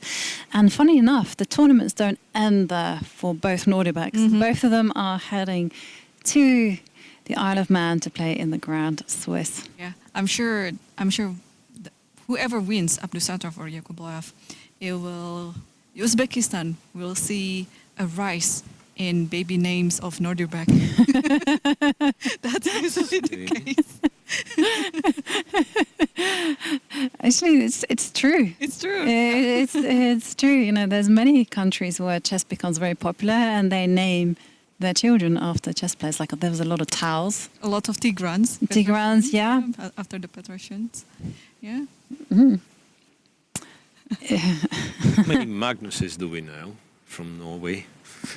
Not in Norway though, but I can. No. There, Magnus has had the name Magnus has had a boom. Yeah. Yeah. Really? Because it has a nice ring to it. It's a very Magnus, Magnum. Magnus. Like the king. Yeah. You're the mega. Yeah. Yeah. Okay, speaking of Magnus, no moves, board 4, no moves, board whatever it is. Maybe we Arjun need to against Salem. refresh the... No. It's just that, you know, like critical positions and they spend time. I'll quickly bring this one on, I mean, just to check. That's Vaishali playing with black against Kaidanov. I mean, just to show that Yeah, there well, are this other games in progress. This is not just an important game for Vaishali because there is a women's prize. And $5,000. yeah, and Vaishali is in the lead with 5 points, but half a point behind her is Bibisara Asaubeva. She lost. She lost to So Kevlishvili. Vaishali So it's Vaishali guaranteed that is Vaishali- guaranteed that GM norm and the $5,000. Oh, what about First- Divya? Ah, We forgot about Divya. If we can find it, where is Divya? does Divya have a She's point? on 5 right now, so it means that she won the last round. Okay. let me check. It was here, this Okay. Divya. And yeah, she won the last round, so she's on 5 out of 9. But I think performance, it's now based on the performance rating. Yeah, Fashali has, even though if Fashali loses this last round, still Fashali has a higher performance rating. Yeah, and Keep bringing some random positions on the board. So this one is Salem against Paravian. Okay, sharpens up a little bit, but I don't know. so Who's playing for a win? in light of the Why is he fact that playing? we are most probably going to see a tie-break, Predictions? what makes a good blitz player? Is it about instinct? Is it about good calculation? I think Opening repertoires? I mean, what is it that... a is the little key. bit of a little bit of everything, right? Yeah, you have to have like a very good repertoire so that you don't stuck in the opening, and you spend most of your time in the most critical positions, maybe in the middle game, maybe in the end game. And speaking of which, you know, in the middle game, you also have to have a very good intuition. Maybe there's some attack that you cannot calculate until the end, and intuition is needed. And also in the end game, you just have to play like a robot. You know, you have to know pretty much every single thing.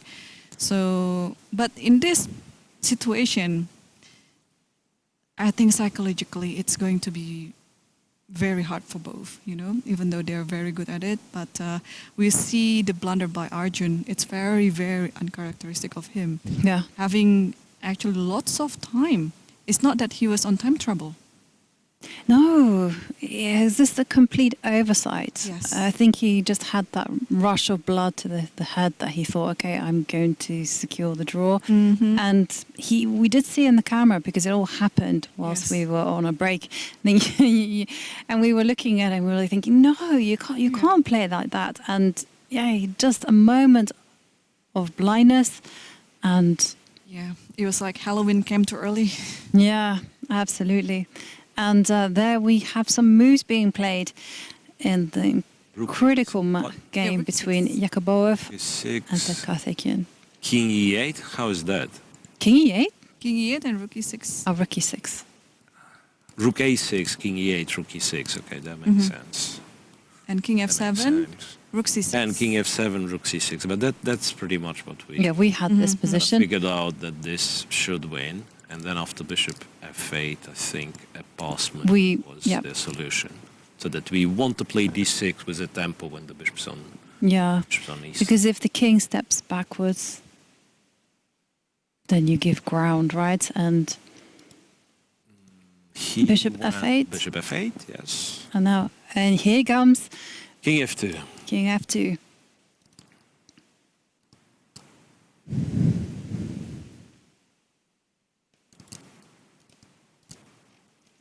And now this is the key moment, because if the bishop moves, D6. D6, yeah. And then let's show Like you can the get line. to D8, right? Ah, but then rook takes c5. Rook This takes is the move you D5, wanted King all along. D6, yeah. Then rook d5. Rook D5, and there is not much to be done. Yeah. I guess you could go bishop b6. Also, there's Oh no, but d7 is coming. You go D7, you move the rook backwards, then you get the pawn on C6, then you free the rook, right?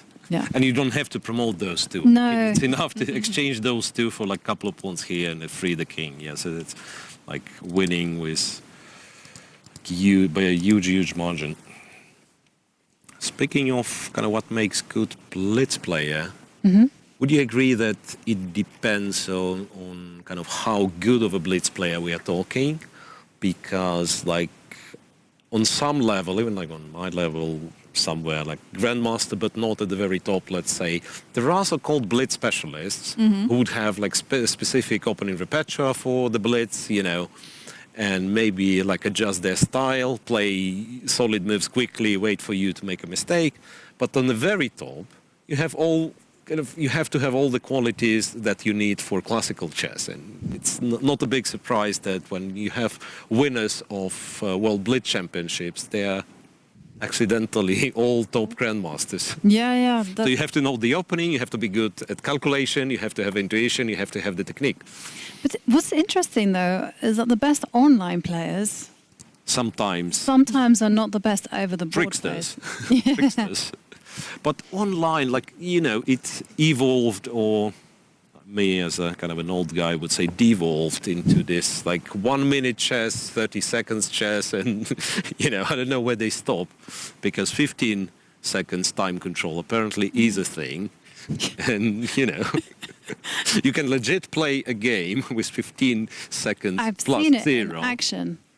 And okay, well, d6 D6, yes. on the board, and Karthikeyan on the brink of resignation.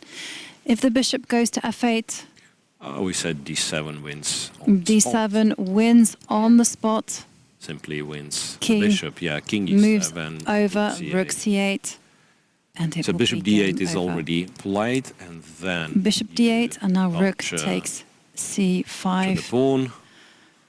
Yeah, he probably won't resign, can play a few more moves, but Yeah, maybe he'll go- everything's falling apart. Like as soon as you lose the f5 pawn. Yeah, It's, such a disappointing finish for Karthikeyan. He had such a fantastic tournament, gaining 14 rating points. But And we finishing have to on give a it loss. to Yakubboev as Yeah. well, right? Yeah, what an amazing game. He's been like in control even, I mean, still in the opening phase and keeping control in the middle game as well. And now it's the finishing stage in the end game. So he's been playing very well. Yeah. And, performing very well as well. Absolutely. I mean, this game, it felt like he didn't give any chances No. whatsoever to Karthikeyan. chance, yeah. You know, it just seemed like Karthikeyan chose the wrong opening. Mhm. And that was it. okay, f4, final breakthrough. Is Fine. there any sharpness there? No, you just take twice. There is no sharpness. There is no sharpness. And keeping my eye on the Magnus game, Magnus has his king on b3. this is What's that? King a4, king c1, king b3. Yes, Yep. check here, And- check here. Is it already a draw? I think it's already a draw. Because you only have like these two checks. Rook f1 is quite a serious threat, let's put it mildly. I think it is already a draw. I think white is obliged to chase the king. Yeah, but if you keep insisting, you know. And okay, we have a result. Wow. It is victory for Yakubboev, who now moves to 7 points and is sharing the lead. He is sharing first place, and this means only one thing. We are going to see A tie breaks.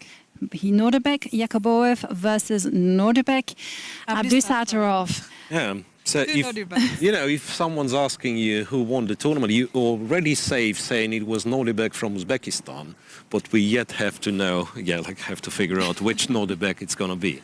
Yeah, and well, we have to again tip our hat off to Nordebek Yakubboev for playing an impressive game. He played with full control from start to finish, and in the end is a deserved champion. And this means tie breaks, and well, what it means for here is that we will. I have one question. Where are they going to play? Because the other games are still on. Yes, well, we are going to wait until Magnus Carlsen's game is finished. Well, I was told And- they will play on one of those top tables nonetheless. When I have the news, I will definitely update you. Right, so are we signing off or just quickly check? No, we Ask will once again? we will wait until Magnus Carlsen's game It's like is C3, finished. Check, rook d4. which does look like it will be headed to a draw. Magnus Carlsen saving what was a lost position. So how do we make this draw then? Well, first of all, after so rook d4 was played, and now you just go rook a8 or rook c. Whoa. Rook what? Rook. We can even play rook c3. That is quite a flashy move. Wow, this is a cool move. This I mean, is a cool if move. that happens, then I like this one. whoa. Okay, Yeah, so rook takes, c3, takes, and then takes, rook takes, d1. yeah. Rook d1, If you go rook d1, you Oh, go yes. rook e2. rook e2, And then okay, and so take rook this guy. h1. Yeah. Yeah, and if you go h3, you No. go rook c2 check, king No, rook b1, h1. rook b2. Oh, just I- no. I understand, but so that's why we have to move the rook so that the king can move over. Okay, so Rook you h1. want to go rook Uh-huh. h1, and then you go rook a2. King b1, rook a7. Or Yeah, king b1, and then you just go rook b2. And the whole point rook is that b2. if you try to Ah, run rook away with b2, king king a1, a1. you go rook takes b4. Oh, and that's Yes, it. Yeah. But I mean, this Your king is on a1. is an no, your king is computer cut off. engine line. I mean, if Magnus plays rook c3, That'd be bravo. lovely. I mean, That'd be lovely. clap. Yeah. I mean, absolutely. That'd be People should be lovely. throwing gold coins at his board. So, just to update you when it comes to the tiebreak situation, we are waiting for this game to finish.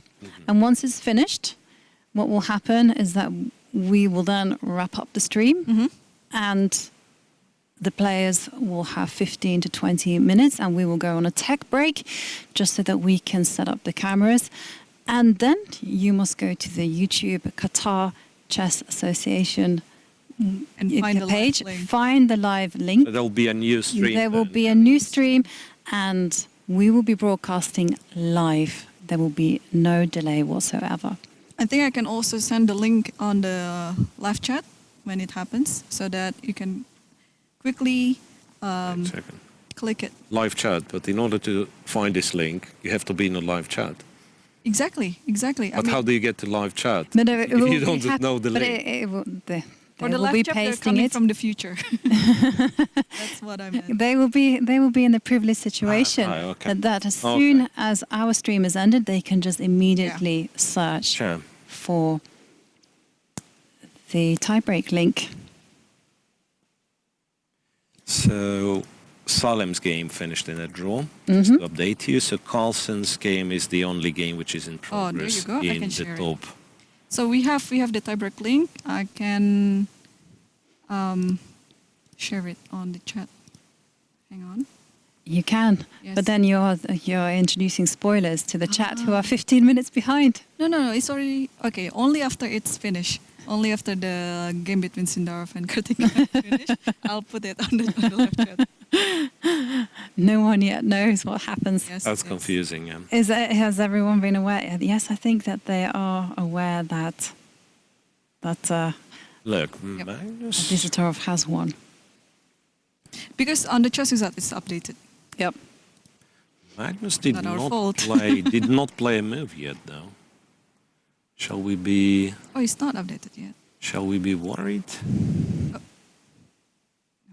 Oh, he's still thinking. Yes. He has his time to Like think. 6 minutes yet, but Yeah. if you don't see it, other moves making a draw, because let's say I thought like give a check, take d1, but this is not guaranteed. Oh, wait a second. After this check, by the way, there is king d2 as well, right? So it's kind of not as simple, I want to say. It's still possible to mess up. That's what I'm saying. So is rook c3 the only move to make a draw in this position? This we don't know. Yovi. Okay, I will tell you. So what move do you want to Is rook suggest? c3 the only move? So okay, what other moves do you have? Rook f1, e1. Rook whatever. f1. Okay, so if you go rook f1, rook d1. Mm-hmm. Well, actually, it's almost close to a draw. So rook c1, and then you go rook f5. Rook check, rook d1, rook f5. Mm-hmm. But this is like far less Obvious. obvious. No, I mean, I think this is quite natural Because could be after even. all, right? You you're want to quite stop this active. guy, and you Exactly, you want to take the want- b4. Yeah, fair enough. Yeah, fair enough. And so Maybe easier way compared to this rook c3 strategy. Rook c3 is a moment of genius. Yeah, So forced draw, but yeah, literally. very, very tricky one. So another move that could be possible would be if you go rook to e1, it doesn't make so much sense because of king d2. d2, yeah. And Yeah, I guess well, then these two. then you have rook d3 as a threat. So you don't necessarily want to be playing that. No, rook f1 or rook c3. So if Magnus makes a move with anything but the f3 rook, he's in trouble again. Big That's how we... moment. What do you think? Do you think Magnus will find rook c3? Yeah. I don't think he will slip this chance away. I think. I think he looks relaxed. I think he. Oh, No. Oh no. No. He actually played what? Rook a8. Is it still draw? Okay, rook. We don't know. Okay, rook a8. Let's have a look. Also a draw. 8 also draw. Because rook a1 is a threat of winning the rook, right? Yep. So what happened then? And now you have to try to make that creepy crawly move with the king and run king d1. King d1. Which was played, yeah? Mm-hmm. Which was played, king d1. And after rook, Or the return, I guess. Rook e8. yeah, if you go rook e8, then rook e2, and the rook, Yeah, that makes was, the bridge. That was stupid, yeah. yeah. So you have to go rook f1 check, and then after king e2, rook h1. So it's double attack to the The rook. rook's hanging and the h2 pawn is hanging. Okay. Now that's simple enough. And this one is simple, right? Yeah. King d3. King d3, and rook. Simple is that. Yeah, that's not so simple, but Also simple. will we have a game. move from Magnus? The game kind of continues. We have a move from Magnus, which is, I don't see, as rook h3 is what he played, I think. Yeah, I can see his rook behind the pass pawn. Rook to h3. Yep. Yeah, at this point you just have to check move by move, yeah, whether it is winning or drawing. Oh, rook h3 is kind of human move. And you it's know. a good move as well. Stop this guy. Like, yeah, take care of this, take care of that guy. And yeah, okay, if h2 is left on the board, we'll figure it out. Yeah. And if you go rook f2, I guess he He takes, perhaps. Right? takes. Ah, wait. After rook f2, you can give a couple of checks, no? Like check here, king e2, Actually, you can probably pick up everything, right? check here, rook d2, and... Oh, wait a second. Can this be still Because you- tricky? Takes on d2, takes on b4. 2 takes on b4, and then rook f6. And you No, you run. don't need to you take- don't take yeah, h2, king guy. c5. King c5, yeah. This, you attack. And King e5. draw. Then you take or not. No, if you take, the king gets to g4. Right? I think you can play king f5, king g2, king rook h. No. So rook also h5 you can is do. not working. Also you can do this. Yeah, I just guess. do the and other then side. Just stop it from b8.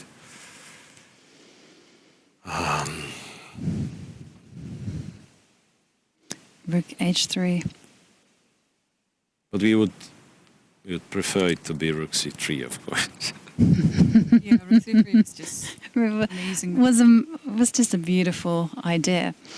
But okay, rook h3 is just human and also good enough. So Yeah. keep it simple. Keep it simple. Still, can't really believe that Okay. the game on board 1 was decided this way. Terrible blunder. Just an update on other results. So Salim Saleh is officially the first winner for the Arabic prizes. Yeah, Yeah, Arab, Arab. Yeah, best Arab. Best Arab. Yeah, because Fawzi lost and Salem made a draw, yeah. And how did Charlie do? This is, I think Magnus's game is almost the last How one. many points Fedoseev scored? Can I ask you something? 5, I Because guess. he won today. Oh, he won today. He won today, which probably makes it 6. 6, yeah. So I'm with 6. all these disasters start, I think he finishes in front of Magnus Carlsen, right? If Magnus Or no? loses, yeah. Oh no, Magnus Magnus is finishes 5.5 finishes on 6. Yeah. Never mind. Mm-hmm. Yeah, and Puranik just under 4 minutes on the clock. Magnus saving the game. Magnus Charlie just lost, but it yeah, doesn't change much, right? She's still the winner. she's still the winner in many ways. 3 Grandmaster norms. She's picked up a bucket load of rating points, and yeah, it's just to now continue playing in the same way that she has, and that's it. She will No, she's make. the winner of this event. Totally. I'm sorry to say, but okay. First of all, like what you said, yeah, the last GM norm and then lots of rating, also 5,000, and then just amazing experiences against these players. It's just, woo. The last Wait a time I second. heard something like that. What's that? What's going on? So B5 played. Check on A1, Rook C1, right? Is Yeah. the plan. Can you take on H2? No, maybe not. I don't understand what's going on. He trades the rooks. Yeah. Yeah, trading the rook and then takes on H2 or take on H6? Take on H2 first. H2 first, yeah? Yeah, because otherwise you'd have to work out Takes. H4 and Takes on H2. Ah, I see. and you can take everything, and the B pawn is just going to be alone. Ah, so this falls. There's just no B way pawn- to split. Yeah. So if you go B6, Yeah, he, B6, Rook Six. H6, simple. Yeah. yeah, B7, rook H8. B7, Rook H8, no flashy stuff. nothing flashy, and there's just Unless the no way to get to the magical C8 square.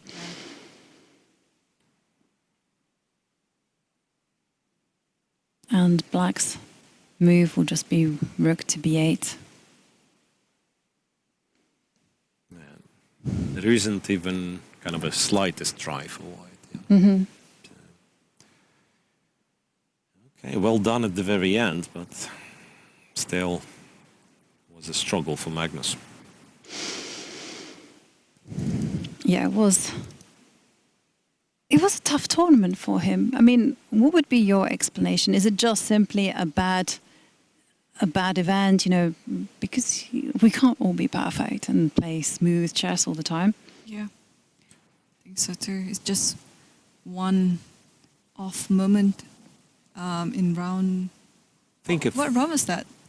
2 or 3 when he lost? round 2 and then 2 another loss. and Yeah. 7. Yeah, I mean, there have been quite a few. I think, it could be a combination of factors. Like, yes, he didn't have a tournament of his life. Mm-hmm. Plus, when he plays those round robins and kind of doesn't have the tournament of his life, there is no shame of, I don't know, like just, okay, let's finish. Okay, I'm not winning the first prize. Let's finish second. Let's finish third, something, a reputable score. Here, he was always under pressure. Like, even after first loss, even after second loss, we were the ones expecting, okay, he'll win till the end, and still kind of be on a pedestal. Mm-hmm. And it is a lot of pressure. And there is one more thing, I guess, because those young kids, they are extra motivated. Yes. Instead of, like, I imagine if you play Magnus and get constantly, beaten by Magnus, at some point you develop some sort of a fear. Right? But for these little guys, young guys, they are super motivated. Yeah, So and that's all together. yeah, talking about motivated, we see Magnus Carlsen's opponent. And there you go, handshake, it is a draw. Yeah. And Magnus finishing the tournament with 6 points. It's been a disappointing event for him, but for Puranik, it has been quite the tournament. Draw yesterday against Anish Giri, draw against Magnus Carlsen is quite simply a dream. But let's take a recap of today's results, because it is the final round, and it's been full of drama and excitement. Magnus Carlsen drawing with the black pieces against Abhimanyu Puranik. And Clearly here we go. And here we can see it was a draw between Narayanan and Hikaru Nakamura. So they finished on 6.5 points, but it was all happening on boards 3 and 4. Arjun started this round being the sole leader, but a decisive blunder cost him the game, and it is Nordibek Abdusattorov with 7 points who shares first place. And on 4th place, we have another Nordibek, Yakubboev, who played a fantastic game against Karthikeyan, and that means tie breaks all round. So shared first place, and then we have many players sharing 3rd place. So what a round it's been.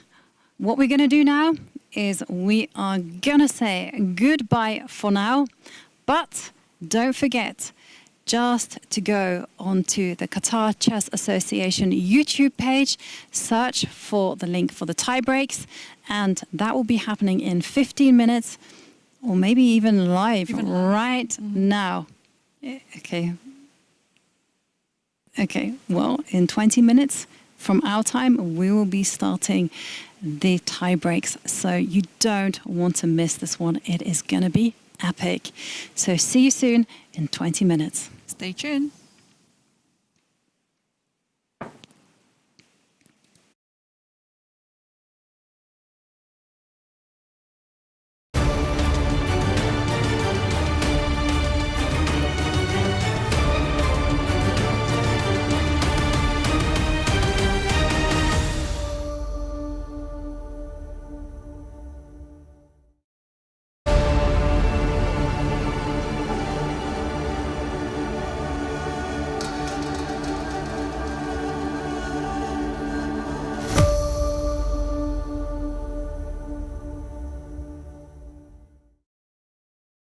Full of innovation, there remains one timeless world. A world that hasn't changed for more than 1,000 years. A world with devoted traditions, just like Qatar's traditions.